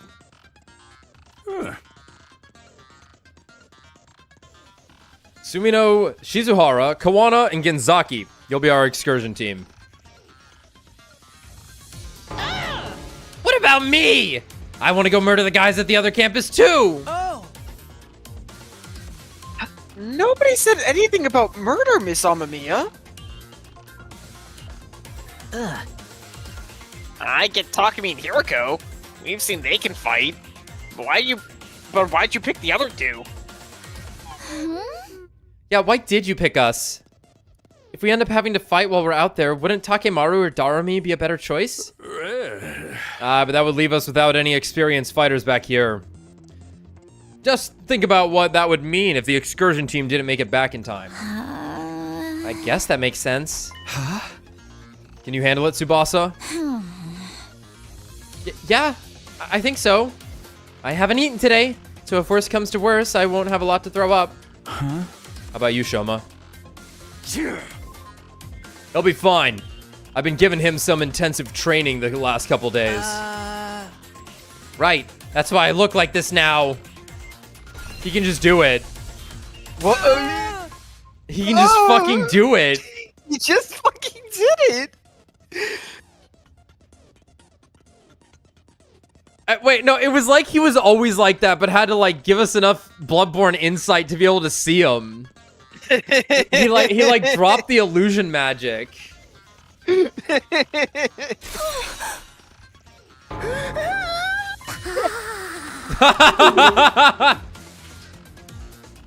This kills the Darumi.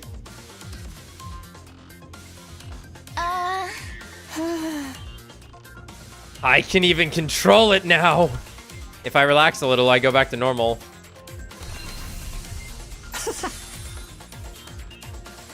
Holy shit. Whoa. Sorry, he must have found that pretty revolting, huh? Nobody spoke. We were all still in shock. Everyone was kneeling out of respect. Yeah.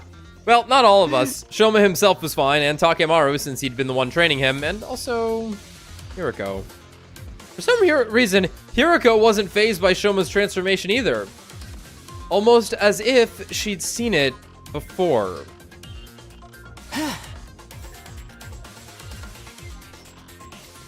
Anyway, you don't have to worry about me. I'll do my best to be useful in my own trashy way. You guys remember when I mentioned feeling a surge of power before? You all felt that too, right? We all nodded. I get the feeling we can do great things with this power. The flow of time is by nature one of the absolute truths of the world. There's no way that flow can be reversed. Breaking that rule and warping time to your own ends is bound to have consequences.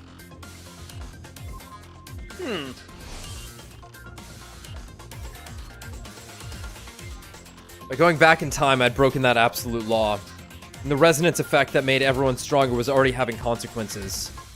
Having consequences I hadn't counted on. Let's be on our way. We can't afford to waste time. Alright, good luck out there. Y'all take care now. I'm suddenly having visions of Eva being the final boss. Cool. She's the paragon of nature. We're an affront to God, his creation. Cool. With that, the members of our excursion team went to the war room for an additional briefing from Siri. Apparently, there was a shortcut we could take. Yup.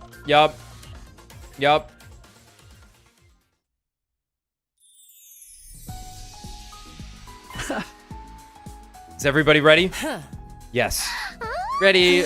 I don't know. Well, I'll take good care of the place. Let's go. Wait, I still need to go to the bathroom.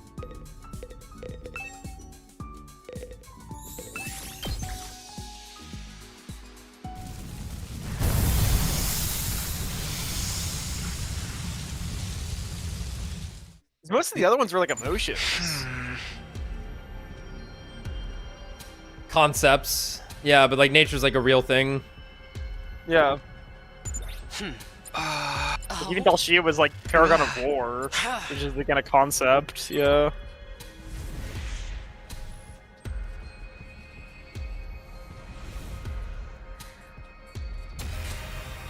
How is YouTube doling out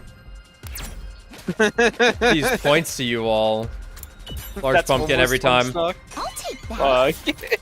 We need cloth, yeah.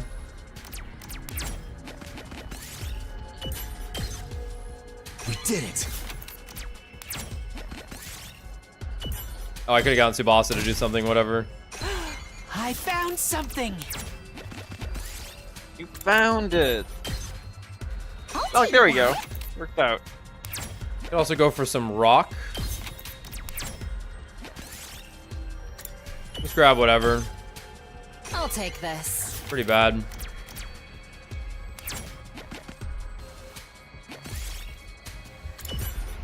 Battle. Oh, uh-oh. Wait. How do I play game? Wait, battle? Just hit the skip button, Alex. What? Just skip it. I have to game. Say when. Huh? I must game. Here. I've got this. This fucking book has gameplay? That's crazy. Holy Oh, fuck, let's the go. maxed Airblade. Let's do this. Can I like hit anything else with that? No? Okay. Here. Got it. I'm to go. thinking agility Time to use potion it. and Airblade. Let's go.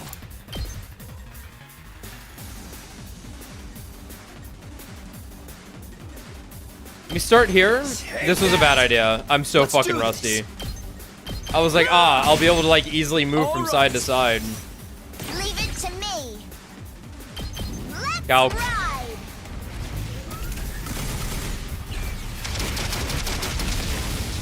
That's crazy. These characters do things. Tsubasa, especially. Yes! Needed that large cloth. That was so worth it. It's in fact another theory every 5 minutes, and it's always going to be like this. I'll take that. It doesn't matter what we're doing either. Wait, what happened? Talker's like a new theory every 5 minutes. Absolutely. Good. Like, that means they're keeping we that could be shit playing any game, going. it would be like that. That's what you're here for.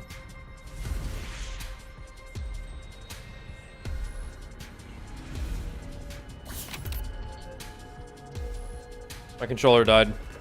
Nice. Fuck. I haven't charged it in so long. Just been sitting on my desk. It had 5 seconds left of juice. I'll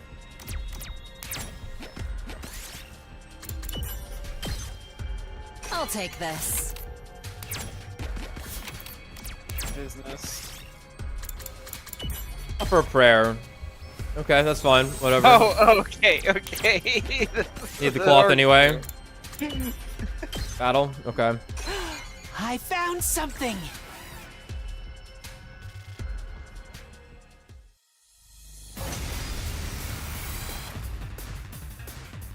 I won't. You just kill lose. Tsubasa.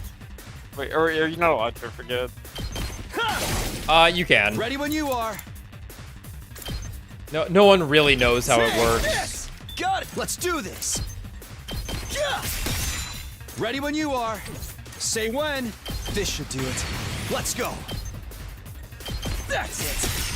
Oh, my turn. Yeah!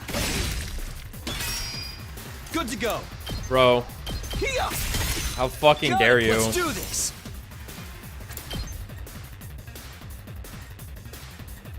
God. I don't... It can be done.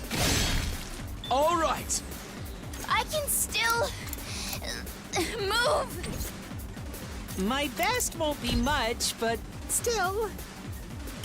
Massive. I'll take the blame for this. No. I think not. I can still move. They're gonna hear this engine roar.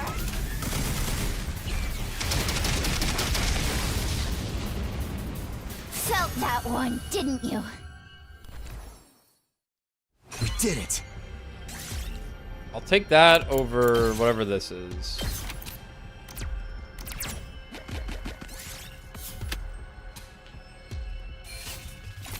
I'll take it. Phew! We finally made it. So that's second to last Defense Academy? That's it. No doubt about it. You're talking like you've been here before. I thought I told you not to ask questions. Do you want another penalty? A penalty?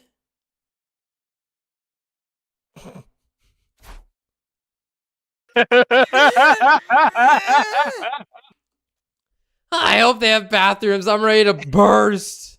Tsubasa just like... I can only interpret that as they're in a kinky relationship. No, it's a kinky thing. It's absolutely a kinky thing. It's just like, oh. Shoma dashed off toward the school and disappeared inside. He could have just gone on the way here. He probably can't go outdoors. He strikes me as the delicate type. Then as the rest of us got closer, I saw her. Nozomi. My pulse started racing. My breathing got heavier. I felt an uncontrollable burning in my chest. Nozomi was alive. She was alive again and right here in front of me. Without thinking, I almost reached out to touch her. But I fought that impulse and pulled it back as Hiroko yanked on my leash. Right. That's right. This was the moment I had been waiting for. The whole reason I made this trip. It wasn't because Hiroko told me to. Even if she had it, I'd have insisted on coming anyway. That was all. This was all to see Nozomi again. This time I'd do whatever it took to protect her. You must be talking to me, right? Ah!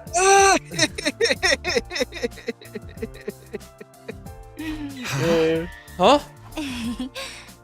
And you two are Hiroko and Tsubasa. I don't understand. I'm the only one who knows everything. How do you know our names? Hiroko, Tsubasa, and I shared a confused glance, but then... Oh dear, I'm most terribly sorry we weren't here to greet you. Greet us. Well, thank God. We had to help Kiyoshika get her sword out of her... you-know-where. Technically, it was her sword sheath. It was stuck in there pretty tight. Took us a while to pull it out. Her... You know where... You don't mean... But please don't get the wrong idea. It was lodged in the drain pipe in the bathroom, that's all. Lady Kurara thrust the holy Jumonji sword sheath in there in the moment of impish high spirits. It was clogged. What was I supposed to do? Just what do you think my beloved sword is? Well, I know it's something you used to... Don't say another word. Whoa, back up a minute. Can you answer our question, please? Yes, what's all this about coming out to greet us?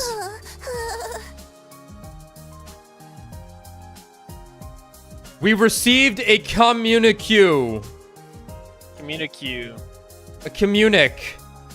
We received a communique from the Honorable Siri, you see. I've never seen that word.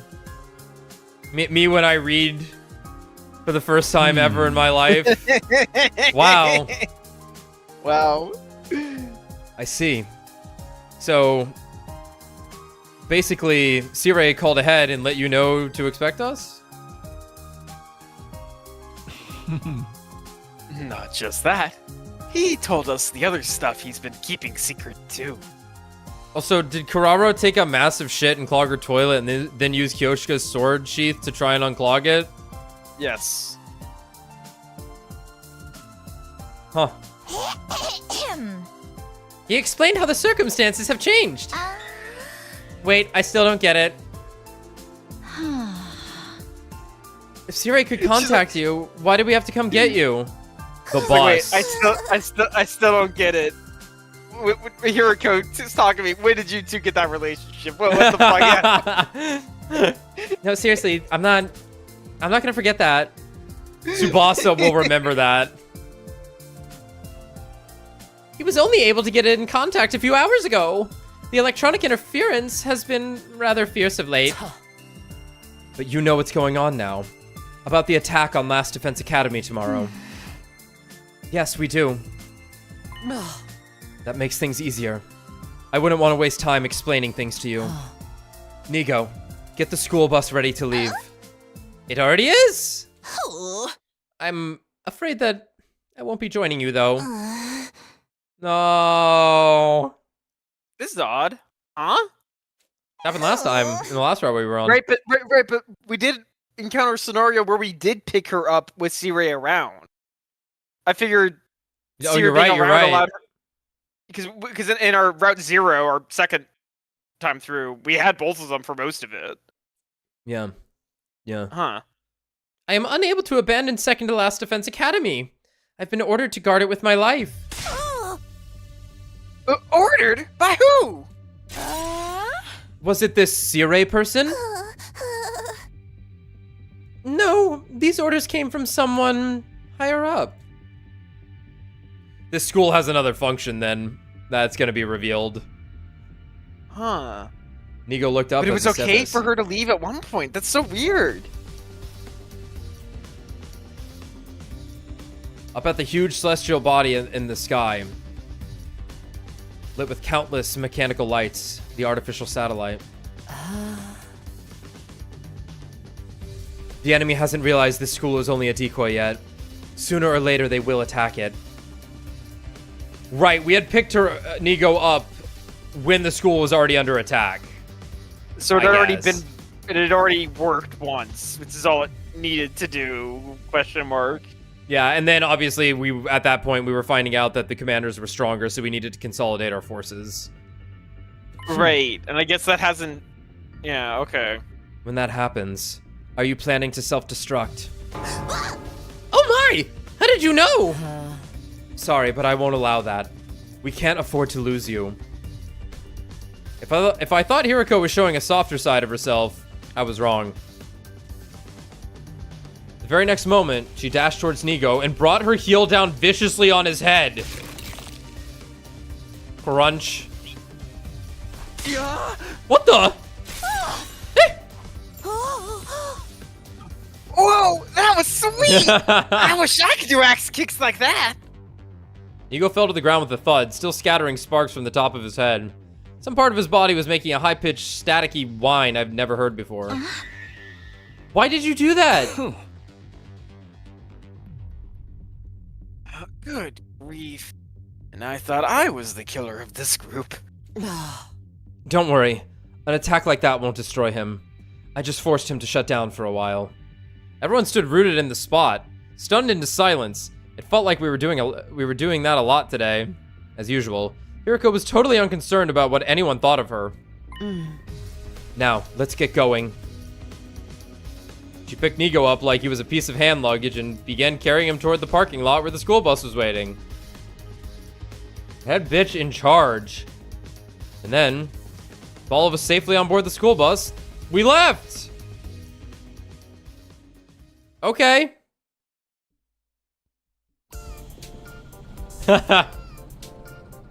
Alright. Whoa. It makes sense. Guess who's from what school? Yeah, let's not be anywhere near those freaks. Look at Takami's face and Tsubasa's. They're looking at Takami. They're like, Amazing. This whole episode had added another 100 questions to the list of things I wanted to ask Hiriko about. Yeah, that's true. But I just have to keep them to myself until the end of day 9. I sat squirming in my seat, reminding myself to be patient, no matter how difficult that might be. They left Shoma.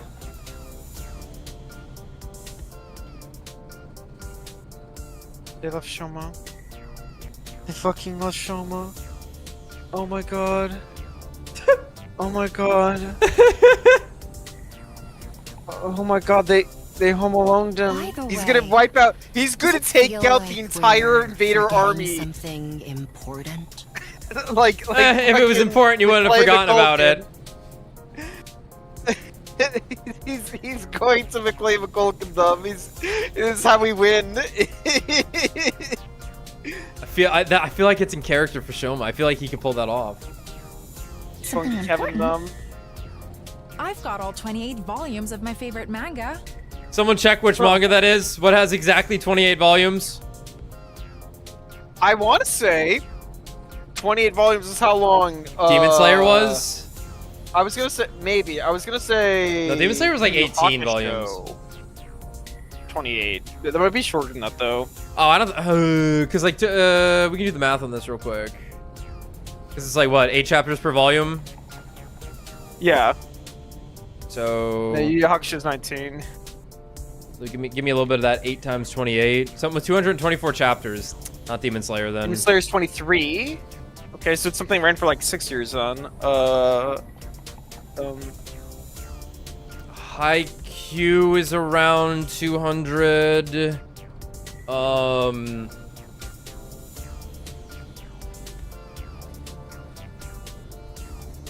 How long's Rurouni Kenshin? So obviously, I'm thinking of like samurai theme stuff, right? 28. Are you serious? 28. Are you serious? Are you serious? Yeah. I'm looking at the number. Holy shit! Yeah, it's Kenshin. She's mine. Back off. What's so important about that? And I've got my signed World Championship belt. Ugh, nobody cares. Now that you mention it. Weren't there supposed to be 4 of you? Oh no! Shoma! Hold on, let me. Shoma! We forgot all about him. Oh my god. Oh my god! We made a U-turn and rushed back to second to last defense academy. Sure enough, we found Shoma in the courtyard there, tears streaming down his face. He will never recover. Oh. Oh man. No, it's over for him. We picked him up and made a fresh start on our return journey. It's fine. Really, I don't mind. It's no wonder you'd forget about me. Moko fell asleep. God. I know my existence is about as flimsy as a 0.01 millimeter thin piece of rubber. That's not true. Did you actually understand what that meant? Not exactly, but I kind of got the gist of it, you know? There's only one thing you can use a rubber that thin for. Don't say it! We spent the rest of the journey doing our very best to cheer Shoma up. Eventually, we built his self-esteem back up to its normal, albeit still low level, and Last Defense Academy came into view on the horizon. No, that's like... That one hurts. Like... People glitch out sometimes and, like, forget things under stressful, odd situations, but, like, damn, that would not feel good. Oh, shit, it was... This did happen to my sisters when they were kids.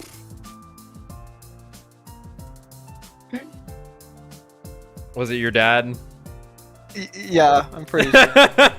It was my mom too, though, and kind of me, but I was like 5, so it's like it happens, man. Yeah, we were on like a road trip. We were on like I think we were like the Swanee River. We were like it was like a houseboat thing. So we're on the way home, and like we had a ton of luggage. So I'm like, I don't even know what car we were in. Whatever car my parents have when we were as a child, but like. I'm like packed in there, so like I'm in a seat, and there's like luggage all around me, so I can't see anything. And we drive down we drive down the road for like 30 seconds before one of my parents realized that the girls were in the back of the car. Where were the girls, if not like ready to get in the car? I don't know, like because they were in like 7 or something, but like yeah. It's like what the? But they saw the car drive away, and they were chasing down the road behind. That's amazing. I had no idea about that. That's so fucking funny. Yeah. Whoa. It's pretty fucked up. That's kind of fucked up. Huh. Yeah, we were with friends, like our neighbors, so they were probably like talking to our neighbors or something. Was what like had happened, but. Yeah, that makes sense. You all made it back. That's a relief. Were you worried about us? No! I was just... Never mind, it ain't important. He's been pacing around the school in a tizzy the whole day! That's just part of my training routine. Today's leg day, that's all. So... those guys with you are... The faceless NPC squad? Hello there, my name's Nozomi Kirifuji. I'm Moko... Wait. Kiyoshika Magadori! The great Darmi and said powerful. it that time. Last time Kako said it. The faceless NPC thing. No, I thought Darumi said it. No, you're right! We were like, it was Kako. We specifically talked about this. Teenage assassin, hopeless romantic, and all-around nice guy. All-around nice guy, yeah. They're all totally distinct characters! Maybe a little too distinct. We gotta introduce ourselves, too, or we'll look boring next to them. That's alright. Nigo already told us all about you. Nigo was that little critter in the red beret, yes? Him. I am second to last Defense Academies. You're basically Siri's underling, right? He filled us in on you guys from the second campus already. Anyway, let's get started. What are the rules for this killing game, Siri? Num num num num num. There is no killing game. We have a battle coming up tomorrow. Now that the introductions are over, we should rest up until then. So, you guys are really gonna fight with us?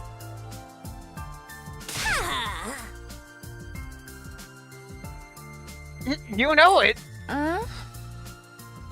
We'd scarce come all this way just to deny you now. Team from the other academy had discussed their resolve on the way over. After Nigo told them all about World Death, Crypto Globe, and the Exodus Project, and the artificial satellite, they were in no doubt. They were in no doubt about what they had to do. The baby. From here on, we just protect the baby in the defense room until day 100, alright? Then the missiles he's been charging up will be launched in all directions. All the invaders will be wiped out. Right before we shoot off, we are going to go back up on the satellite. What possible reason could we have for refusing to help? Make it through these 100 everyone's stories. And happily, we're here with you all the way. Thanks, guys. Glad to have you on board. Oh, it just melts my cold metal heart to see you all getting along. Those invaders won't know what hit them. What do you guys say to another cheer? All together now. Special Defense Unit, best in the world, indestructible and undefeated. Never lose, never yield. Special Defense Unit, fight on! I can't put my finger on it, but something feels off. Didn't we have a lot more teething troubles getting everyone to work as one big team last time? Well, it's not like I want everyone fighting among themselves, so I guess this is fine.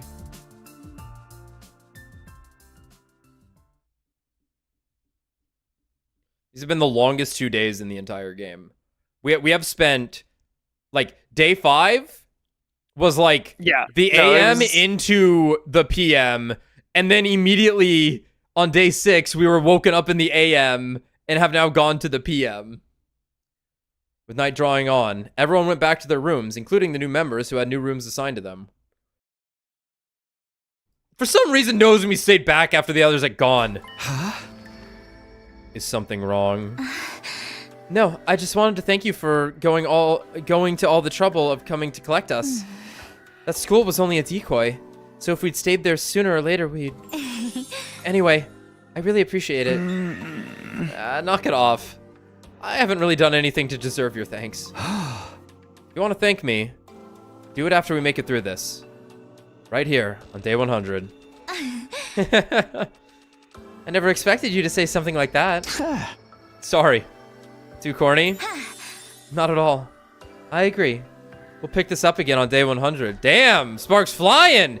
That's right. This is what I'm here for. This is why I came back to the past. To protect Nozomi. To make sure everyone survives. This time I won't make the same mistakes. Well then, Takumi. Good night. Those parting words, Nozomi left and went to her room for the night. I thought I was alone, but then I heard a noise. I turned around, but there was nobody there. Huh. Must have been the wind. Still not totally convinced, I made my way to my own room. There was a faint aroma of lavender in the air. A scent that felt weirdly familiar. Sus. Okay, it's not Hiroko then. You would probably recognize Hiroko's scent right away at this point. Yeah. Prepare. Be ready to get Lavender. So when the bomb went off, when Eva blew herself up, he was saved by Lavender. It was the first time he was saved by Lavender. Yeah. Saw this. We just assumed it was like Hiroko or someone grabbed him or something. Someone grabbed him out of the way.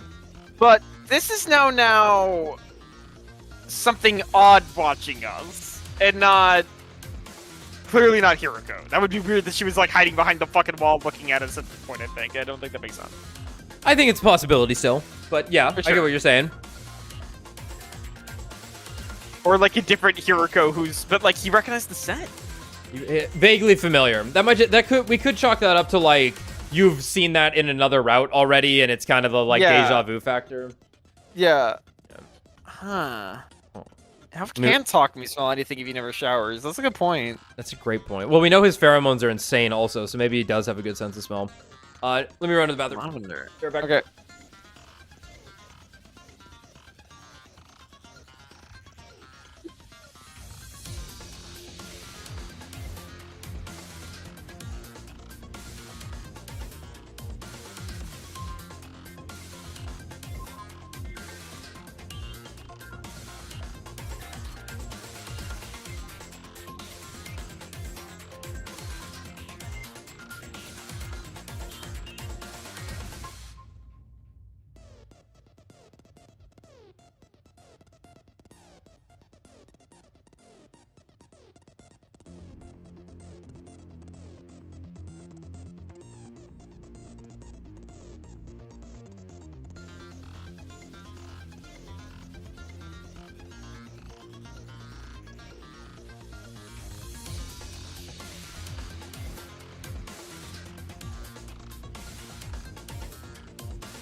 Yo.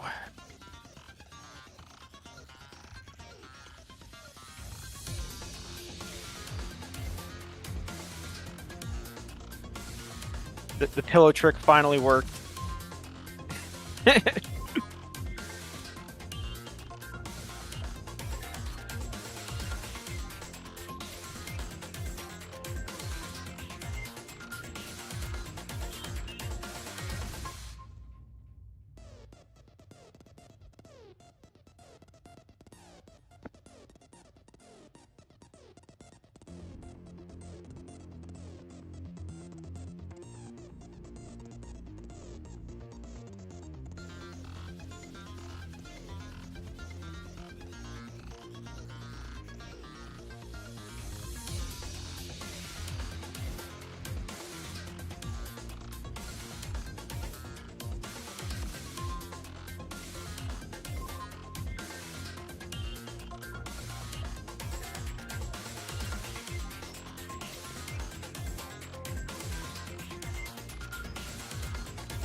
Yep.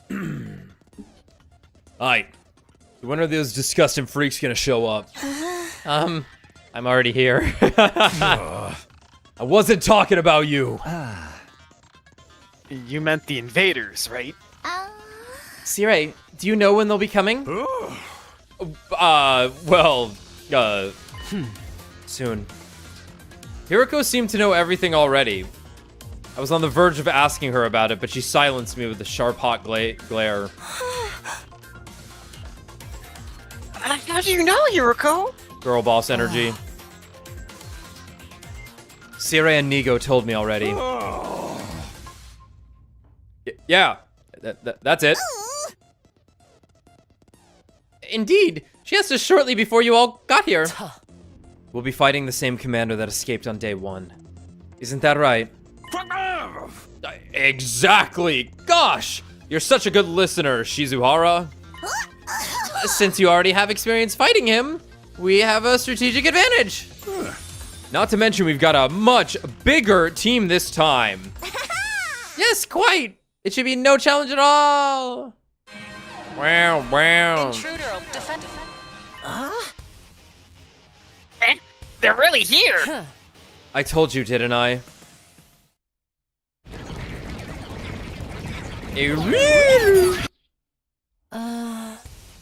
Alright, Takumi, go ahead. Huh? You're our captain, aren't you? Don't you have anything to say to your team before they head out into battle? Oh, right. Is everyone ready? You bet. Yeah, well, let's do this. What's up, Gaku? Why are you shaking so much? Shut up! I'm just cold, that's all. I decided to go commando today. Could have at least pretended you were trembling with anticipation or something. yeah. I'm ready. I took a whole bunch of anti-nausea pills, so I... The holy Jumanji sword is always ready. She longs to spill the blood of the wicked. I can go whenever. I'm such a nothing character. I'll probably get wiped out right away anyway. Don't be such a pessimist. You've got the apocalyptic maiden of destruction looking out for you now. And this cruel prince of the underworld is ready to protect his dear sister at any cost. You're really going to let me fight too? You've made your feelings abundantly clear. I know I couldn't stop you even if I tried. Yeah, boy! I'm ready to wash all this blood off my hands. With even more blood! Let's all work together out there. Humanity's counting on us. This isn't just for them, but for ourselves too. We fight for our future. Oh my! This camaraderie is so touching, so moving. Not bad, I suppose. Okay, Sumino, you're in charge. Leave it to me. Come on, guys. Let's do this. This is the big batch. For -2 in the total. -2. We got a lot of them, though.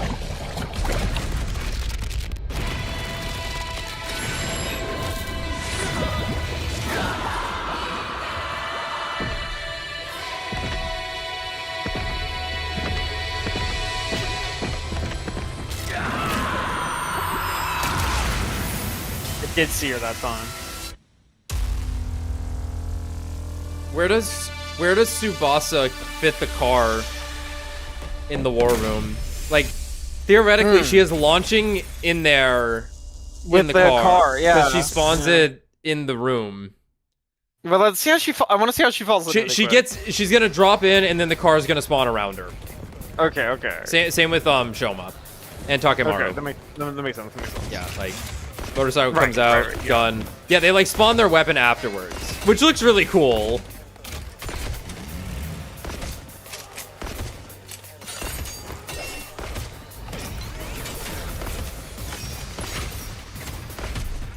Tarumi still has one of the craziest weapons. The fucking Gate of Babylon. I think I'll skip this battle, if that's okay with you all. I miss them, honestly. Obviously, we got shit to do. We got shit to do. we have done our share of battles at this point, I think. I'm sure there will be more.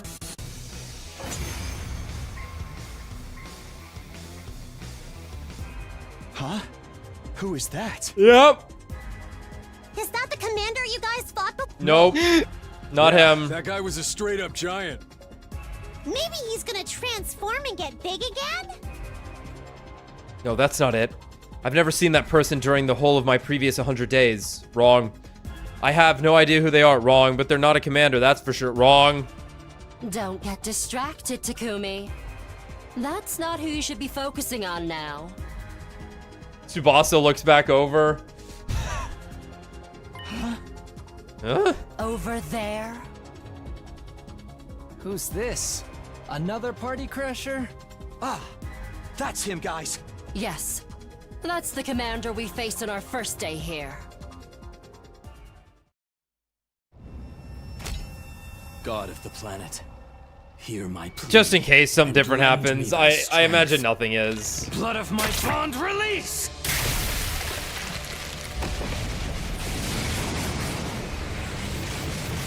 It is Cool Dragon, though.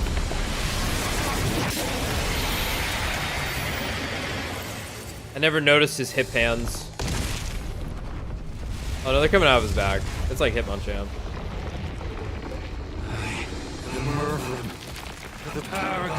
No, I just mixed two Pokemon together. I will run this time. Whatever. I'm done running away. I have to stand and then fight! All of you stand aside! If you don't, then in the name of order, I will strike you down!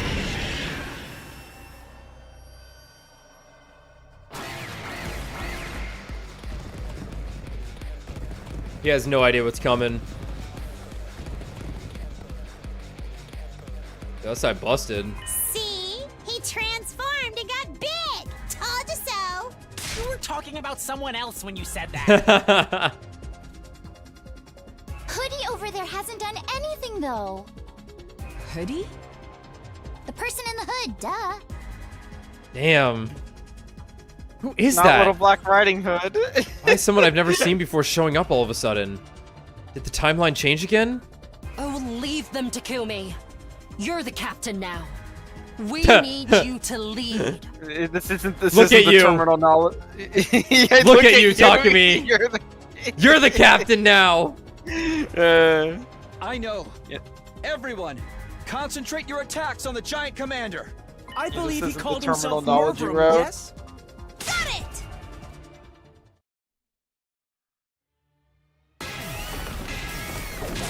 I will run!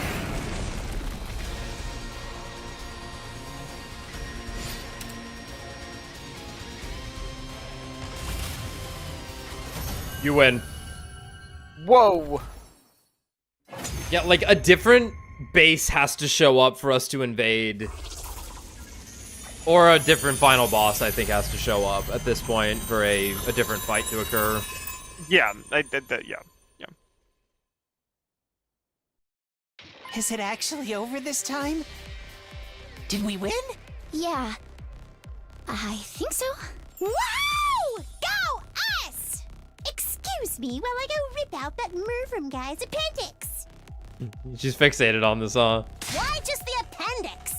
What happened to Hoodie? I looked around. A mysterious figure had disappeared at some point during the battle. What was that anyway? Mayhap a simple wanderer? What do we do with this guy? He ain't dead yet. Takemaru pointed to where Mervrum lay on the ground, heavily injured but still breathing. Vocal cords crushed again. He's trying to say something. Let me take a look. Yugamu knelt over the fallen commander. After a quick but surprisingly thorough examination, he spoke up His again. vocal cords have been crushed. Yup. Oh yeah! Those Oh, throat yeah. jabs can really do a number on you. Believe me, I know. He's not going to be able to talk then? No, sorry.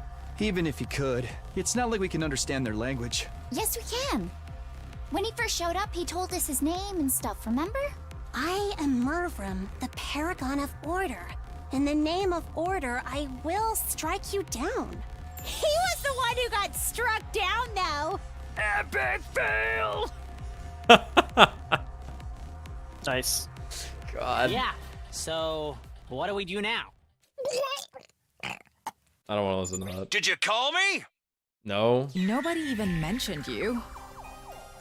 But you're all in need of guidance, right? You want to know what to do with Mervrum? Well, yeah.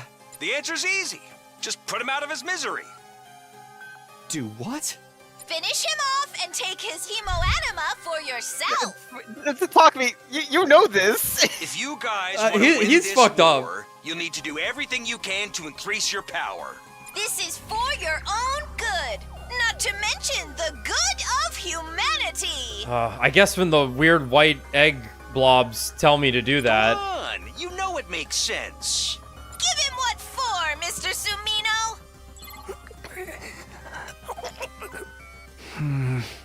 I'm for finishing him off too.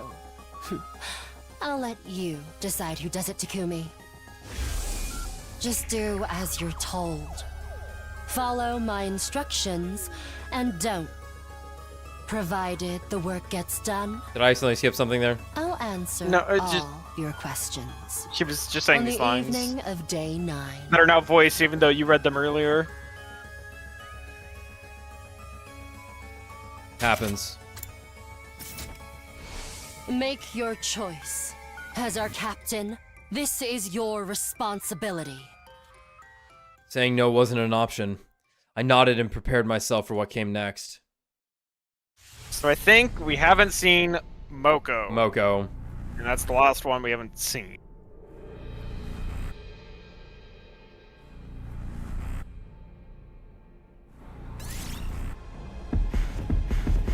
Yep. Hit her. All right, I'll finish this one. Moko Mania time.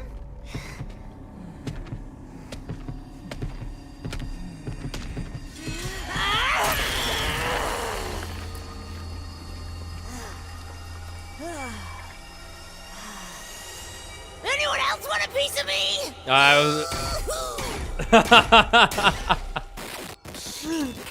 I knew she was gonna do a wrestler pose. Well, that's for last. It just had to be that way. Nice. Let's go, Moko.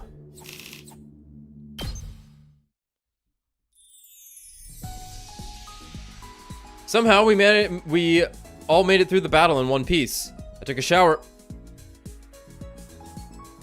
Whoa. It's crazy. I took a shower afterwards to try and get my head together. Not even to...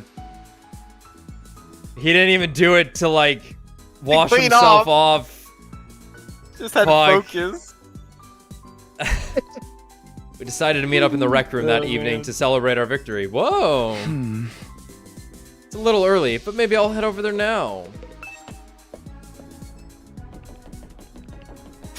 Do frogs like lavender? That was a weird thing to say. No, that's a good thing to say. I have to walk I there. have no fucking idea. I think more specifically, do things that eat frogs smell like lavender? Yeah. Yeah. That is the question. Last Defense Casino! I never read that. Only 3 other people were in the rec room when I got there. Hiriko, Siri, and Nigo. They were deep in conversation, but they stopped abruptly the moment I came into the room. Oh, hey there, Sumino! Kind of early, aren't you?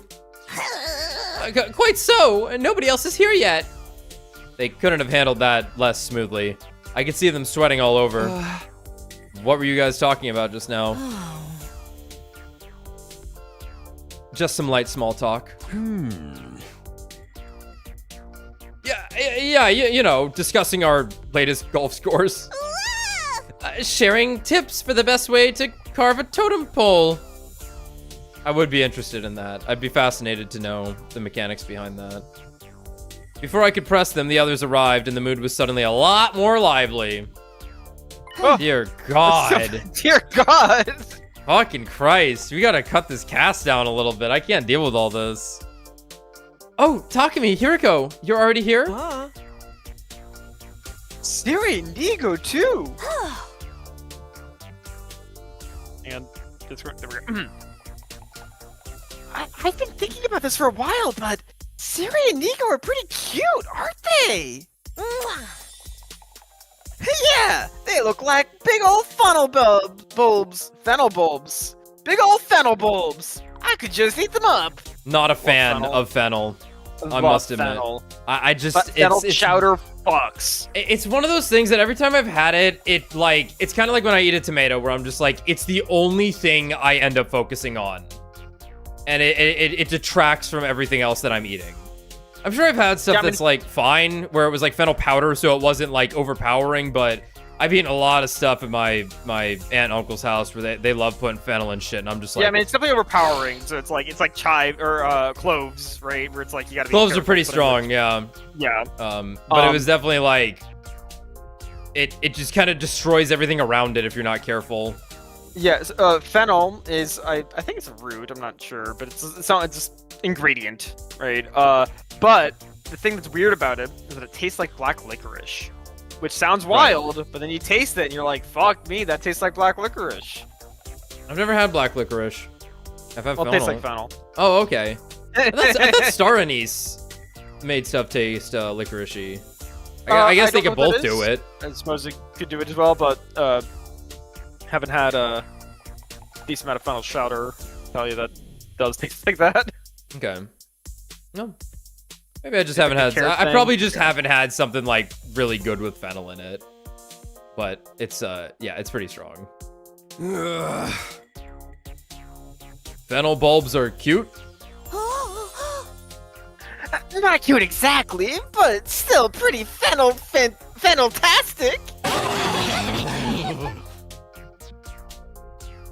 They loved it. They fucking loved it.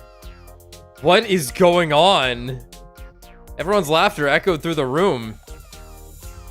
Conversation hadn't been completely derailed, but it didn't look like I'd be able to go back to it anytime soon. I guess Moko's just, she's got that energy.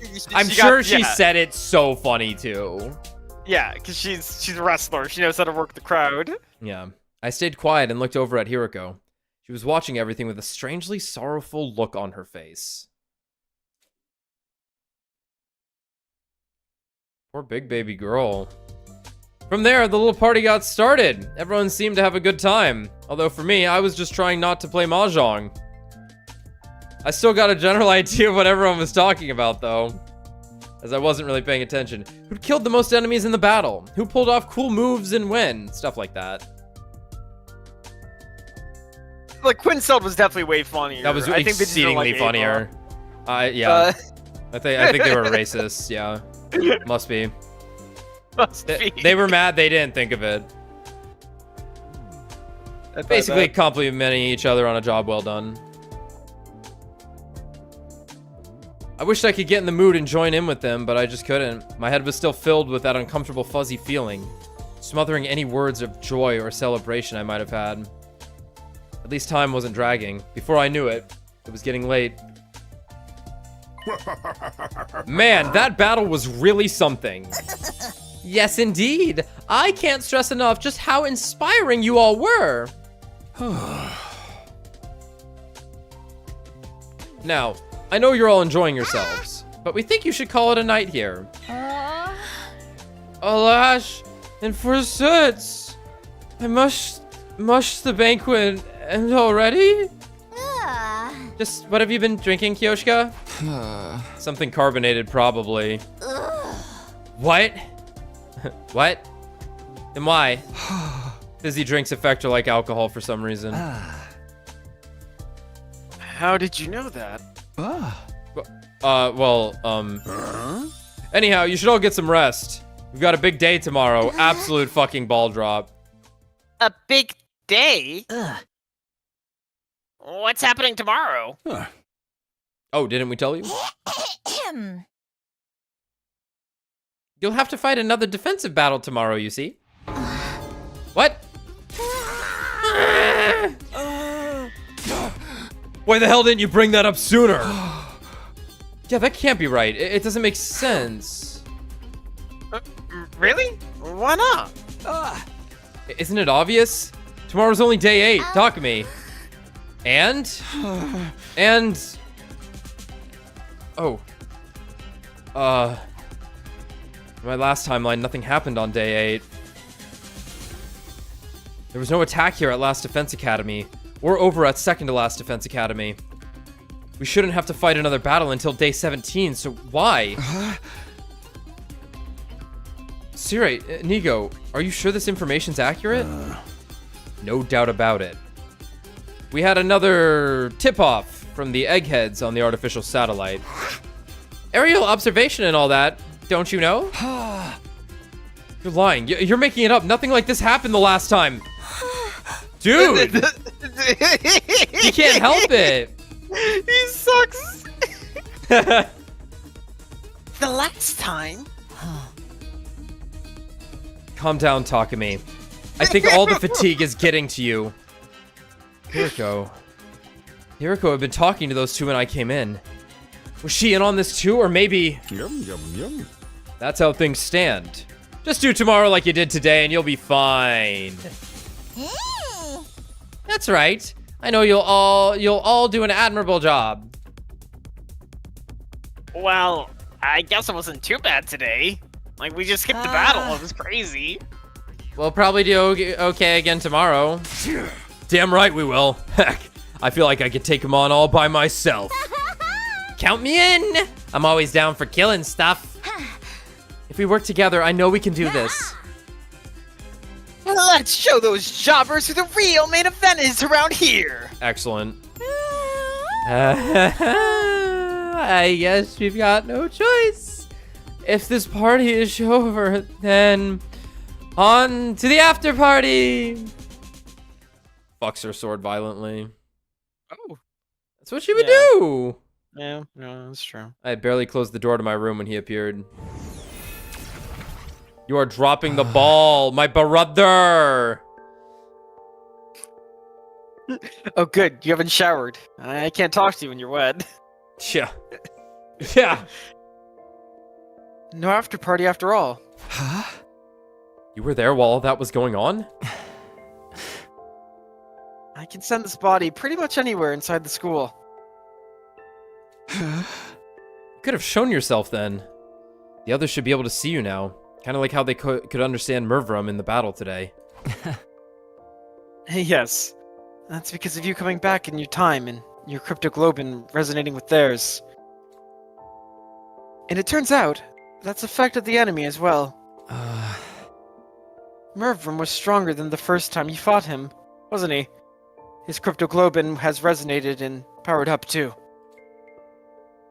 And that one change has led to another change. Let me give you an example.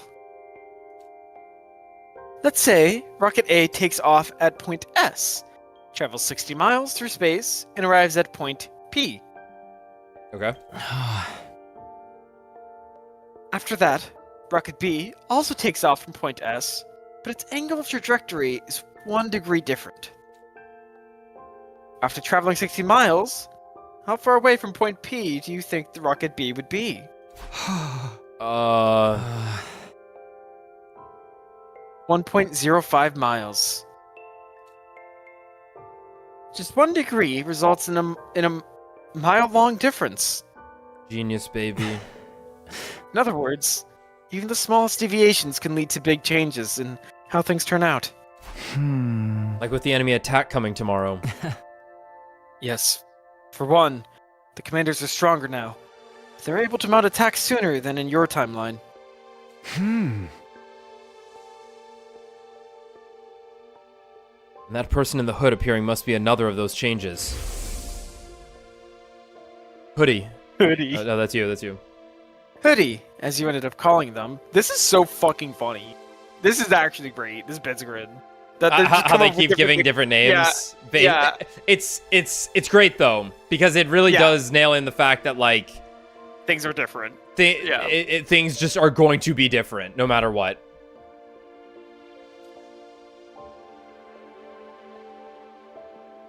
I don't know who they are or why they're here either.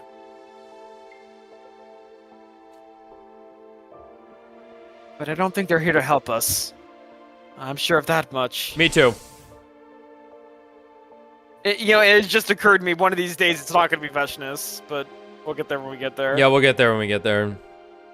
And their presence is proof that history has begun to change significantly. Your knowledge of the future might not be as useful as you think anymore. That's okay. I came back because I wanted to change history after all. Then why don't you tell the others about it? Do you want things to change or not? Well, how can I put this? If it's like your example, I want to keep the difference in Rocket B's trajectory as close to 0 as possible. It's never going to be exactly the same, and there's sure to be some unexpected changes along the way. But whenever I can, I want to stay in control and keep us on an even keel. Will you help me with that? Will you help me with that? Will you keep the time travel stuff a secret from the others? It's a moot point. I'll probably never talk to them anyway. Why not? I'm not like you. With your 100 days worth of experience, I don't really know any of them yet. I guess there's something in that. I know we can't rush things, but I would like you to get along with them. Sorry, something just crossed my mind, unrelated to the game, but with the chat system that has been in place. Speaking of degrees off of time and doing things, imagine if we were streaming through the Takumi reward route when this shit popped up. That would have been fucking weird. Everyone vying for first place and shit. It would have been like right in line with it. And we would have been making jokes about me like giving sexual favors to chatters. It would have been really gross and weird, but still funny. Thank God that didn't happen. Yeah, thank God that didn't happen. I guess God hasn't abandoned us yet. Close. Close. Close. Anyway.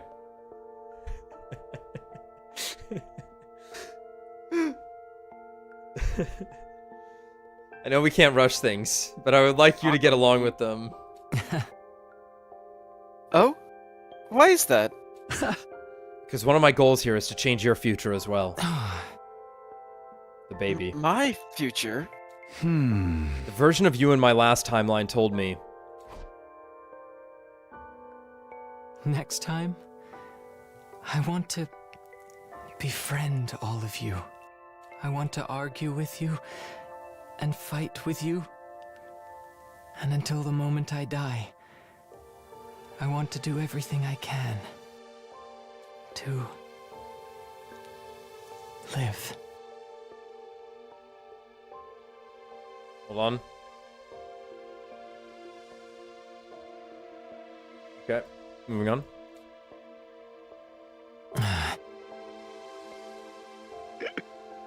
Who would be in the Atto cuck chair in that situation? I guess I would be. I would have to fairly fill out the rewards without accepting any myself. Oh god, let's not go to the end of what this looks like during the bad end. Ugh. Said that, huh? Is that the right choice, though? Huh? Huh? If I befriend all of you, it'll make things harder for you later. My happiness and yours can't exist at the same time. Really? Come on, don't say that. Huh? I should be going. Even appearing like this uses up energy. Siri's told me not to waste my strength on anything that isn't important. And are our conversations not important? That question finally got a smile out of him. They are to me. I wouldn't trade them for the world. Still gently smiling, the ghost boy disappeared.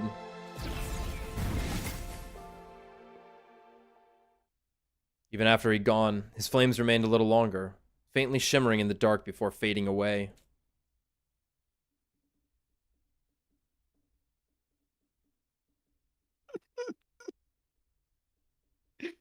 Date. Get prepared. Be ready to.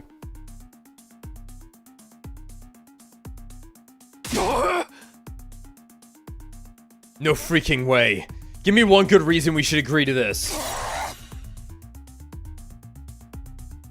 I keep telling you, we need every extra bit of firepower we can get. They want Atto back on the team?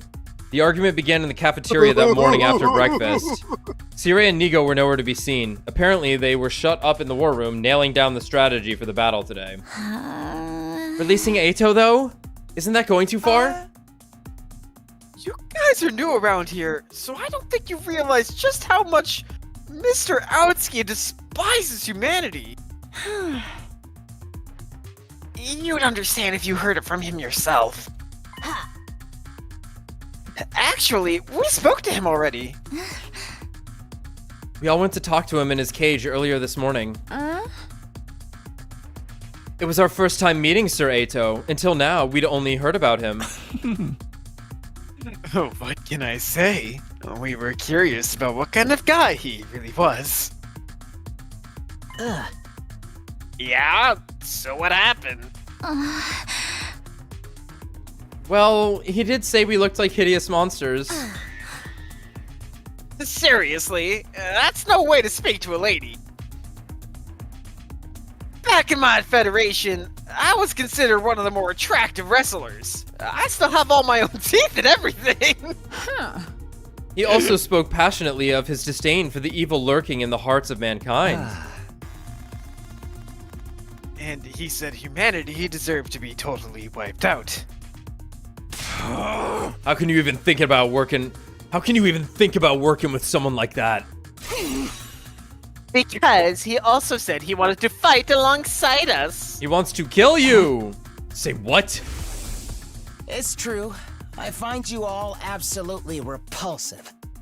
But that doesn't change the fact that you're the only friends I've got. I love him. I want all of us to survive more than I want to destroy humanity. I doubt that, but I believe seems you. legit. I love you. Seems On legit. the battlefield again. Anything you say. And you believed him? That's all it took for you That's all it took to get you on his side? Yeah. Not exactly, but it doesn't seem right to keep him locked up like that.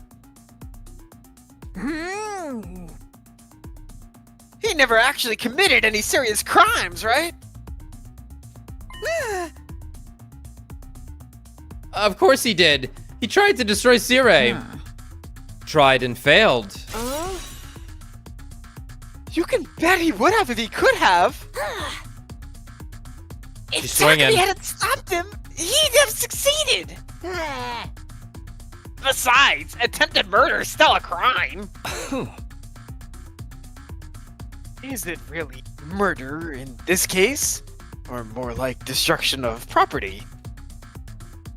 Either way, the punishment feels a little harsh. It'd be a different story if he'd, say, torn the team apart from the inside and killed a bunch of people. Gulp. That's exactly what he did! Without any of us ever knowing until it was too late. It's just that no one here knows that. Not the new guys or the ones who started out here. The fact that they're even thinking about giving him another chance shows they have no idea what he's really capable of. If they'd experienced what I have, if they'd seen what he did, I was seriously considering telling everyone the whole truth. But before I could, I'll kill him. When Hiroko said that, everyone turned to look at her. If you let Atto out, I will kill him. And then I'll kill myself. Holy. The air in the room immediately got a lot more tense. I heard someone gulp, and it echoed like a gunshot in the silence. This sentence right here.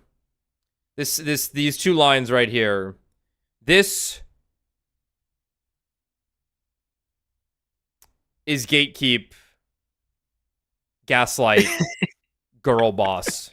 Yeah. That's it right there. That's it. And to stop the gay bait. We don't want to get the timeline all wiggly. We got to keep that shit straight.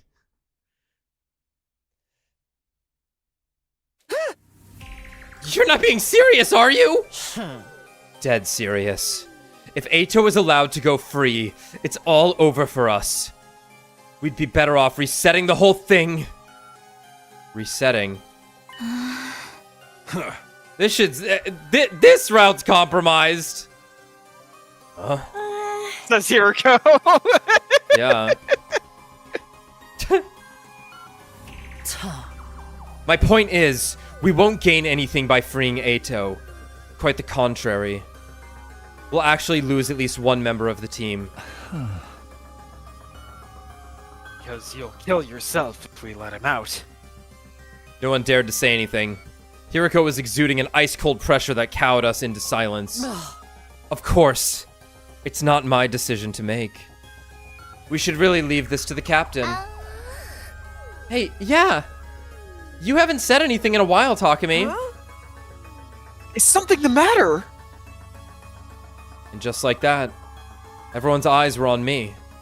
I wasn't about to get intimidated, though. Even if Hiriko hadn't spoken up, my mind was already made up a long time ago. The answer is no. We're not letting Atto out. You can all say what you want, but I won't allow it. Not now, not ever. I'll also kill myself. And everyone's like, okay, Jesus Christ. The members of the team who started out here all looked relieved when they heard me say that. The ones who came from the other academy looked a little disappointed, but did not argue. Well, if you feel that strongly about it... I guess that's that.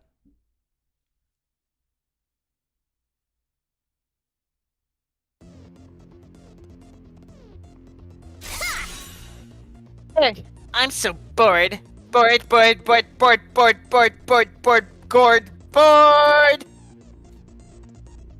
How long are they going to make us wait?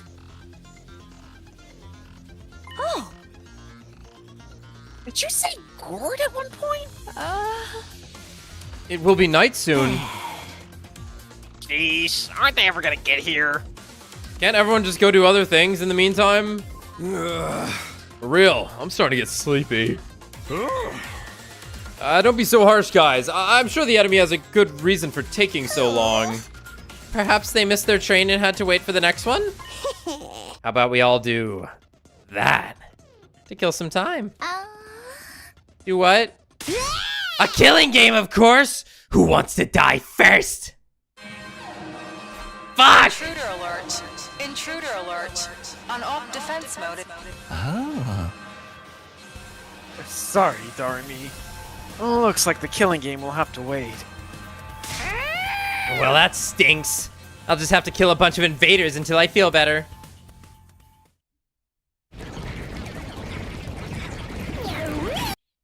No. So, Siri, what do we do? Huh? Weren't you and Nico supposed to be nailing down a strategy all this time? Oh, sure. We nailed one down, all right. Nailed it good, like Jesus. Yes, indeed.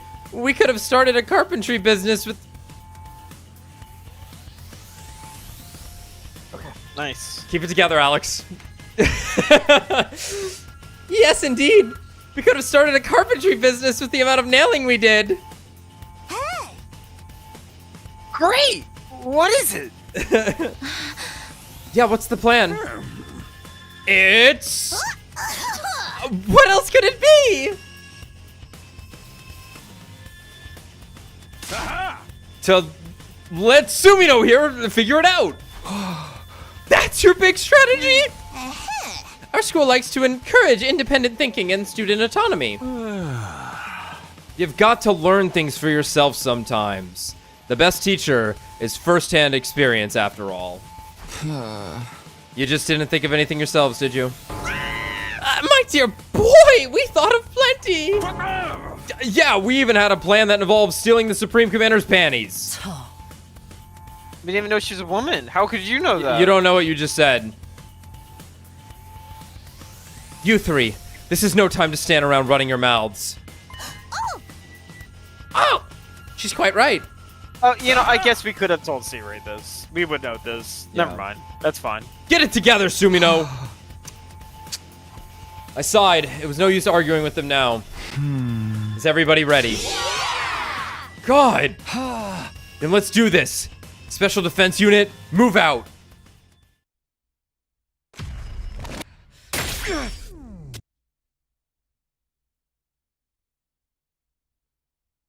This is weird. This is the least amount of time between battles, I think.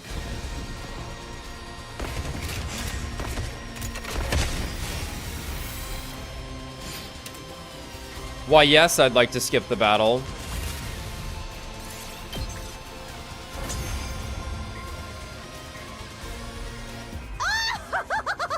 I could do this all day!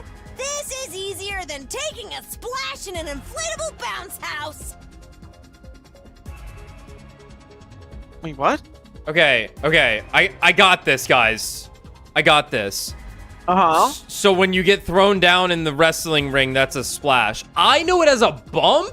Maybe a splash is different, but she's saying if like someone did a wrestling move on you in a bounce house, you wouldn't get hurt. Right. Okay. Okay. I've never heard the term splash though. You got. I've heard of bump. Splash wrestling. Got it. I'm picturing like an inflatable bounce house on a pool. I'm like, what's happening? Right, like it's her body slam, I imagine. It's like, imagine you're like laying down on the ground and someone does a body slam on you. That would be like a splash that you'd have, and it would be really easy to take one in a bounce house because the energy would go everywhere, rather than in a wrestling ring where it's wood. That shit does not have shock absorption. Don't let your guard down yet. Look over there. Hoodie. Commander.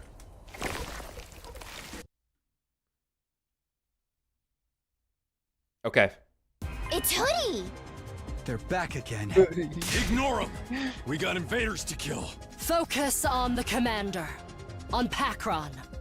We can deal with the other one later. 2 arms! Yeah! Amazing. Both of them. Both of these arms. All both of them.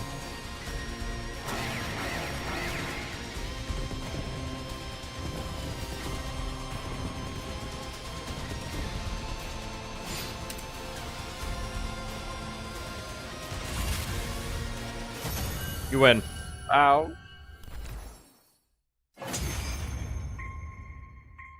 I mean, it's gonna be a great moment. Another bloodbath. We're gonna be on like the really Hoodie. did a number on these guys. We're gonna be on the Hoodie timeline, and everyone's gonna be calling him Hoodie, and she's gonna be like, "That's Little Black Riding Hood," and everyone's gonna be like, "Why did you call him that?" And we're gonna know why. We're gonna pog. All thanks to my galactic bazooka, of course. For what? Are we naming our attacks now? More importantly, what do we do about them? Eva pointed to where the figure we dubbed Hoodie stood. They began walking towards us with slow deliberation. Then they pulled their hood, revealing... That's the Supreme Broken Vesness. Okay. What? Siri told us earlier. This is who's leading the invader army. Gaslight, gaslight, gaslight. Her? That's the big boss?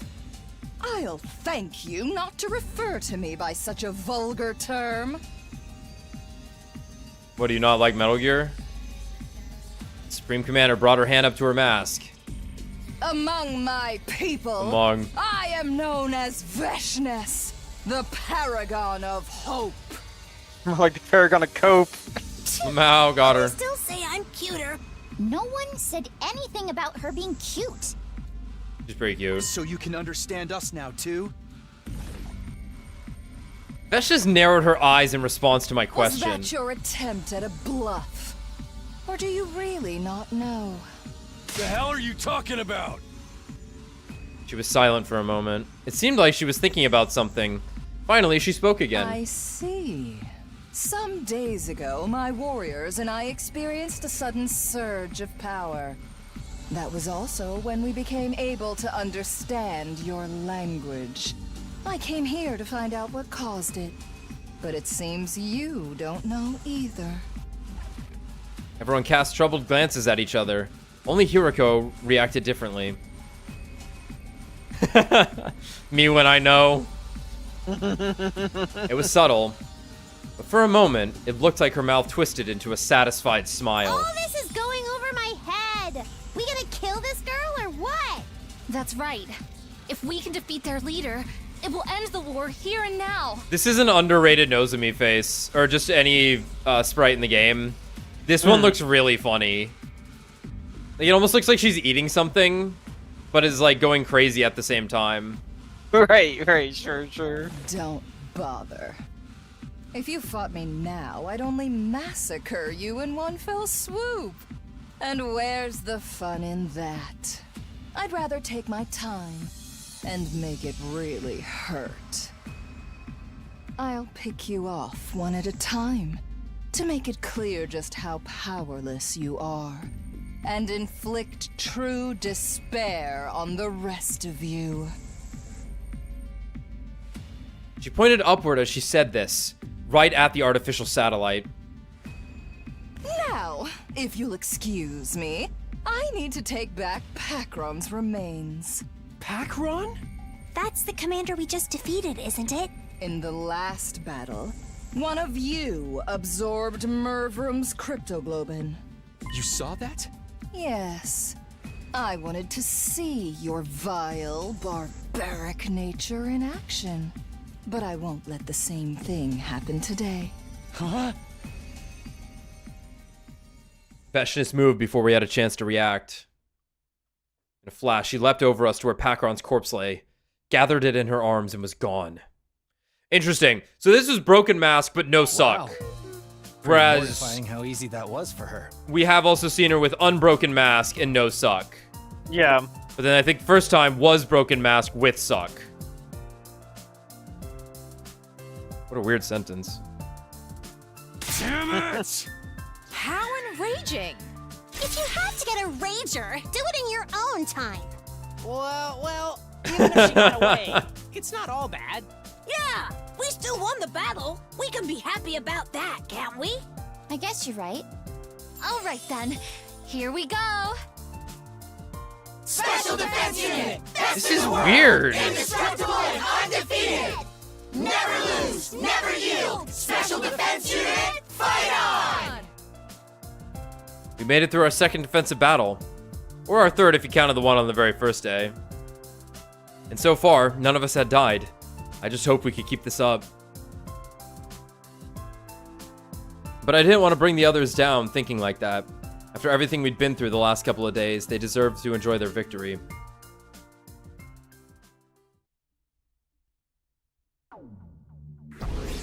Alright, I know we're getting pretty late here, but I do want to get to this story lock, because we might not stream for the next couple of days. Do you know where it is? I know where it is. Okay, is it okay? Yeah, I know where it is. Like, let me double check right now, just in case. Day 50, we're closing in on it, baby. It's on day 10. Okay. Yeah, because the last couple days are real quick. Yeah, it definitely have been kind of long, but like we're coming up on it. Yeah. Nice work, everybody. Another spectacular. I'll like skim through some lines that are like they're not saying too much, right? Keep this up, Leo won the war. And the victory party? That was what last night was for. We can't have you cutting loose every time. This is a military academy, not a rowdy college dorm. Alas, I was looking forward to more revelry. When's the next attack due anyway? I believe day 15. At least that's what Siri and Nigo told me before. Right, of course we did. Thanks for the reminder, Shizuhara. Just so, we received a report from the artificial satellite to that effect. I was surprised, but I didn't panic. I was past that now. There was no attack on day 15 the last time around. The same went for today on day 8. At least that gives us some time to rest. From day 8 to 15, that's... rounded up to the nearest 10. Carry the 1. 6 days from now! I mean, she's effectively right because it's like nighttime. She's so close, man! I mean, like, because you're going to bed now, and it'll be 6 days. I honestly, she's practically right. We're gonna give it to her. We're gonna give it to her. It's 7 days. 15 minus 8. What's so hard about that?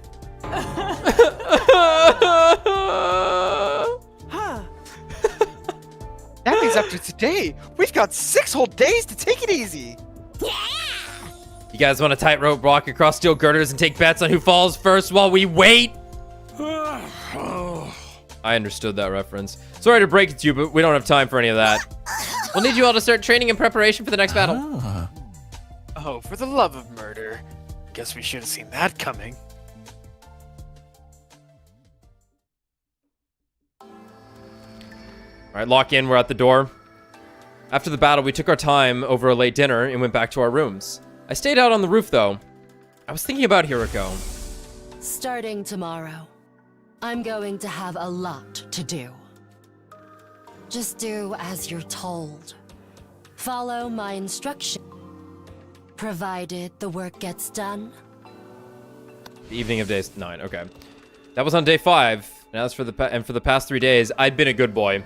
There really was a lot to do. We'd been so busy, I hadn't even had time to think about all the things I wanted to ask her. But all that was about to change. Tomorrow was day 9, the day I'd get my answers. I'm holding you to it this time, Hiroko. I won't back down until you've told me everything. I was conscious of a weird, restless feeling in my chest. Was it from anticipation? Or was it something more like fear? At that point, I still couldn't say for sure.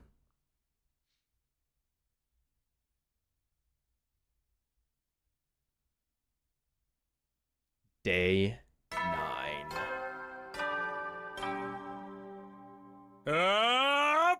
Get ready, prepared, be ready to give you. Oh, fuck. Takumi, come quick! It's Atto! He! A little after breakfast, Shoma came charging into my room in a panic. Atto!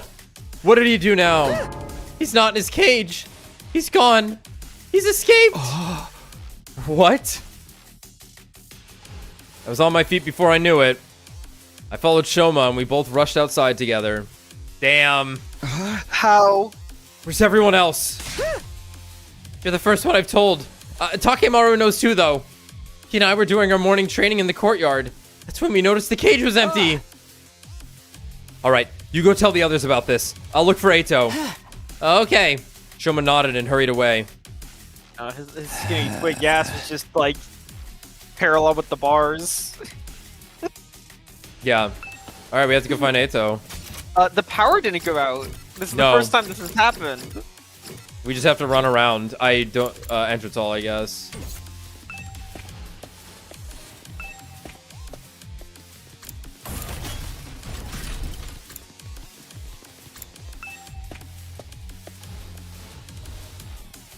Both fire extinguishers are still here. That means Atto can't have gone outside the wall. Well, we know there's potentially duplicates Archimedes elsewhere. principle. What? Well, it's like how to get out the power didn't go out. Yeah. He flooded it with his extending arms and hatred of humanity. To flood it with all the balloons he asked for and someone gave him for some reason. Yeah, fair. Yeah. He's still here on school grounds. I just have to find him. He's just gonna be somewhere. Courtyard. Can I go in everywhere? No sign. Damn. I'm gonna assume it's the place that doesn't have an X on it. We're at second floor middle, yeah? Okay. I've only been here for hundreds and hundreds of days at this point.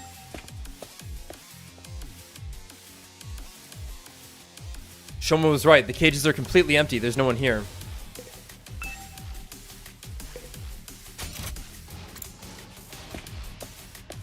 I don't know what I just did to like re-enter this place. That was incredibly strange. I did a 360 and walked out. We have to like check every room. I'm gonna go to the morgue. Check under your bed, dude. Unlikely. Well, he loves books.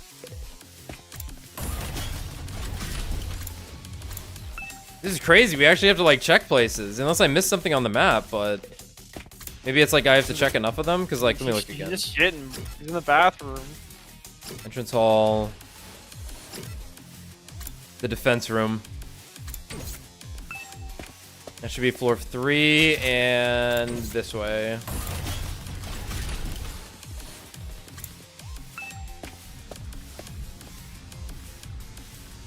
The wall of fire is still blocking off the defense room. It doesn't look like Atto's been here. There's like Takemaru. Went to the entrance. Yeah, we can go to Takemaru.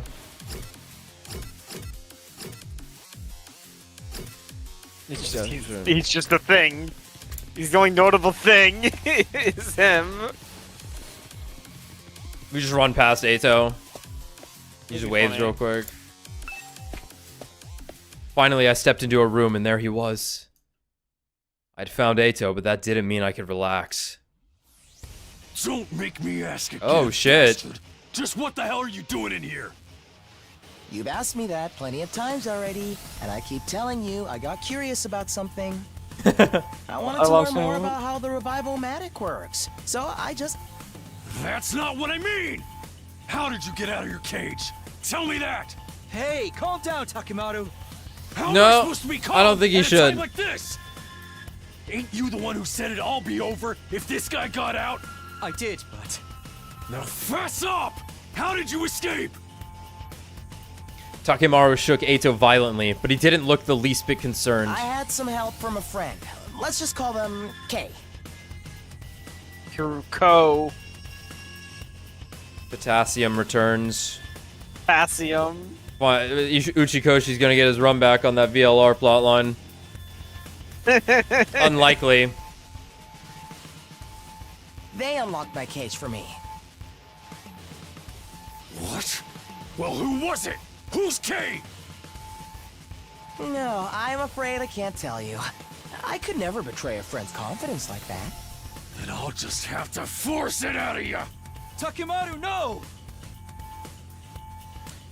Takemaru already had his fist raised high. I tried to grab his arm and pull him away from Atto. It didn't exactly work out. Wait, hold on. We're getting hit. Does anyone not have a K in their name?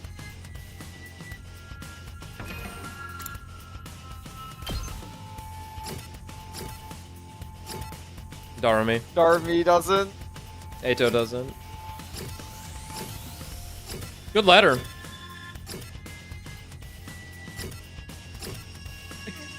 Holy shit! Yugamu and Darumi. No, Yugamu has one. Omokage. Oh my god, it's just Darumi. It's just Darumi. Holy shit! Whoa. A jolt of pain shot up my spine. I've been knocked back so hard and so fast, my guts were still doing somersaults even after I came to a stop. For a moment, I had no idea what was happening. The next thing I knew, I was on the floor. Man, fuck this room. Takemaru must have sent me flying. I get my ass beaten here. And I crashed against whatever was directly behind me, which just so happened to be the Revive-O-Matic. We are about to be gunned down. Sorry, man. Guess I overdid it a little. Are you alright, Takumi? Yeah, I think so. Fighting through the pain, I got to my feet. Then I turned around to look at the machine.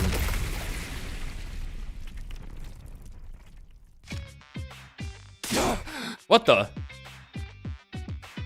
It exploded. It exploded! It's over! It exploded. It's fucking over! Oh. What? It's broken?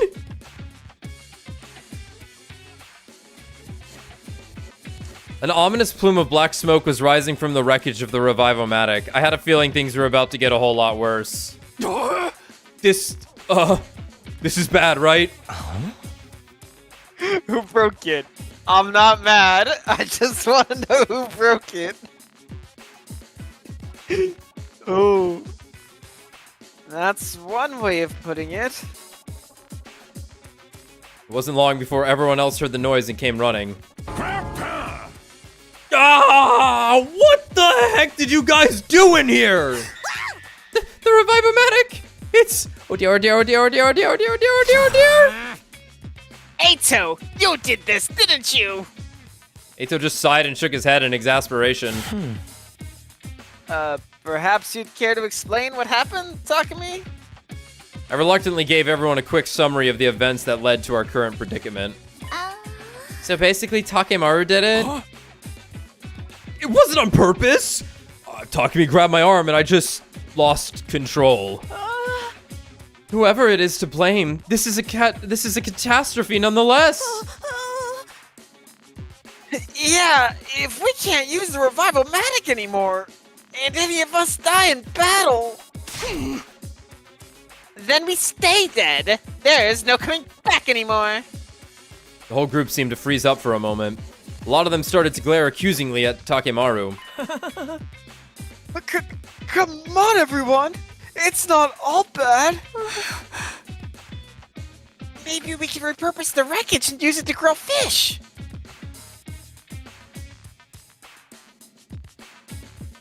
Thank you, little princess. That's a lovely idea, Kako. I'd better inspect the damage and see if I can repair it. Before you start, it's back to the cage for you, Outski. I don't remember saying you could wander around as you please. You guys take him back to the courtyard. Nigo and I will get things started here.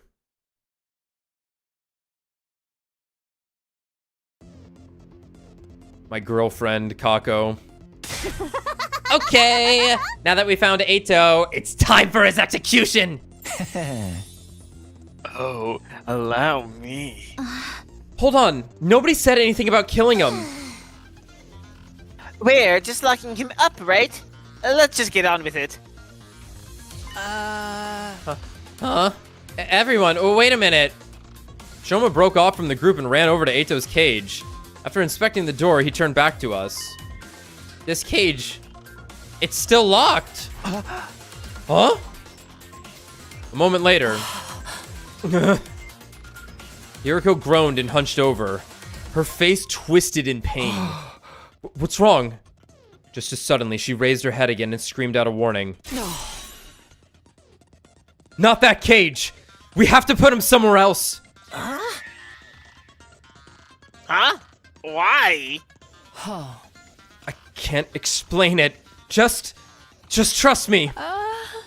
This is all so sudden. Yeah, you gotta at least give us a reason. Everyone looked confused and a little uncomfortable. But that atmosphere soon dissipated when there was another scream. This time from Kako.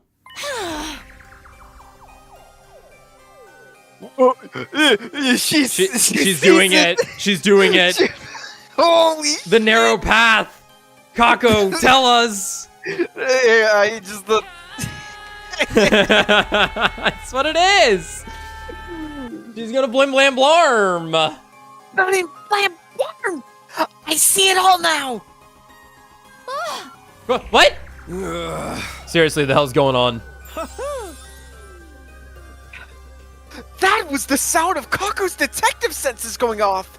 I assume you've made another brilliant deduction, sister dearest. Oh. Atto, you said that Kay opened your cage for you, right? That's right. Huh. So then, why is the door still locked? Well... Did Kay lock it again? No, that wouldn't make sense. The cage would have been empty. There'd be no point in locking it.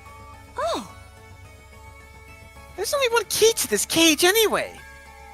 And that key is... Huh? I've got it. Siri gave it to me when we left the infirmary. So how did Kay open the cage in the first place? If Siri had the key up until now, there's no way anyone else could have opened it. In other words, there never was any Kay. Atto escaped from the cage all on his own. Everyone gasped and looked at Atto. In response, he just smiled. I see. That's an impressive theory. But even assuming it's true, how exactly did I get out all on my own? Oh, well... You must have... I don't have a clue. What a pity. Shall I tell you the answer then? Oh. Your first guess was actually the right one. After I left the cage, Kay locked it up again. I'm calling BS! Oh. That does sound pretty illogical. Perhaps, but consider the alternative. What's so logical about the idea of me breaking out on my own without even damaging the cage? Okay, then tell us who Kay is. I've already told you. I can't. How about we torture it out of him? Finally. Oh, sounds fun. These two getting along. There's no point in doing that. My dear sister's theory is correct. There is no K. So obviously he can't tell us who they are. That's a good point. Right. Party pooper. Either way, we should assume Kako is right. In that case, we'll have to find somewhere else to lock Atto up. If he can just break out of these cages on his own, anything could happen. Where are we going to put him, then? Oh! I have an idea. I'll just make a cage for him with my own key. Oh. Wow.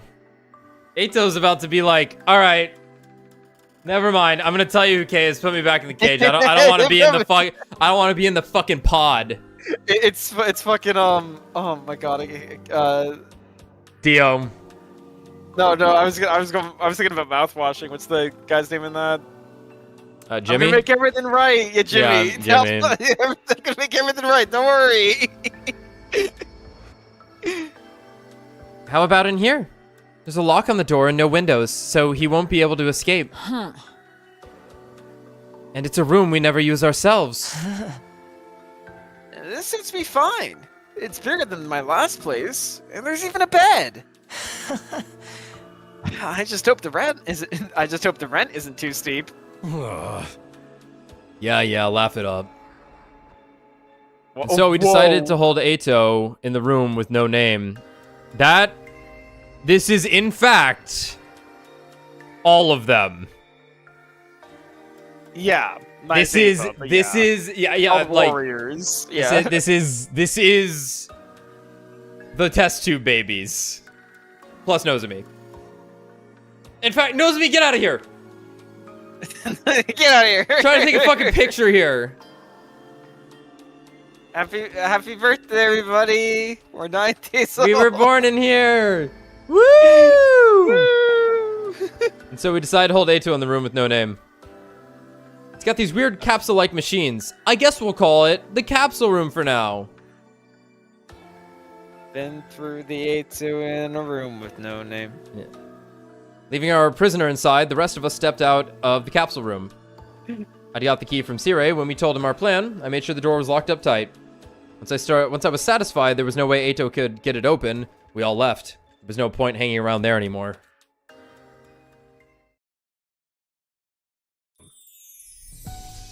That's the free time music. I had a lot on my mind. Atto, the broken revivomatic, this mysterious K person, and whether or not they really existed. And day 100 was still a long, long way off.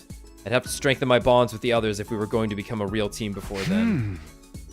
Hiriko said she'd tell me everything today. Tonight, actually. That means I have some time to kill. Maybe I'll go hang out with someone. Okay, we are about to do the fastest free time ever. The first green I see, I'm going straight for it. My spacebar no longer works. I thought it was a bug. I thought, like, they disabled shit for a reason. No, my keyboard's just kind of busted right now. Weird. Well, actually...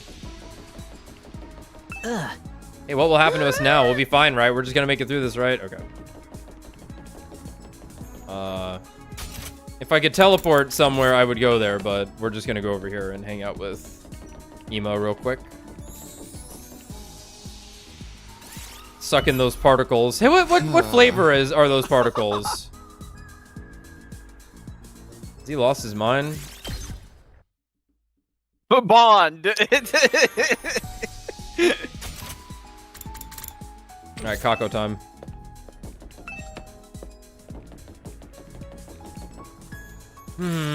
Talk to Kako. I want to write a horror story, but I can't get any ideas. Okay. Before I knew it, the sun was sinking beneath the western horizon. The night of day 9. This is when Hiriko promised to answer all my questions. I better go find her. I didn't have to look very long. I happened to glance around the roof and spotted someone sitting on the other side of the fence. It was Hiriko. What's she doing over there? I hopped over the fence and sat down next to her. Huh? Damn. Damn. Huh. This was something I hadn't expected. Hiroko looked different. It's her eyes. They were usually so sharp and cold, never betraying the slightest hint of weakness, but now they were filled with tears. Big, wet tears that ran all the way down her face. I didn't understand. Why the sudden change? What was going on? This was so far removed from what I'd come to expect from her, my brain just couldn't process it. I felt like I should say something, but I couldn't find the words. What do I do? What do I say? What can I say? The normal thing to do in this situation would be to say something comforting. Something considerate. But in my confused state of mind, all I could come out with was something totally meaningless. Are you crying? Dude, you could not have picked something worse to say. Hiroko took off her glasses and wiped her eyes. She took several deep breaths before answering. No, I'm not. You definitely are, though. Did something happen? Something? Like, you know, something sad or painful or... No, not really. So then, why are you... Why do you have to be so dense? I told you, I'm not crying. And if I was, it would be incredibly insensitive of you to keep pestering me about it. Even middle school kids have enough delicacy not to walk up to a crying person and ask, "Are you crying?" She had me there. I didn't want to say anything that might make this worse, so I just clammed up. Did you hear about the Revivomatic? No. It was damaged pretty badly. Siri and Nigo have made some repairs, so we should be alright. We can at least revive each other again. But it's not completely fixed yet. They said one part of it is still badly damaged. Huh. Hiroko's eyes were still fixed on the scenery that stretched out in front of us. She didn't look away when she spoke again. The way they light up the night like this, they're really quite beautiful. The undying flames? Yes. The same flames that will raise this world to the ground in another 90 days. The wall of fire flickered in the distance, as if it were already burning away the night sky. The way the flames moved, you could imagine they were dancing with joy, or writhing in agony. What are you doing here, anyway? Do you really have to ask? She avoided my gaze and turned back to the horizon. A cold breeze blew, ruffling her hair. It's the night of day 9. You promised to tell me everything if I made it this far. I've done everything you asked. Followed all your instructions without question. So now it's your turn. It's time for you to keep your promise. There was a long silence while I waited for a reply. Every time the wind blew through Hiroko's hair, it released a gentle, sweet aroma into the air. It was calming, comforting. I'd smelled it somewhere before recently, but I couldn't quite place it. Okay. Was this scent lavender? Just as I started to recognize it, Hiroko spoke up again. No. It's not over yet. Why not? My instructions. I have one last order for you to carry out. What is it? Even now, she still wouldn't look at me, which made her request, little more than a whisper, even more surprising. Kiss me. Bites her fucking face. Yeah!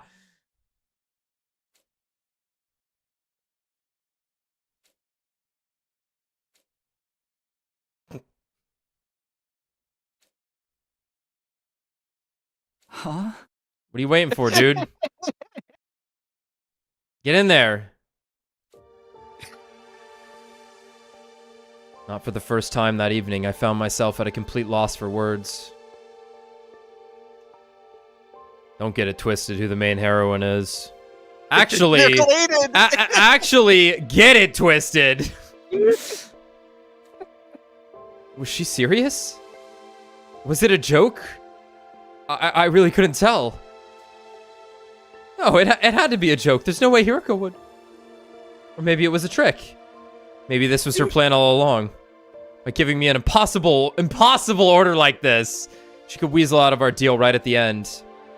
You failed to uphold your end by refusing to carry out my orders. I don't have to tell you a thing. I could imagine her using that excuse to call the whole thing off. This girl was an evil genius. Although, what if it wasn't a joke or a trick? My palms were sweating. My throat was dry. I needed to decide how to deal with this fast. I couldn't just stand there like a statue all night. I don't understand. How did it come to this? What am I supposed to do? There's no time to think about it. I just have to make a choice. What do I do here?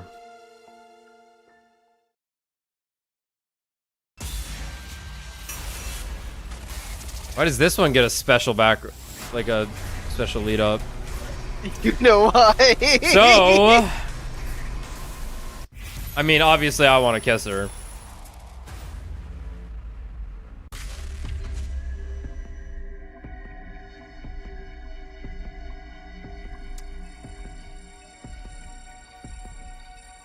But, unfortunately, to get where we need to go, for now, we must decline. But maybe that works out in the end because we are... Let me actually... Do I need anything from this other route? Get away, Kako Demon.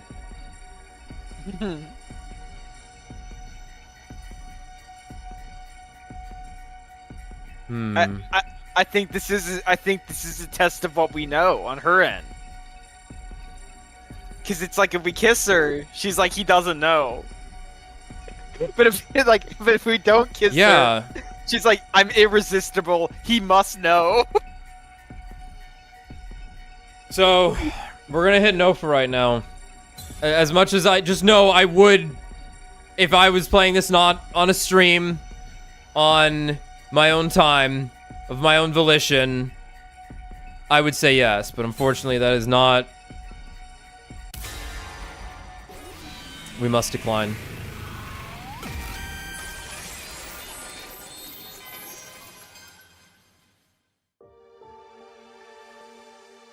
Whether she was joking or not made no difference. This was one order I wasn't willing to follow.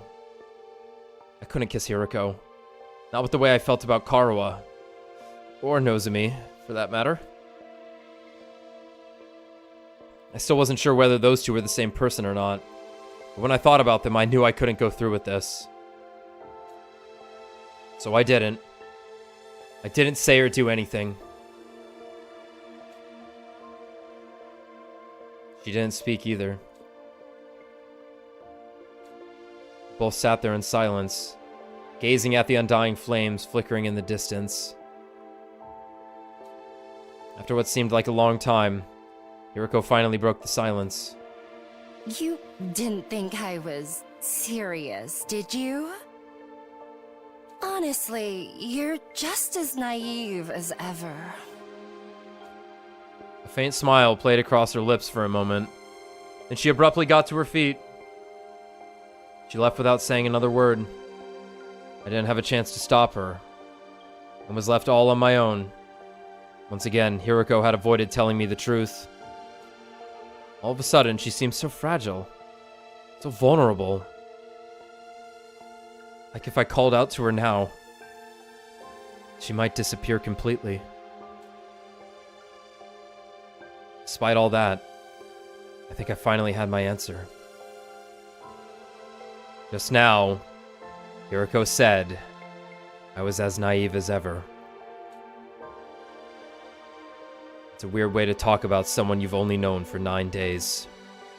Those words, along with everything else that had happened, were starting to add up. Hiroko was like me. She wasn't the same Hiroko that started out here in this timeline. She's also a time traveler.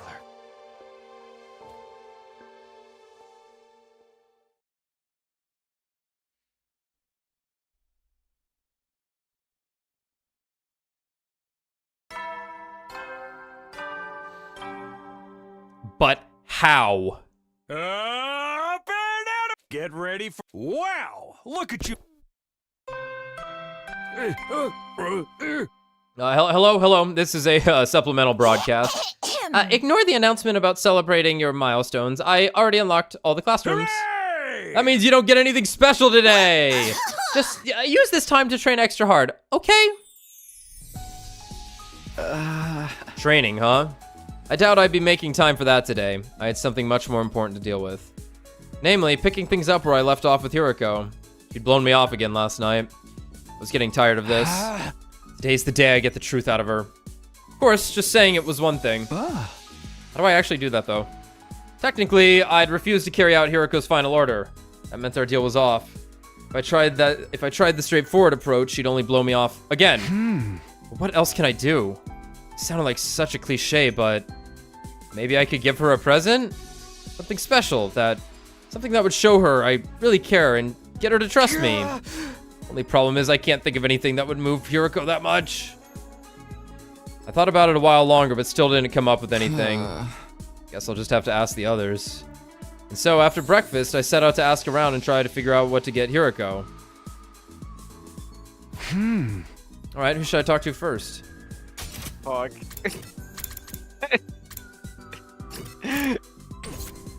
I really wish my teleport wasn't broken in my time of need.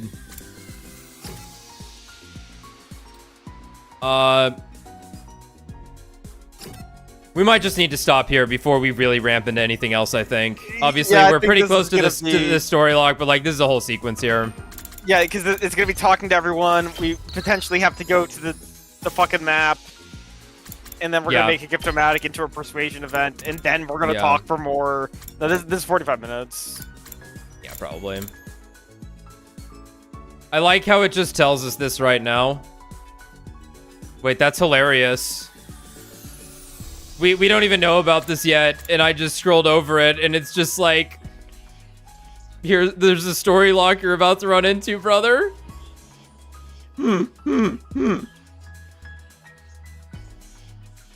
Well, I suppose it's nice the game will simply just tell you where you need to go. Which is nice. Yeah. That's really fucking funny, though, that, like, the story lock is, like, so close that it, like, doesn't even mind telling you, or rather, it needs to tell us this here because we are going to get locked. Damn. Alright. We will be back for more time-traveling insanity, and then some, probably. Next time, whenever we get to it, but we're probably going to play a lot of Night Rain tomorrow, and I wouldn't be surprised if we do that also on Friday, and, no,